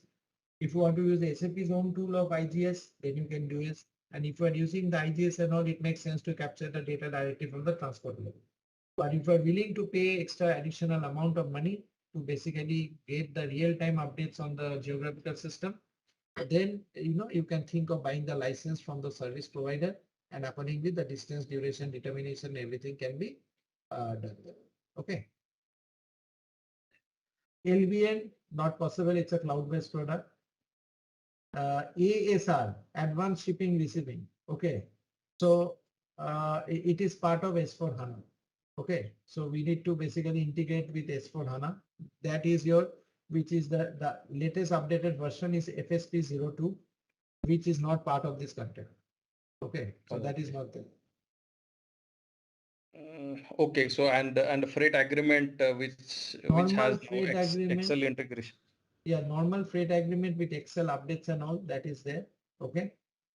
So as I told you, the major difference between S4 Hana and your TM part lies only in the order management. So what we can do, I can do a combination of both. Okay. So order management part, the things which are added in 9.5, I can show you that. And then I can run the course in S4 Hana also. That will also okay. Okay. Thank you. So let me start with that. So basically, if you see this, sorry, I was in the master data part, right? Just one more thing which I wanted to tell you before I go ahead on this, that whenever you are actually setting up any type of geocoding, so this one which I told you that geocoding is that there is one layer of configuration which you also need to do, which I just show you because I just shown one path for GIS and there is another path for geocoding, which is your NetWeaver. So under SAP NetWeaver, you will have general settings, and under general settings, you have set geocoding. So this also configuration you need to activate or update. Okay. So where you need to first of all register the geocoding program. Okay. So before any external geocoding functions are used, at least one geocoding services has to be registered in the system. So these services is what you are saying about you have to activate the service from PC Miller and all. Okay, so there are a lot of services. You need to have this first of all. Okay. Okay. So next, once you have registered this geocoding program, next is we need to assign the geocoding program to countries because you need to know for which country the distance and duration needs to be determined and the routing. Okay. So you need to maintain this geocode and maintenance sync. Okay. So, so for every country, this is required. Okay. Or else it is not going to work. So means each location, that means in other words, whatever location you want to have as a GIS setup, for each location, for each country, they will use this service. And in the standard, the service is SAP O. This is the standard service we use. Okay. Now, once you have defined this, then we need to assign the address fields for geocoding, because your geocoding, how will the system know for which field you want to determine the geocoding, right? So for that, you need to assign the relevant address fields for geocoding. So that means to restrict the geocoding service calls and to improve the performance of the geocoding, you have to maintain the address fields that will trigger the geocoding. This is very important because for some countries or regions, they only want region. For some others, they want city. For some others, they want postal code. So these are the different fields which SAP has standard, and you can do it. Okay. And finally, once you have added these fields, you need to process the geographical data. So this is the most important part because you have to map the country with the geocoordinates. That's where you see that when I was entering the coordinates, rather when I was entering the country, the geocoordinates were coming in, right? This is because of this configuration. And the table name is GEOT005. GEO stands for geography, T005. So that is the table where all this information gets stored. So that is the standard table where you can find it. And you can also define the geo coordinates for regions. So, if like you, I think you were asking, right? Like how these latitude, longitude, altitudes are coming automatically. This is because of these two configurations. And there are certain reports also. If you want to basically run the report of mass geocoding, so there is a report. If you go to SC38, I forget this, but SAP APO /mass underscore geocode underscore this one. Okay. You can use this report for mass geocoding. Okay. In order to do this, why I was telling you our development is required, because there is a service you need to activate, and that service is in the config. It's in the enhancement. I just show you that also. So if you go to SPRO, so whenever you are getting any service, external services from PC Miller or XYZ, okay, you go to basic functions, you go to process controller, and there is a service called as GEO underscore DET, which is a geographical determination service.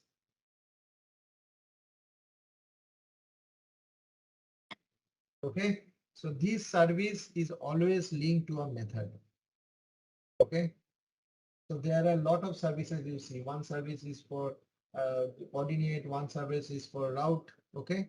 And every services or so for example, GOT and every services have to be linked to a method. So you have to find the corresponding method for the corresponding service. That's why I was telling you that without enhancement, you cannot proceed because every method which you're linking to the services has to have a class interface and interface component specified for that particular service provider. See, this is the one. Now, did you understand why did I tell you in standard not possible? Yeah. The SAP has given the standard implementation code, but that does not work. You have to enhance as per the requirement. Okay? Yeah. Okay. Okay. Any question from anyone before I go into the location part for source and destination?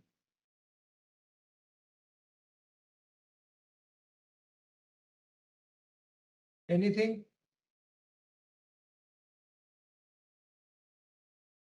Okay. So this source and destination location can be created in two different ways in two different servers. Now it depends on whether you are in S4 Hana or whether you are in standalone. If you are working in S4 Hana, please be very attentive here. If you are working in S4 Hana, you don't need to basically spend too much time. Just go to a report which is called as AC38. And in this report, there is a program. SAP APO create location. And when you go to this particular program, and if you execute this, system will say create location for business partner, plant and shipping point. So that means in case my shipping point is 2020,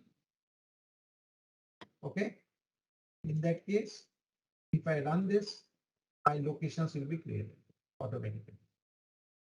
In case I need to, so this is my source location because my shipping point is my source location. And for destination location, because it will be my ship to party, which is my customer. So you can always use, for example, if you are using this customer, you can always run and you can create the location. So in SAP S4 HANA, this is very much simplified. You just need to run this report and automatically locations will be created for your source and destination. But if you are moving in through your SAP TM standalone, then we need to create your sifting. You have to do some sifting. So sifting is the process by which you have to transfer your master data from ECC to TM. So that is the framework or the methodology we use whenever we are working on standalone. So again, I write here clearly, if you are working on standalone server, you use SIF model to transfer your master data. So standalone.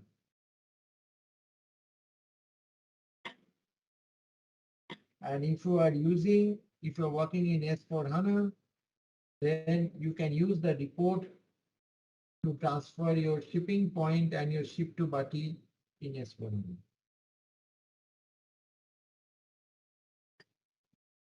Clear? Now, how do you do the sifting? So for example, I created my master data. This is my master data, CUST_002 in SD. I hope all of you know how to create a customer master, right? Anyone who does not know?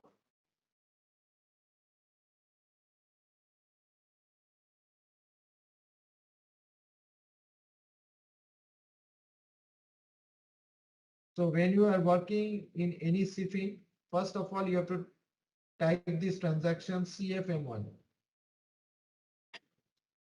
So CFM1 is, first of all, you have to create integration model and then you have to activate the integration model. So there are two transactions involved in order to do the sifting. One is your CFM1, another is your CFM3.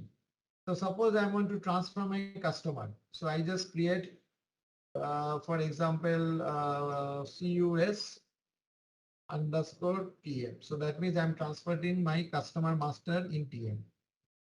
So this is the logical system because this is the system where I need to transfer. That is my TM system. And this is the application. So I can use certain APU application ID. This is the, it's again a free text. You can use any application, but I'm using the earlier application which I've used to transfer my master data. So I'm just using the customer one. It can be anything. You can just use any text. And whenever I'm going to transfer my customer master, what I have to do, I have to select for which customer I need to transfer, right? So what you can do, you can basically select the customer here. Where you can select the customer, just select this here, select this, and here you can maintain the customer ID. When you are maintaining this customer ID here, you have to also ensure that this, whether you only want to create a location or you also want to create a business partner. Can you tell me why this option is there and which option you should select? Let me guess what what you understood from TM. Which option I should select?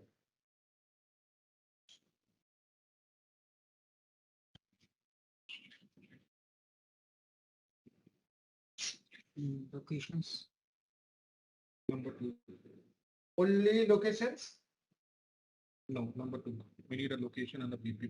Yes, right. You need a location as well as business partner because see, again, you have to come back to the very basics. So if you see this particular flow, ship to party is my location because this is my destination location. But at the same time, ship to party is a partner, right? He is a business partner for you because this ship to party is used in my sales as a business partner. And at the same time, this ship to party is also created as a location. So whenever you are transferring vendor master or customer master, always create this option as 2 because you need also the location and the business partner. And once you maintain this, you basically need to execute. Once you execute, select this, click on integration model. So it will say integration model generated. Good. Okay. You can do a consistency check. Okay. No errors found. So once you have created this integration model, then you have to go to another transaction CFM3. This is for activation. And this CFM3 is actually taking the data from the previous CFM1. So that's why you don't have to enter the data again. See the same data, model, same logical system, same application set. And then you activate.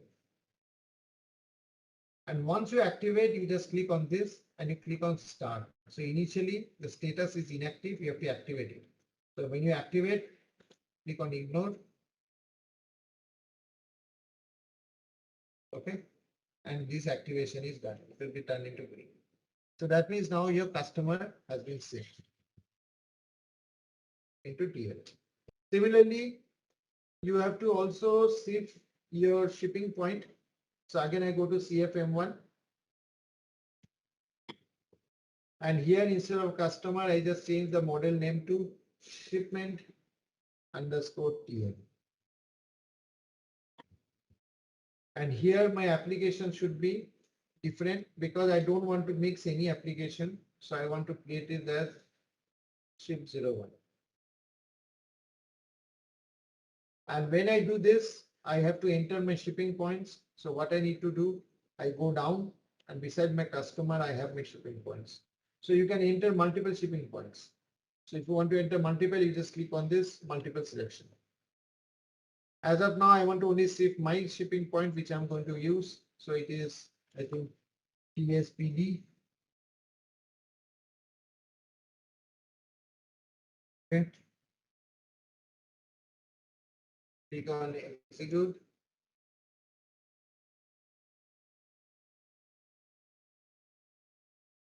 And then I go to my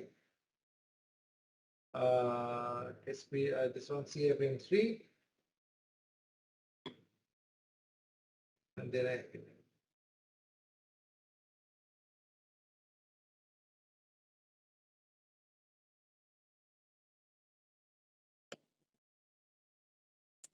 similarly, if you want to sieve the material,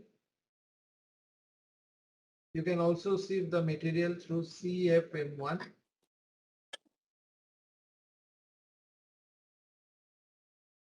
And here, instead of shipping, you can say material I want to transfer across TM.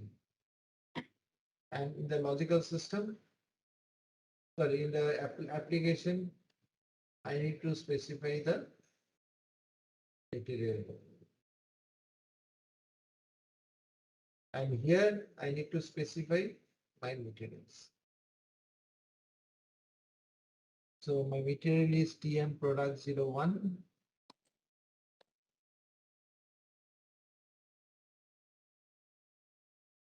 Okay.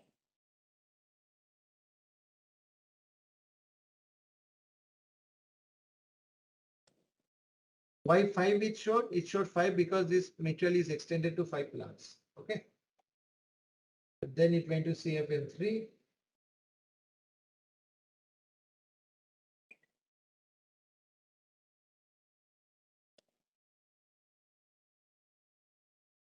Okay.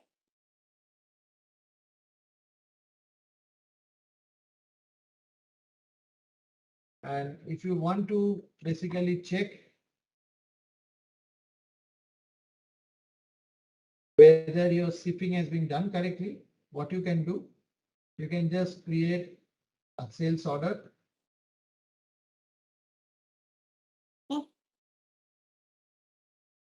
Suppose you just this hidden level information, you can just create it. And then suppose I give this to 20. I give this to 20. I enter my material product. I give a quantity as 1.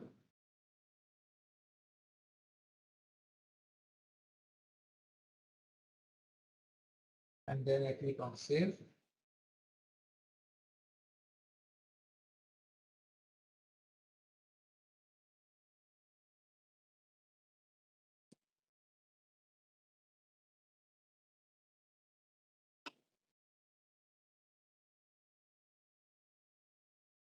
So my sales order got created. If I see the TM status, I did not maintain the route. I should have maintained the route here.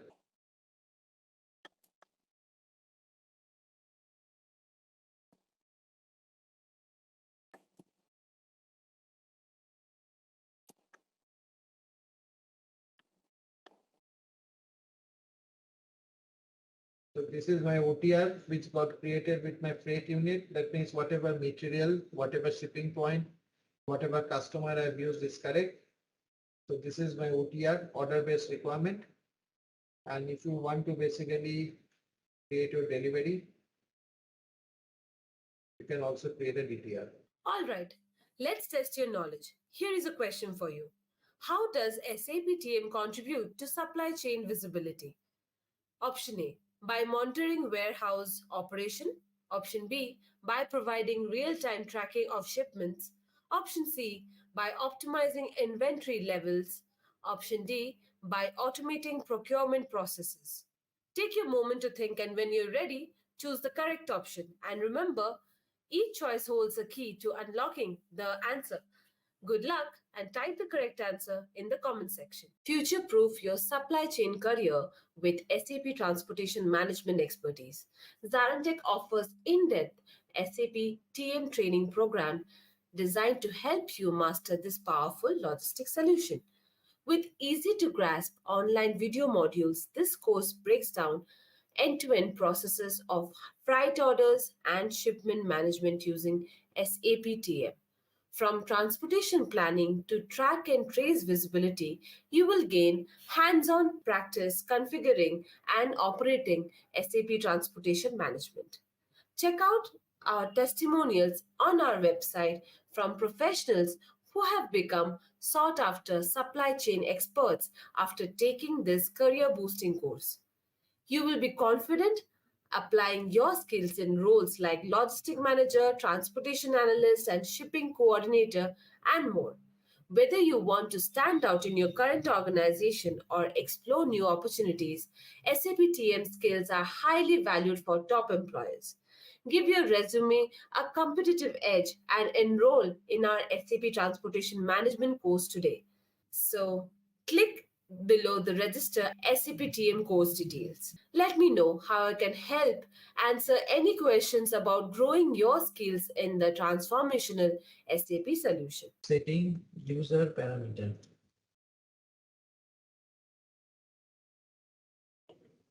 So this is done with the help of transaction code CFC1.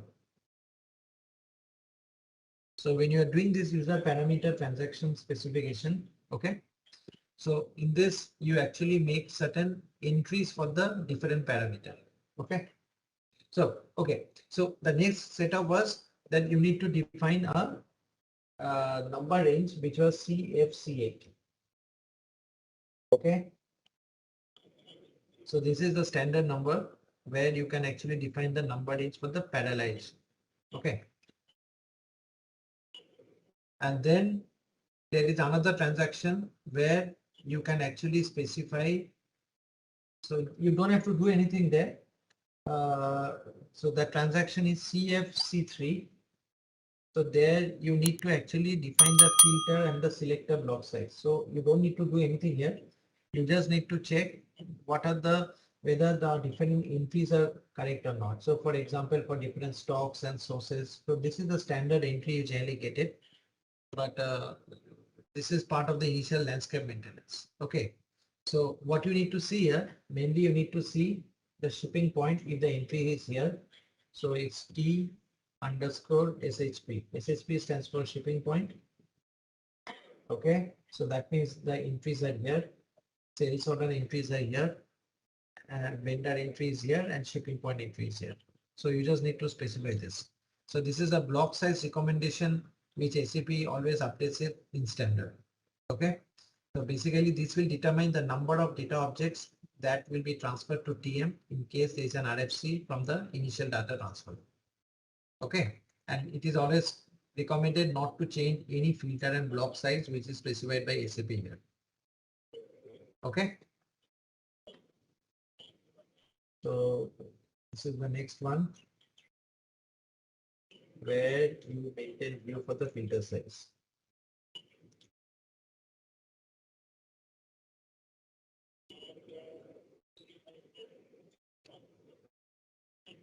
The next is the change transferred for master data. So that means there is another transaction which is CFC9. So here what you do, so this is important because all the master data changes. Suppose you're changing any material master, customer master, vendor master, shipping points, all are configured as a periodic transfer to TM. So any change which is done, you basically needs to indicate this that all the changes will only be transferred. In that case, if you schedule it as a batch job, all the changes will be transferred as a batch job from the ECC to TM. Okay. So for that, you need to maintain this master data change transfer value to F2. 2 means immediately the changes should be transferred. Or if you want to make it as a batch job, then you have to change it to 1. Okay. Similarly for customer also, for vendor also. Okay. Then before you actually do this, so this is my targets changes for SIF.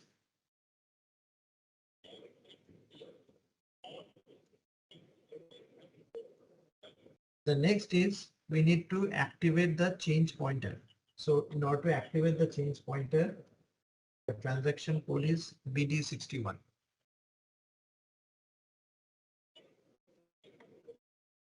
So this configuration is actually a prerequisite for transferring any master data change with the change pointer. So that is what we call as an activate change pointer. And that is done through BD61.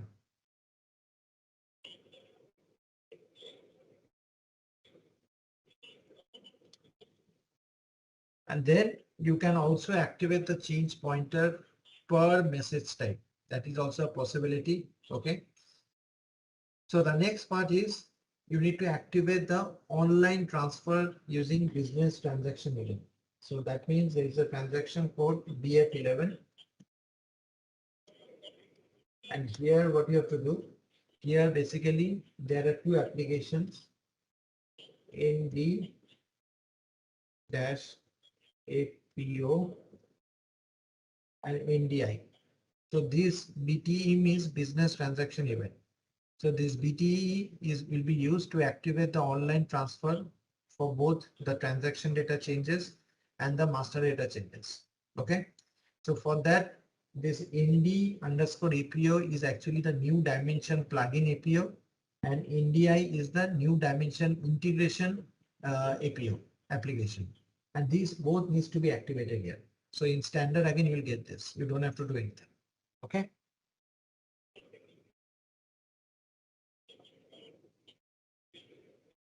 The next transaction code, what we have is SMQR. So this is, as I told you, the transfer of data between source to destination is done through queues. So when your particular, the APO system or your TM system will send the planning result to your ECC system, the queues will be generated in the ECC system in the inbound. So in that case, it is very important that the inbound queues that are to be processed must be registered in the scheduler. So this is an activity which your basis guy should do. And here you actually need to maintain the queue input scheduler where the type, the mode, the runtime, attempts, all this information needs to be specified. So this is called as a queue in scheduler. Okay. So in that case, you need to mark this here.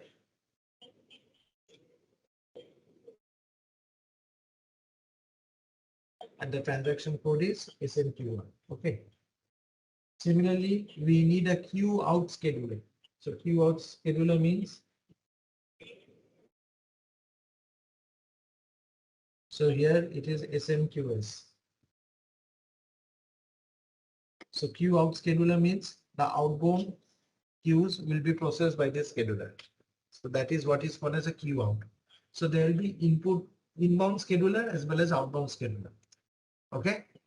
So here the target system to where the RFCs will be sent are registered here.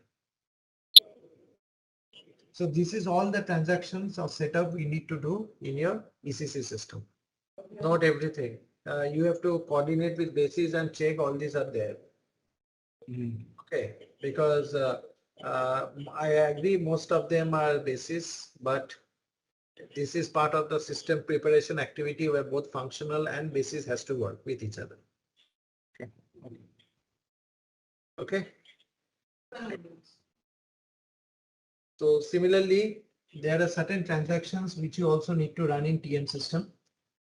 Again, these are something which also relates to some basis activities, but these are part of the system preparation activity. And this comes into the picture only when you are basically mainly setting up the master data element. So if I go into the TM system, so the TM, so again, the logical system definition, you see now I'm in PD client. Okay. And here also you need to define the logical system for both ECC as well as TM.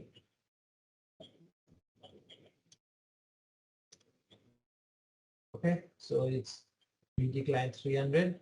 Okay. And also the ID client 800 is there. Okay. And the second is again, just as we have assigned the logical system to the client, the same thing we need to also do for TM system.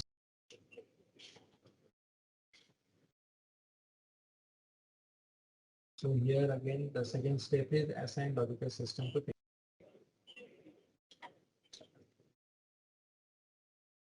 The third step is we need to set up RFC destination. So this is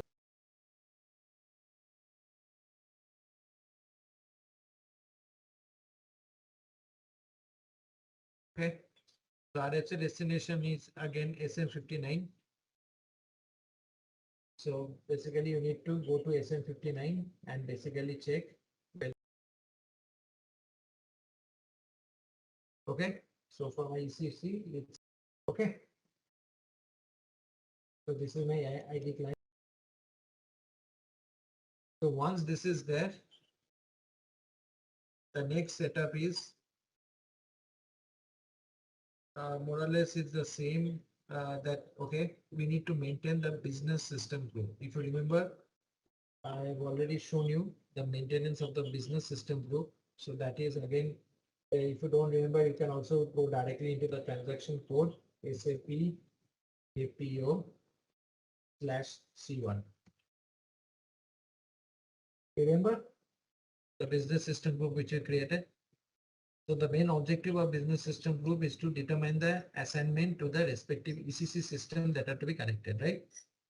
So in case your TM system is connected with multiple ECC system where they use the same number range of material, plant, vendor, customer, then we need to define multiple BSG group. But in case you are using to one ECC system, one BSG group to one RF system.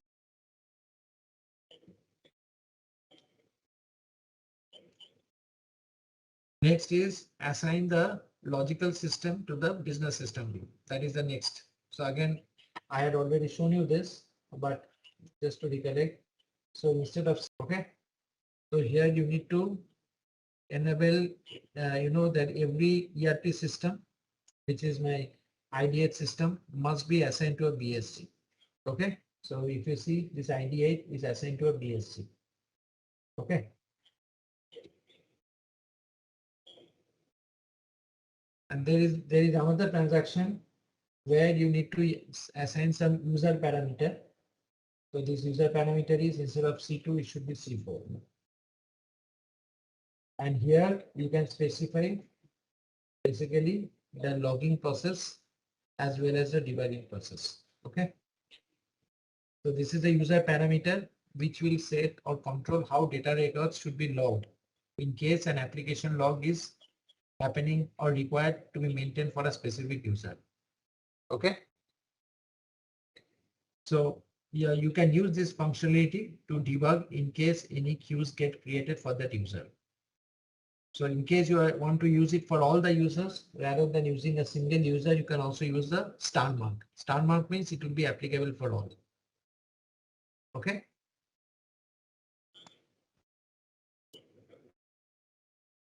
And last part is what is the T code for this one, Vinod?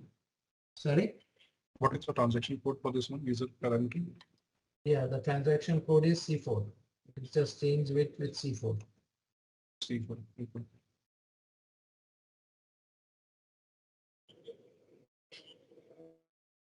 Okay. Okay. The next part is you need to maintain the queue in scheduler. So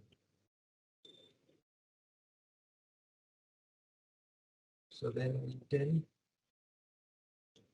queue in scheduler. So while you are maintaining a queue in scheduler, okay, so that means when the ECC will be sending the master and the transaction data to the ECC system, okay, so it will generate the queues in the inbound of the APO system. APO system is my TM system.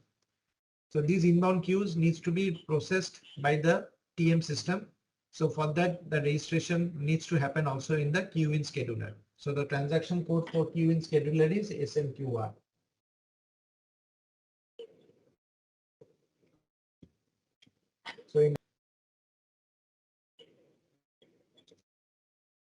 So queue out scheduler transaction code is SMQS.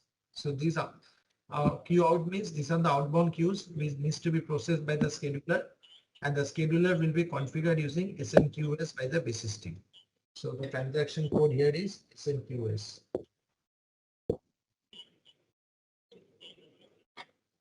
Okay. Now once you have done this, there are 2 or 3 other transactions which you need to not maintain. It will always be there. Okay. So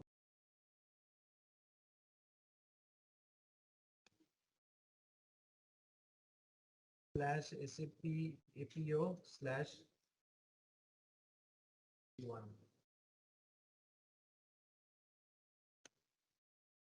does not exist. Okay, maybe they have removed this. Okay, okay, maybe you can neglect that. Okay, this is what the different transactions and setup is required. And once it is done, you just need to create the integration model and then you need to activate the model.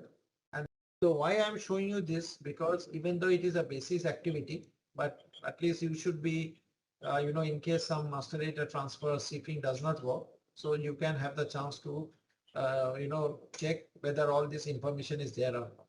Okay. So the next transaction what we will be seeing is the master data, what we'll be seeing is the transportation zone. Okay. So what is the significance of transportation zone? I tell you. So if you see here, we have defined the location and now we'll define transportation zone. The transportation zone means what? Suppose if you are moving, if you consider this scenario, if you are moving from Cologne to Chicago via these two ports, right? So this Bremen port is in Germany and this Newark port is in US. And both these ports, or rather both these locations, which is at the European location and here, which is at the US location, basically they are into two different zones. Why two different zones? Because one is in the Europe zone, another in the US zone. What is the benefit of that? The benefit is sometimes the carrier will try to send you or basically do the charge calculation based on regions or zones rather than sending you location. So if you are grouping the multiple locations into one zone, so there are three ways by which that grouping can be done. So I can group based on location ID, I can group based on your region, and I can group based on postal code. Because if you remember when I showed you that, the location master data, I have shown you that in the address master, in the address data of the location master, you can maintain country, you can maintain region, you can maintain city, as well as you can maintain your postal code. So that's how the grouping can be done. And also, if you are doing the grouping, the major advantage is that using the grouping process, you can actually reduce the maintenance of master data. So with more transportation zone, if we're creating a transport zone and if we're putting all the locations into one zone, you don't need to maintain all the locations for that zone individually when you are doing any type of planning and all. Just maintain the zone, system will automatically consider the grouping of locations into it. Okay. So in order to create the zone, basically what you have to do, you go into this BD transaction or rather BD client, which is your TM client. And here, if you click on this master data, if you expand this transportation network, if you expand this transportation zone, and here you can define the transportation zone. So when you are defining any transportation zone, system will first of all ask you what is the name of the zone. So I tell that the name of the zone is transportation zone underscore Europe. Okay. And it is maybe created today.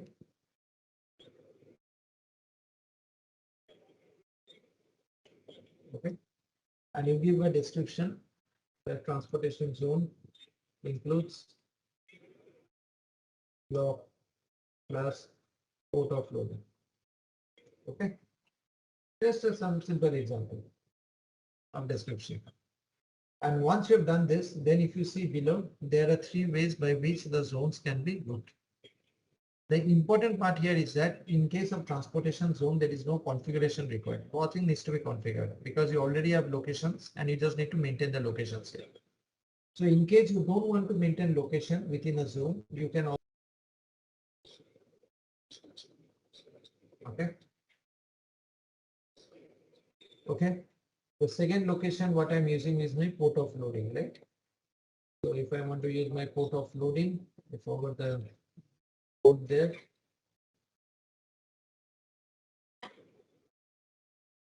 And here I can say my port of bringing, right? So my port of bringing. And in case you feel that certain locations needs to be seen already, in case the same location is being used in some other transportation zone, you'll get a warning message. And in case you want to remove some of the location from the zone, you can click on this exclude button. And once you click on this exclude button, you can just click on the. So similarly, if I want to create another transportation zone, because I have a two transportation zone, one for my Europe, another for my US, right? So in that case, what I will do, I will create another transportation zone. And here I need to basically maintain this value here. Okay, so this is my zone.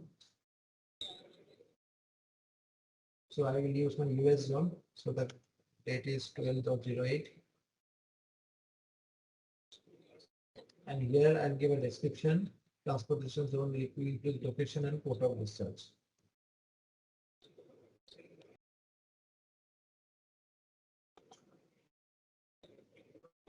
And the second one is my customer location. Okay. So with this your transportation zone. So once we have defined a transportation zone and this one, so there is another transaction where you can actually, if I go to the location, I can assign a transshipment point. So what do you mean by transshipment point? So if you remember yesterday I told you transshipment point is that point where the goods are loading and unloading happens, right? So that means if I go into this, so these are my two transshipment points because this is the place where goods are unloaded and reloaded and also the mode of transport changes. So that's why it is called as a transshipment. And then accordingly, we can basically set it up. Okay, so how to assign the transshipment point? So in order to have the transshipment points created, so what we have to do, basically you can assign the transshipment points here. So for example, if I go into this zone, so my first zone was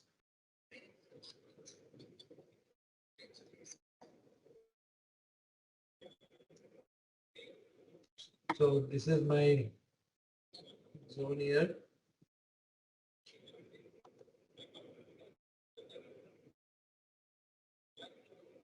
And here I can maintain my transportation zone here. And my location was port of loading, right? So in case you want to assign the port of loading also as a transshipment point for this zone, then I need to just select this port of loading and I need to assign here the transshipment point. That's it. And then I just need to click on create update assignments. Okay. And if you go back, you can also go into the table contents. And here you can see the assignment, which are the locations or which are the transshipment locations. No, we are not using the same name here. Basically, here you are just need to identify it. See, in one zone, you can have 20 locations, right? Out of this 20 location, how you are going to differentiate which location is your transshipment point? Because sometimes what happens, sometimes, like when you are doing a planning, maybe the, based on the Incoterm or based on the agreement, the particular, your shipper, your customer says, okay, I'm responsible to pay the carrier for the transshipment point 1 and 2. How you are going to differentiate it then? So in order to differentiate that particular attribute, we need to maintain within your zone, which are the locations that is your transshipment point. So this is just for an assignment. Okay, not all the locations will be transshipment point. That's what you're saying. No. Yeah. So as I told you, that is these are the only locations where your particular loading and unloading happens and mode of transport always changes. Because if your mode of transport is not changing, then it is not a transshipment point. Okay. Okay. If you want to delete the assignments, you can also delete it. Similarly, if you go into the next location, you can just type in as US. Okay. Okay, it's updated. So this is the second important feature I would like to say of your particular transshipment points, where you can actually specify which are the transshipment. Now we come to the another important master data, which is your mode of transport. So why mode of transport is important, I tell you. Can you tell me why mode of transport is important? Why we require that? So I'm just removing this, okay? I hope you can take it from the recording, okay? See, basically what happens when you are basically doing a transport. So when you will be setting up a transportation network, as I told you, you need to have a truck, right? So what happens here? So just try to understand this, then your entire clarification will be there on the resource part. So the mode means all are connected to your resources. So what happens here? So suppose I have a truck which is moving from Poland to Brno. So what happens? The highest level is truck. So truck is the resource for me. Now truck can be of two types, right? One can be a cool truck and another can be a non-cool truck. Okay. Now if I'm using a cool truck, it can be basically you know, it can have different variation, right? It can be a 50 tons truck. It can be a 100-ton truck. Similarly, when you're talking about a non-cool truck, it can be, suppose I'm using only one variation, 75-ton truck. So in SAP terminology, this is mandatory. We need a truck. But whether you need to break it down into this variation, that is not a mandatory thing. So if you are having such type of hierarchy, so this cool truck, non-cool truck, these are called as a means of transport.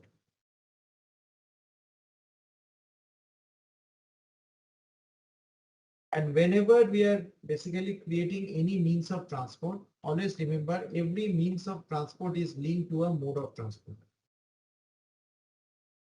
So my mode of transport is road, but my means of transport can be a cool truck and non-cool truck. Or it can be a short bed trailer and a big bed trailer. Okay.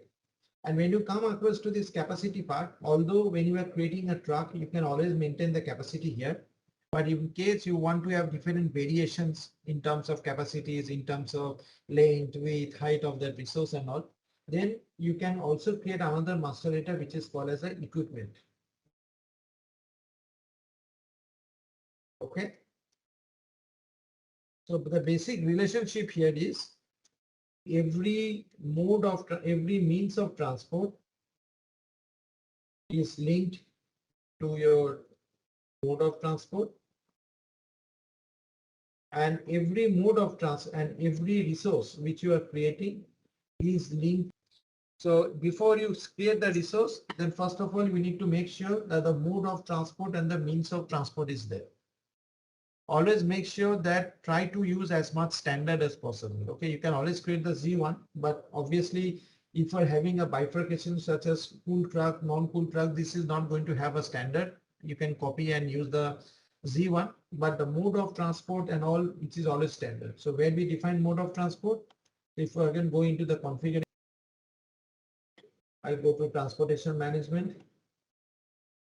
Under transport management, I go to master data. Under master data, I go to resources, and under resources. So basically before going to resource, go to transport lane, and here you need to define the transportation mode. So it is under a transportation lane. So under lane, you have mode of transport. And if you see, the standard mode of transport is sufficient. So one mode of transport is road, another is rail, another is sea, another is inland waterway, which is also called as a barge. Another is air, another is parcel and highway. So if you go to road, every mode of transport has a description, and how will you know whether this 01 is road? For that, we have to use a category. So this category actually is going to be 4. This category will actually specify whether this 01 is road or not. And main carriage is actually used only for air or sea. For road and truck and motorcycle and all, you don't have to use any main carriage. Main carriage means the maximum distance for which the mode of transport is being used. Generally used for ocean or air. And here also, if you see the relationship, what I told just the reverse, right? That every means of transport is linked to a mode of transport. That's what I told you, right? But here, every mode of transport can also be linked to a means of transport. But I don't want to assign any other means of transport here, because if you are assigning the means of transport here, that means only you are assigning That means you are saying that only there can be one means of transport per mode of transport, which is not correct, right? You can have two means of transport also using the same mode of transport. That is, the reverse is true. So I will always recommend don't put anything here, keep it as blank. And this sustainability factor means this is the factor which is taken into account for basically determining how much of CO2 emissions is occurring in the industry. As you know that whenever any type of vehicle is running on the road or any type of ship is running on the sea, there are fuel emissions, right? And the main objective of transportation industry is to reduce the fuel emission. So in order to reduce the fuel emission, how much fuel is being basically being emitted by that particular mode of transport, for that we need a integration with an analytics. The analytics cloud solution is being developed to measure the sustainability. So for that, this sustainability factor can be deployed. As of now, it is more of a development phase. It is still going on. How SAP will actually use this to provide a the CO2 emission less atmosphere. So this is something we can take up later on. Okay. So next will come into the, so I will not create any new value because the standard what SAP provides is sufficient, because you can always create a Z1, but ultimately the category mode of transport will always be road, rail, sea, air. So it doesn't make too much of value addition to basically create a new one. Okay. Now, once we have done this, the next part, what you have to consider is the means of transport. So if you go here, every mode of transport is linked to a means of transport. So means of transport means what? Means of transport is you go to resource, under resources, you get your means of transport. So here we can think of creating two means of transport, right? So let me first of all explain what is mean by a means of transport. So means of transport, obviously we have the standard ones. So if you see the standard ones, the first 5 are standard ones. If it is using road, so if I scroll to the left hand side a little bit, in case you are using means of transport road, so the standard code is 31. If you are using rail, the standard code is 72. If you are using plane, the standard code is 006. If you are using ship, it is 011. If it is car, it is 038.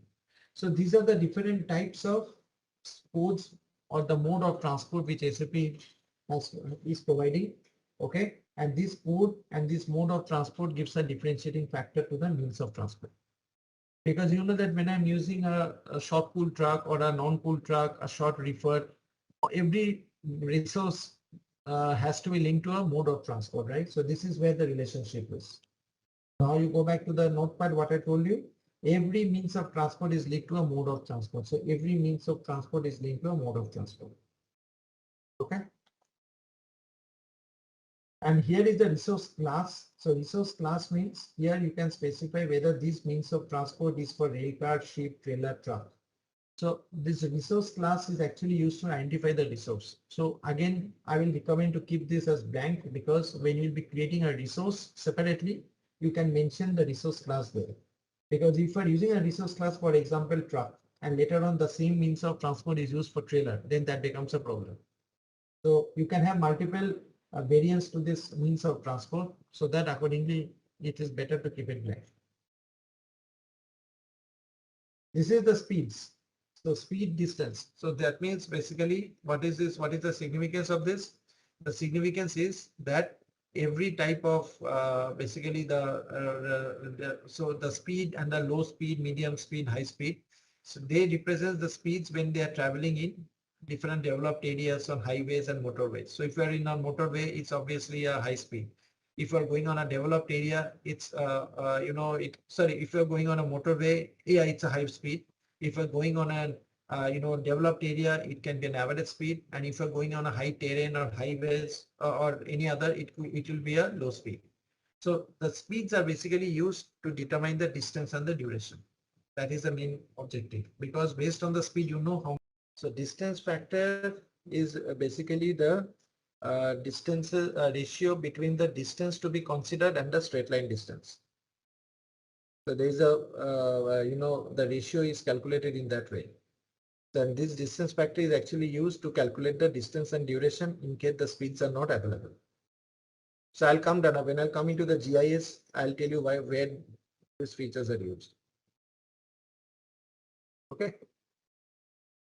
Then comes the multi-resource. See, this concept is very important. What is multi-resource? See, suppose I have a shipment document. Okay, so suppose you know that every shipment document, or in SAP TM terminology, we call it as a freight order, right? So every freight order will have a arrival date.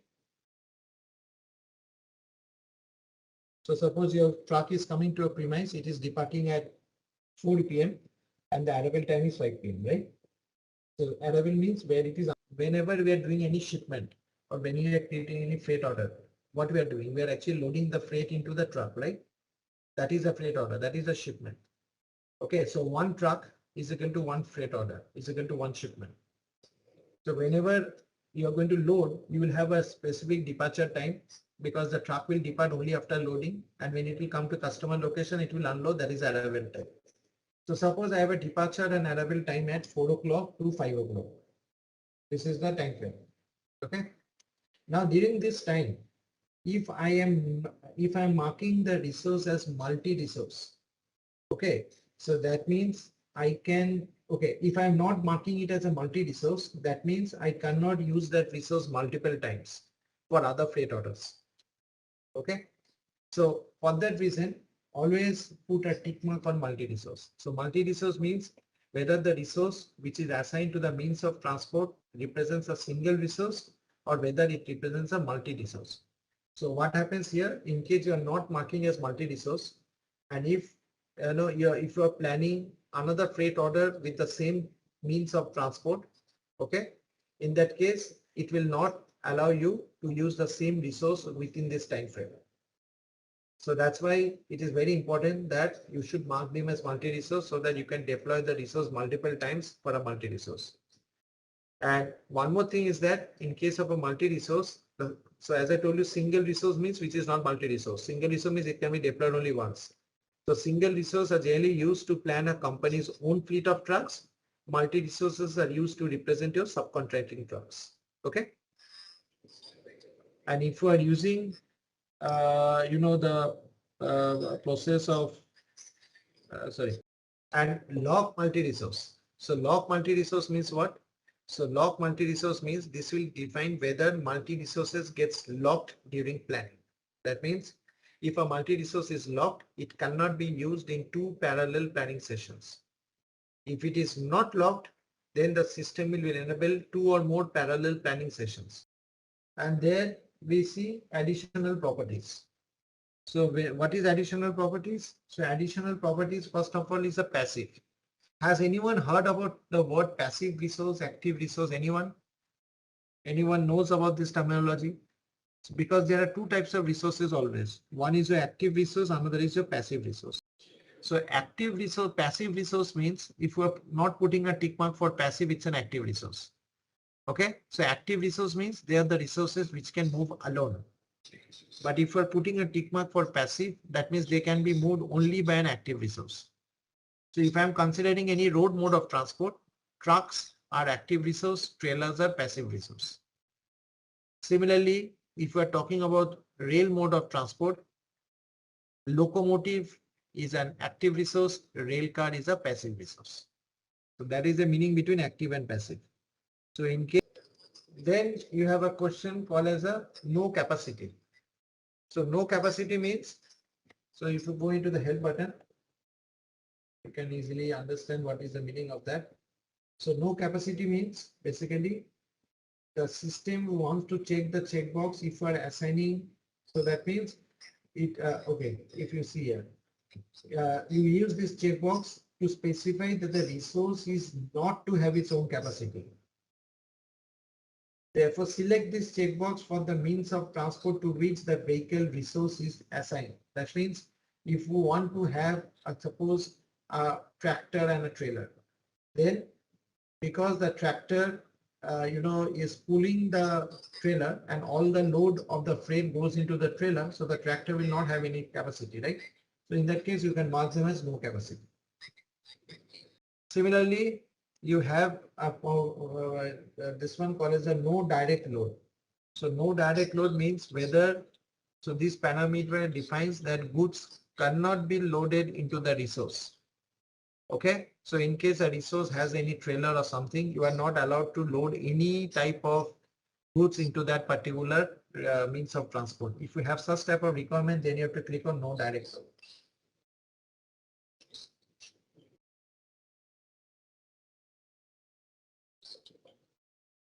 And this is the meaning of this sustainability factor we have already discussed in the means of transport.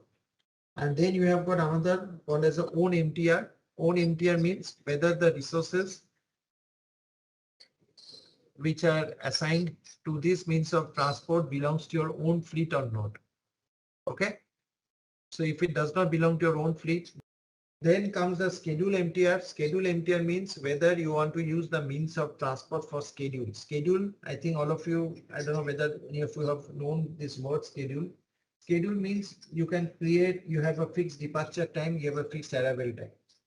So for example, if I talk about, for example, a particular a flight is always leaving from Bangalore at 9 a.m. and it is arriving at Hyderabad at 11 a.m. That means always a flight has a fixed schedule, a fixed departure and a fixed arrival time. Okay, so in case a specific means of transport has a specific schedule, in that case you can use this schedule MTR. Okay. Then you have your GIS quality. So GIS quality means what? GIS quality option will determine whether your GIS is being used or not. So if this option is selected, then the GIS will calculate the distance and duration. So how it will calculate? So the duration determination will take into account the low, medium and high speed. So in other words, if you are using GIS, you have to mention the speeds here. If you are not using GIS, then no put. And in case there is another tick mark called as a default MTR.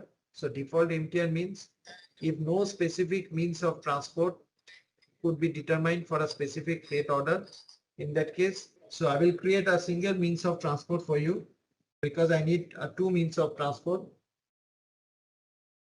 One for road, one for ship, for example. Okay, so I will create this. So one I will use for a non-full truck maybe, underscore for full truck load. I will, you can maintain a low speed, medium speed, high speed.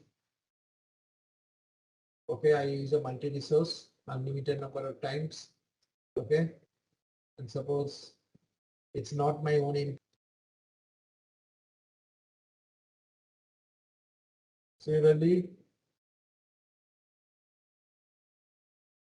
I will use one for C as well. Okay. So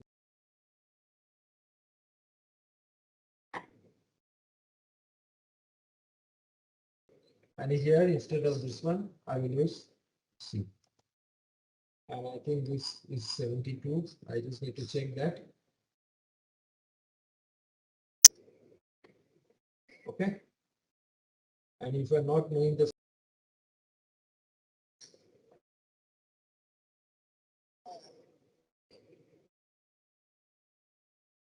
so what we have done so far? So far we have created the means of transport, we have created the mode of transport, and now you can create a resource. Sorry, before creating resource, you can also create an option of equipment type and equipment group, so that you can actually be very specific about the capacity of the trucks you are going to use. Again, I tell you equipment type, equipment group is not mandatory. You can skip without it. Okay. So in order to create your equipment type and equipment group, go back. And here within your resource, you have this.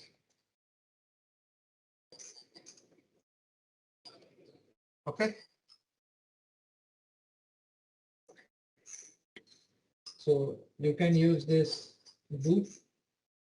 So if you see here, basically there are three types of groups. One is a vehicle group, one is a handling group, one is a transportation unit group. So for trucks, we need to basically click on this vehicle group.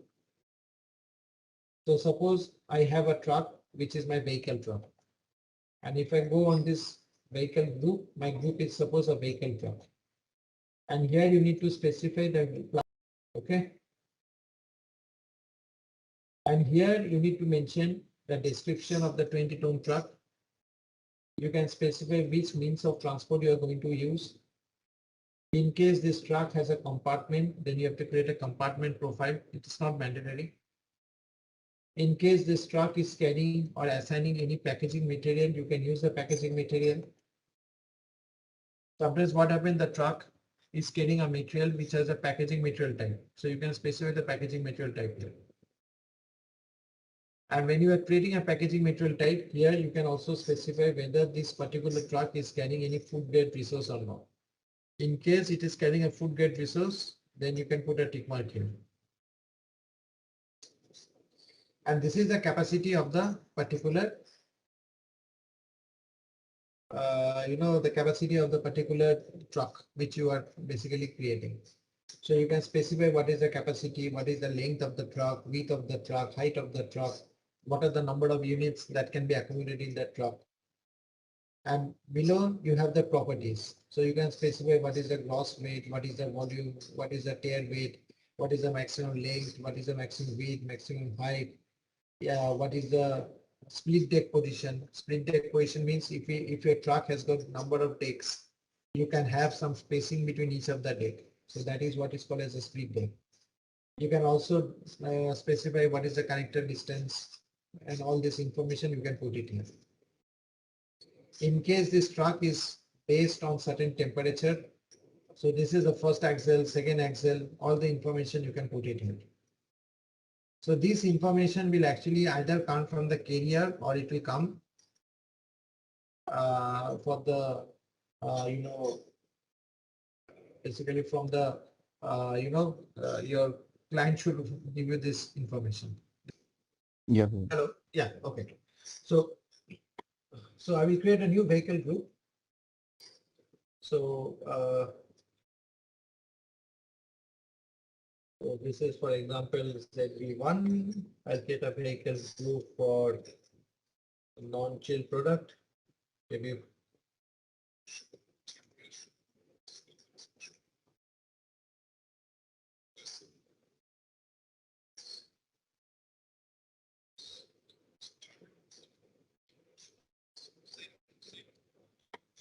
and this is the resource class.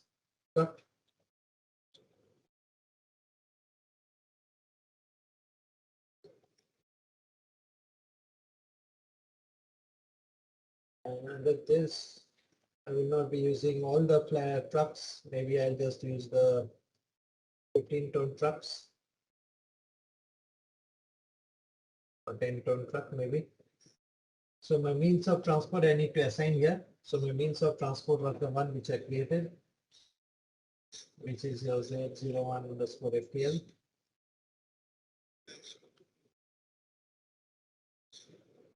And here you can basically maintain the payload weight.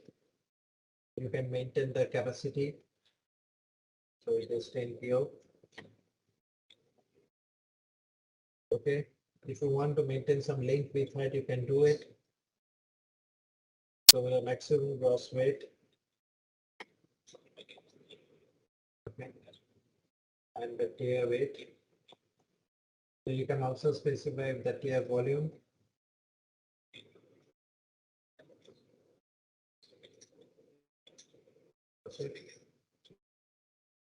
You can also specify the length, width, height. So in all this information, actually, you need to collect the information. Because and okay.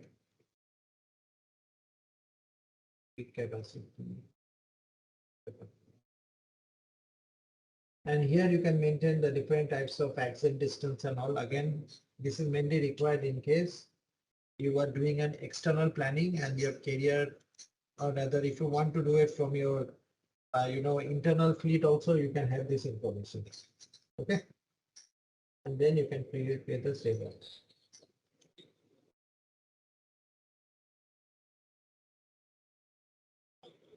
Similarly, if you want to do it for your C, you can also do that. So if you see, I've selected truck here. So if you want to have a specific vehicle group for ship also, you can, you can create it as ZB1, just copy that to ZB2. And here instead of truck, you can say it's a launching product transport buyers vessel. And here the resource class should be vessel. Okay.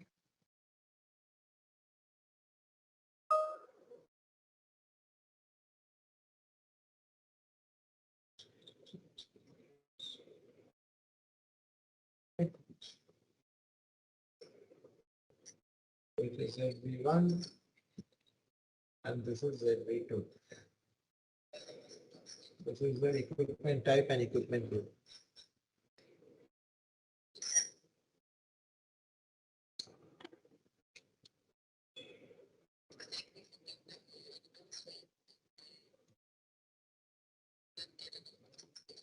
So there are some other configurations here which you see. In case you are planning to transport a container, then also you can specify here the transportation groups.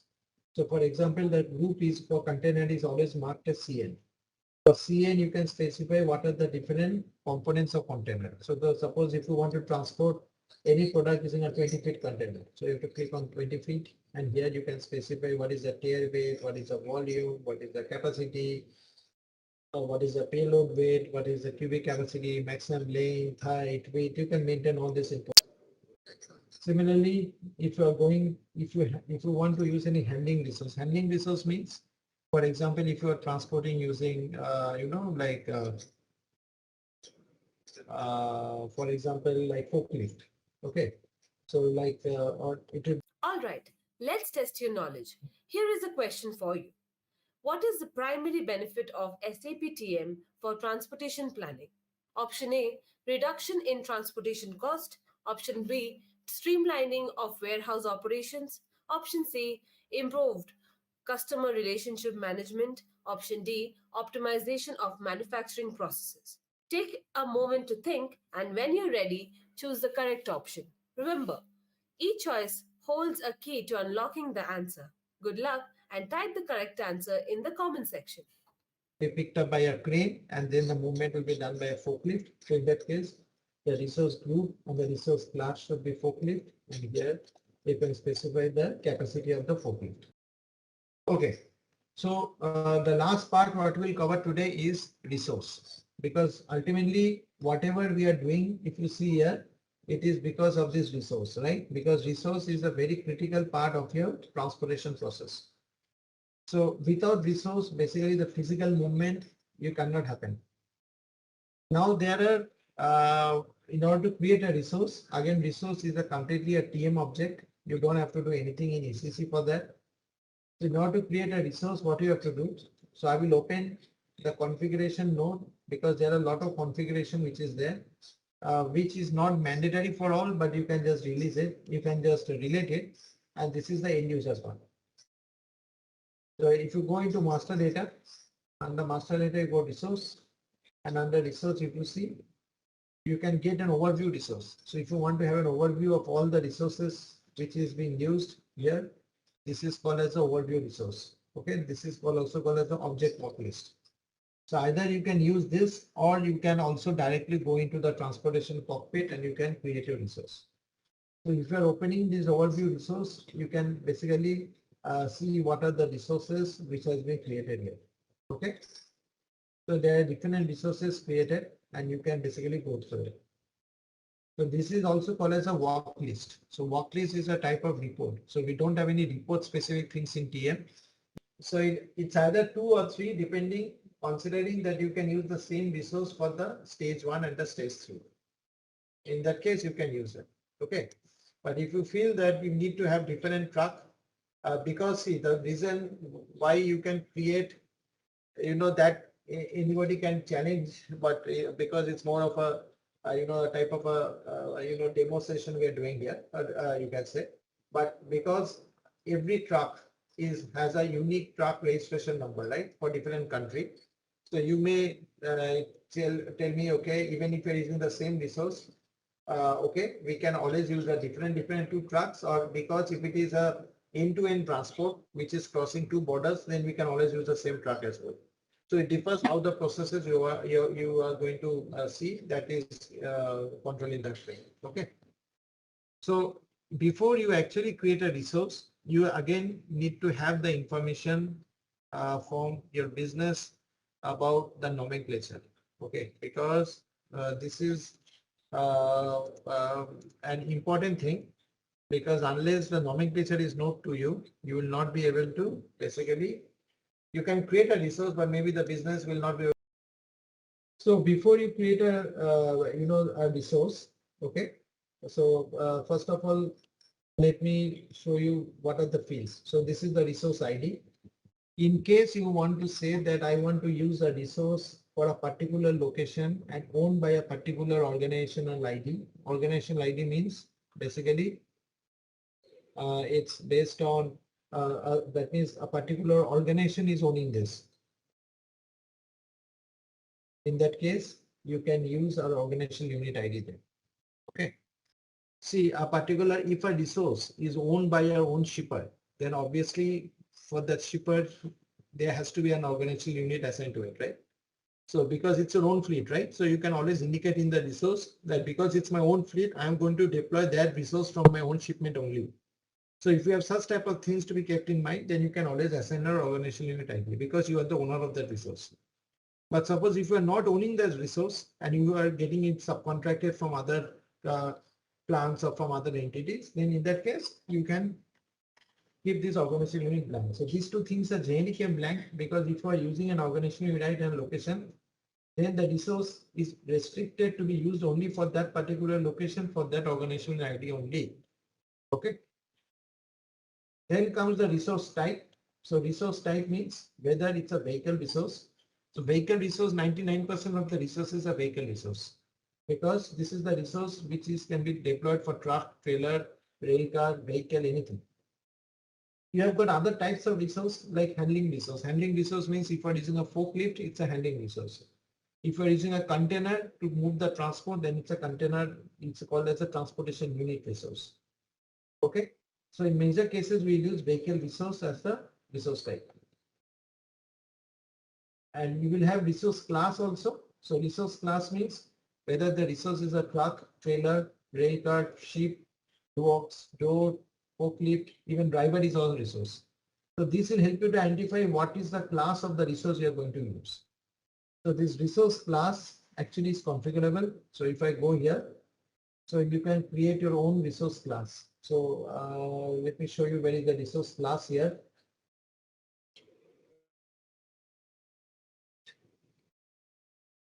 Resource class, where did it go? Okay. Yes. So this is the resource class. Generally, recommendation is to use the standard resource class. So if you see, if I'm using a truck, the resource is vehicle. If I'm using a trailer, it's a vehicle. Rail car is a vehicle. Ship is a vehicle. So what type of resource is this? That is identified by the resource class. If we're using a ULD, it's a TU. If it's a container, it's a TU. If it's a driver, it's a. Now, once you enter a resource, you see based on the resource class, you see you're entering vehicle because you have entered resource type as a vehicle. So that's why you don't need to enter calendar, transportation unit and handling. If you have selected there as calendar resource, then you would have gone here. But because you have selected vehicle, so it is under vehicle. And this is the place where you can specify the other segregation. So if you go on to this particular master data, if you see here, what I told you under a resource, you have this means of transport linkage. So you can basically link your resource to your means of transport here. And here you can specify what is the equipment type and group. So that means like, yeah. So basically the purpose is, suppose if you want to make a, see that's what I told you. Like if you want to have a segregation within a resource, that this resource is only to be used for those planning where it requires 10 ton capacity or 20 ton capacity, 30 ton capacity. So that means you are making a one layer below your main resource. Okay, so that means you are adding more specific criteria because you saw that in equipment type and equipment group, there were so many data related to that resource, right? Which we actually don't have in the resource master. So if you want to assign so much of attributes which you are and means of transfer, I told you, you need to assign a means of transport to a location. You need to have a time zone. You need to have a factory calendar. So factory calendar is required by because the operating time of your particular resource is governed by a factory calendar. So if you are saying factory calendar W8 means 5 working days, 2 non-working days. In that case, any type of planning which happens in Saturday, Sunday cannot consider this resource because you are using a factory calendar or W8, which indicates that Saturday, Sunday is a holiday for this resource. And this is the capacity. This is a unit of measurement. All this information you can keep it here. And then if you go into the general data tab, based on the means of transport, all this configuration will be updated. You don't need to do anything. This is the transportation tab. So transportation tab means the information, transportation relevant information for the resource is captured in the transportation tab. So what is the transportation relevant information? So this is from the validity period. So validity period means basically from date to date. So from date to date means basically for which dates the resource is valid. Because sometimes what happens if you are using an aging resource, that resource will not be used throughout the end of the life, right? It can be used for 1 year or 2 years. So you can always validate, specify the validity. So based on the validity, the planning should be done. And this is the resource class. So again, the resource class will come from the header level. In case you have maintained any organizational unit role ID, you have seen in the first screen that if you have not defined any organizational unit, then obviously this fields will be blank. If you have maintained vehicle type, vehicle group, it will come here. So in case a vehicle requires any specific service, you can specify the service date. You can specify who is the owner of that resource. You can specify whether this resource is owned resource, whether it's an externally owned resource or whether it's a leased resource. So if you are using a leased resource, then you can specify the lease contract. This is the registration number of the truck. And also whether the truck has been registered in which country, you can specify that. In case this truck is given by a specific driver, then you can specify the driver ID. You can specify the planning block. So that means in case a resource is defective, you can do a block, a planning block. That means if you are not.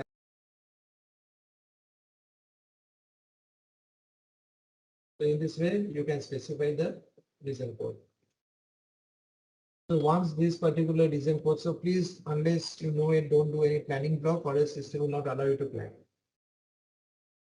You can also give a special instruction to the resource. So you can say that the resource should be handled with care. If you want to create your own special instruction for your resource, then you can again do a mapping in the configuration where this is the special instruction. So you can give S1 and you can give S2, and my S2 is handle resource is only for expertise. That means only an expert driver can drive this. Just an instruction. Okay.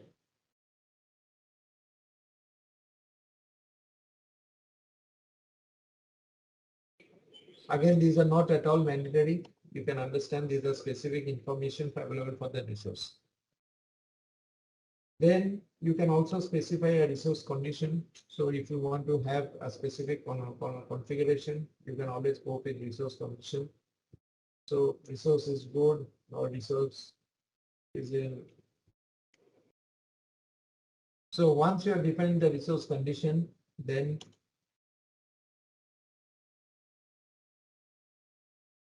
this is the, if you scroll down, you can specify whether this resource needs to have any compartment profile. So there is a functionality or rather a module called as a event management module. So in this event management module, you can actually specify whether the resource tracking and tracing can be done. So that is this is a tracking and a tracing module, which is event management system. And it can track and trace where is the resource, what is the resource available, whether the loading done, unloading done. So all the generic information about resource and its attributes can be basically done by event management. And if you want to use event management for resource tracking and tracing, then this tick mark should be there. So event management is a separate module. Okay. If the resource is actually carrying a food-based resource, then this tick mark should be there. And if the resource is owned by a shipper, then the shipper owned resource is there. And in case you want to integrate your resource with your EWM system, because ultimately this truck will actually go into the warehouse where the loading, picking, packing, good issue will be done, right? So for your loading and unloading instructions, so basically when your shipment document is transferred to your to your EWM system, it creates a transportation unit. And transportation unit is nothing but the truck with a packaging material into it. So the concept of packaging material with a means of transport actually creates a TU. So it is more from the perspective of creating an object in EWM, where you have a package material, the package material is loaded onto a truck, and that entire combination is called as a transportation unit. So for that, you need to have the packaging material assigned. So if for a particular resource, you are not planning to use that particular truck for your EWM, then don't maintain any means of transport. Sorry, packaging material there. Okay, good. And this is the capacity. So capacity information means obviously you can understand whatever capacity you are given in the above. This is the capacity of the truck. You can add also the capacity based on volume, length and all. So if you are maintaining the vehicle type and vehicle group, some of the physical properties will come here. You don't need to basically type in again. But not all information is there. Maximum information is available here, whatever you maintain. So your question, what I was telling you, that if you are using a vehicle type and a vehicle group, all the generic information about the physical properties will come here. Okay. Okay. This is the downtime. So downtime means what? Downtime means when a resource is not available for planning. So you say that for entire 1 year, between 12 to 13, suppose my truck driver goes for lunch. So in that case, my truck will not be available for planning. So you can say it's a planned downtime. Or maybe the resource is, or maybe the truck requires lubrication every day for 1 hour between this time. So you can say resource is inactive. So this is the break time of the particular resource where the resources are not available to be deployed. Okay. This is the qualification tab. So qualification tab means basically here you can specify the qualification values. The qualification type means, for example, what type of qualification is required by the driver to drive this resource. So this is again not a very, it's not mandatory to use this. You can skip this. But if you want to create a specific qualification type and qualification value, what you have to do, you have to go for the configuration. So here if you see settings for qualification, relative names, compartment, registration, in here you have to go here. So I just create another qualification type, say qualification based on not license but qualification based on distances, for example. Okay. And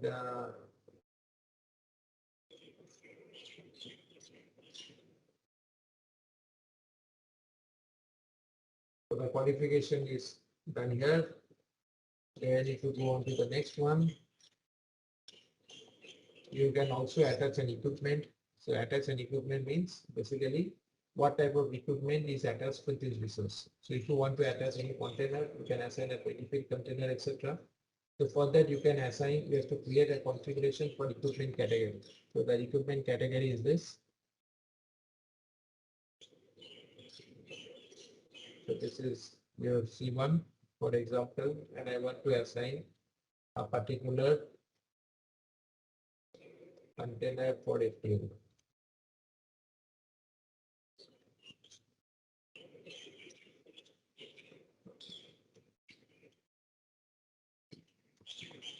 Okay. So once you're doing this, the next part is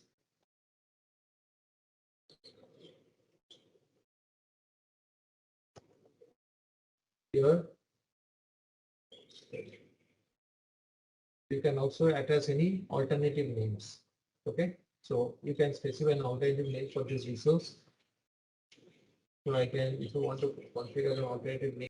No, suppose if you are transporting any specific container on the truck for an intermediate point. Okay. So maybe for a specific location, you are just loading the container and you want to plan the movement of the container on the truck. So in that case, you can say, okay, this container is loaded onto a truck and accordingly, I will do the planning based on the truck, but also keeping in mind that my container is loaded into it. Okay. So if you want to have a planning based on that, then you can always specify this. But if you see, this is the alternative name. It's not, sorry, you're talking about this. Yeah. Here, if you see, that's why the attached equipment is not a drop down menu. It's a free text. You can specify, you may not specify. Okay. Okay. So, so if you want to use any grouping attribute, you can group a particular resource. I think this part you can escape. It's not mandatory thing and all. Okay, I've never seen anyone doing this grouping of resource and all. Okay, so if you want to create a new resource, you can go here and you can click, for example, I have to create one truck for FTL truck. Okay, I will use the resource type. I will use the resource class. I will use the create button. What was the means of transport? Z01 underscore FTL. This is the time zone. You can specify the dimension. You can specify the factory calendar. You can specify the capacity. It's a small truck.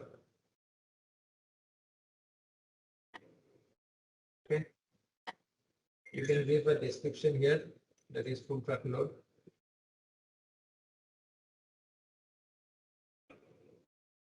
And here you can give some transportation information, like for example, what is the validity period of the truck from to date in 1 year.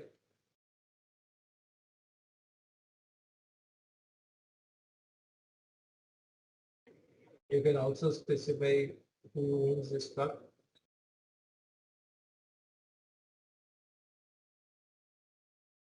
And you can specify the registration number of the truck, the registration country of the truck. You can give, if you want to have any instruction, you can give it. You can give a condition. Okay, I don't want to use this. So it's a shipper owned, it's not a shipper owned truck, so I just keep it blank. You can see the capacity, you can get the properties. In case you want to give the break time, you can have the break time put it here.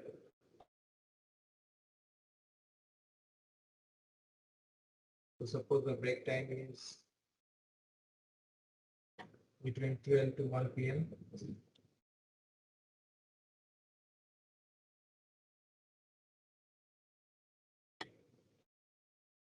Okay.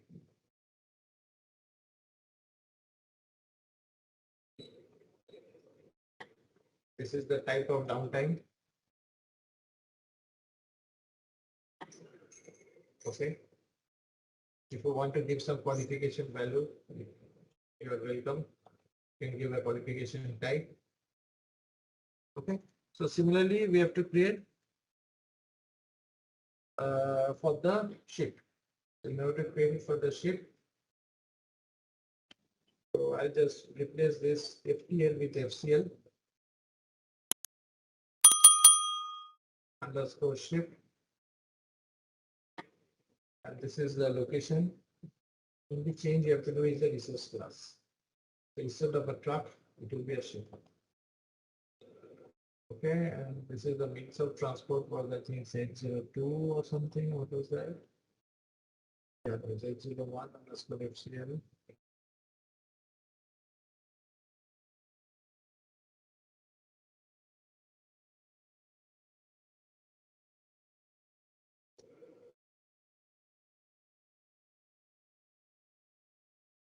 In case that this resource is not owned by you, you can always change the ownership to their own resource. So it is if it is owned by you.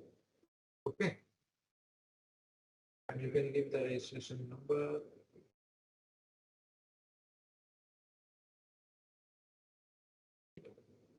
Okay, you can give an instruction if required. And everything is okay.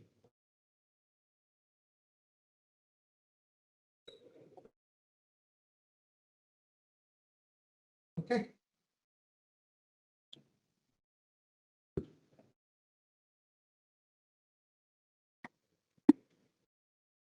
Future-proof your supply chain career with SAP Transportation Management expertise. ZaranTech offers in-depth SAP TM training program designed to help you master this powerful logistic solution. With easy-to-grasp online video modules, this course breaks down end-to-end processes of freight orders and shipment management using SAP TM. From transportation planning to track and trace visibility, you will gain hands on practice configuring and operating SAP Transportation Management. Check out our testimonials on our website from professionals who have become sought after supply chain experts after taking this career boosting course. You will be confident applying your skills in roles like logistic manager, transportation analyst, and shipping coordinator, and more.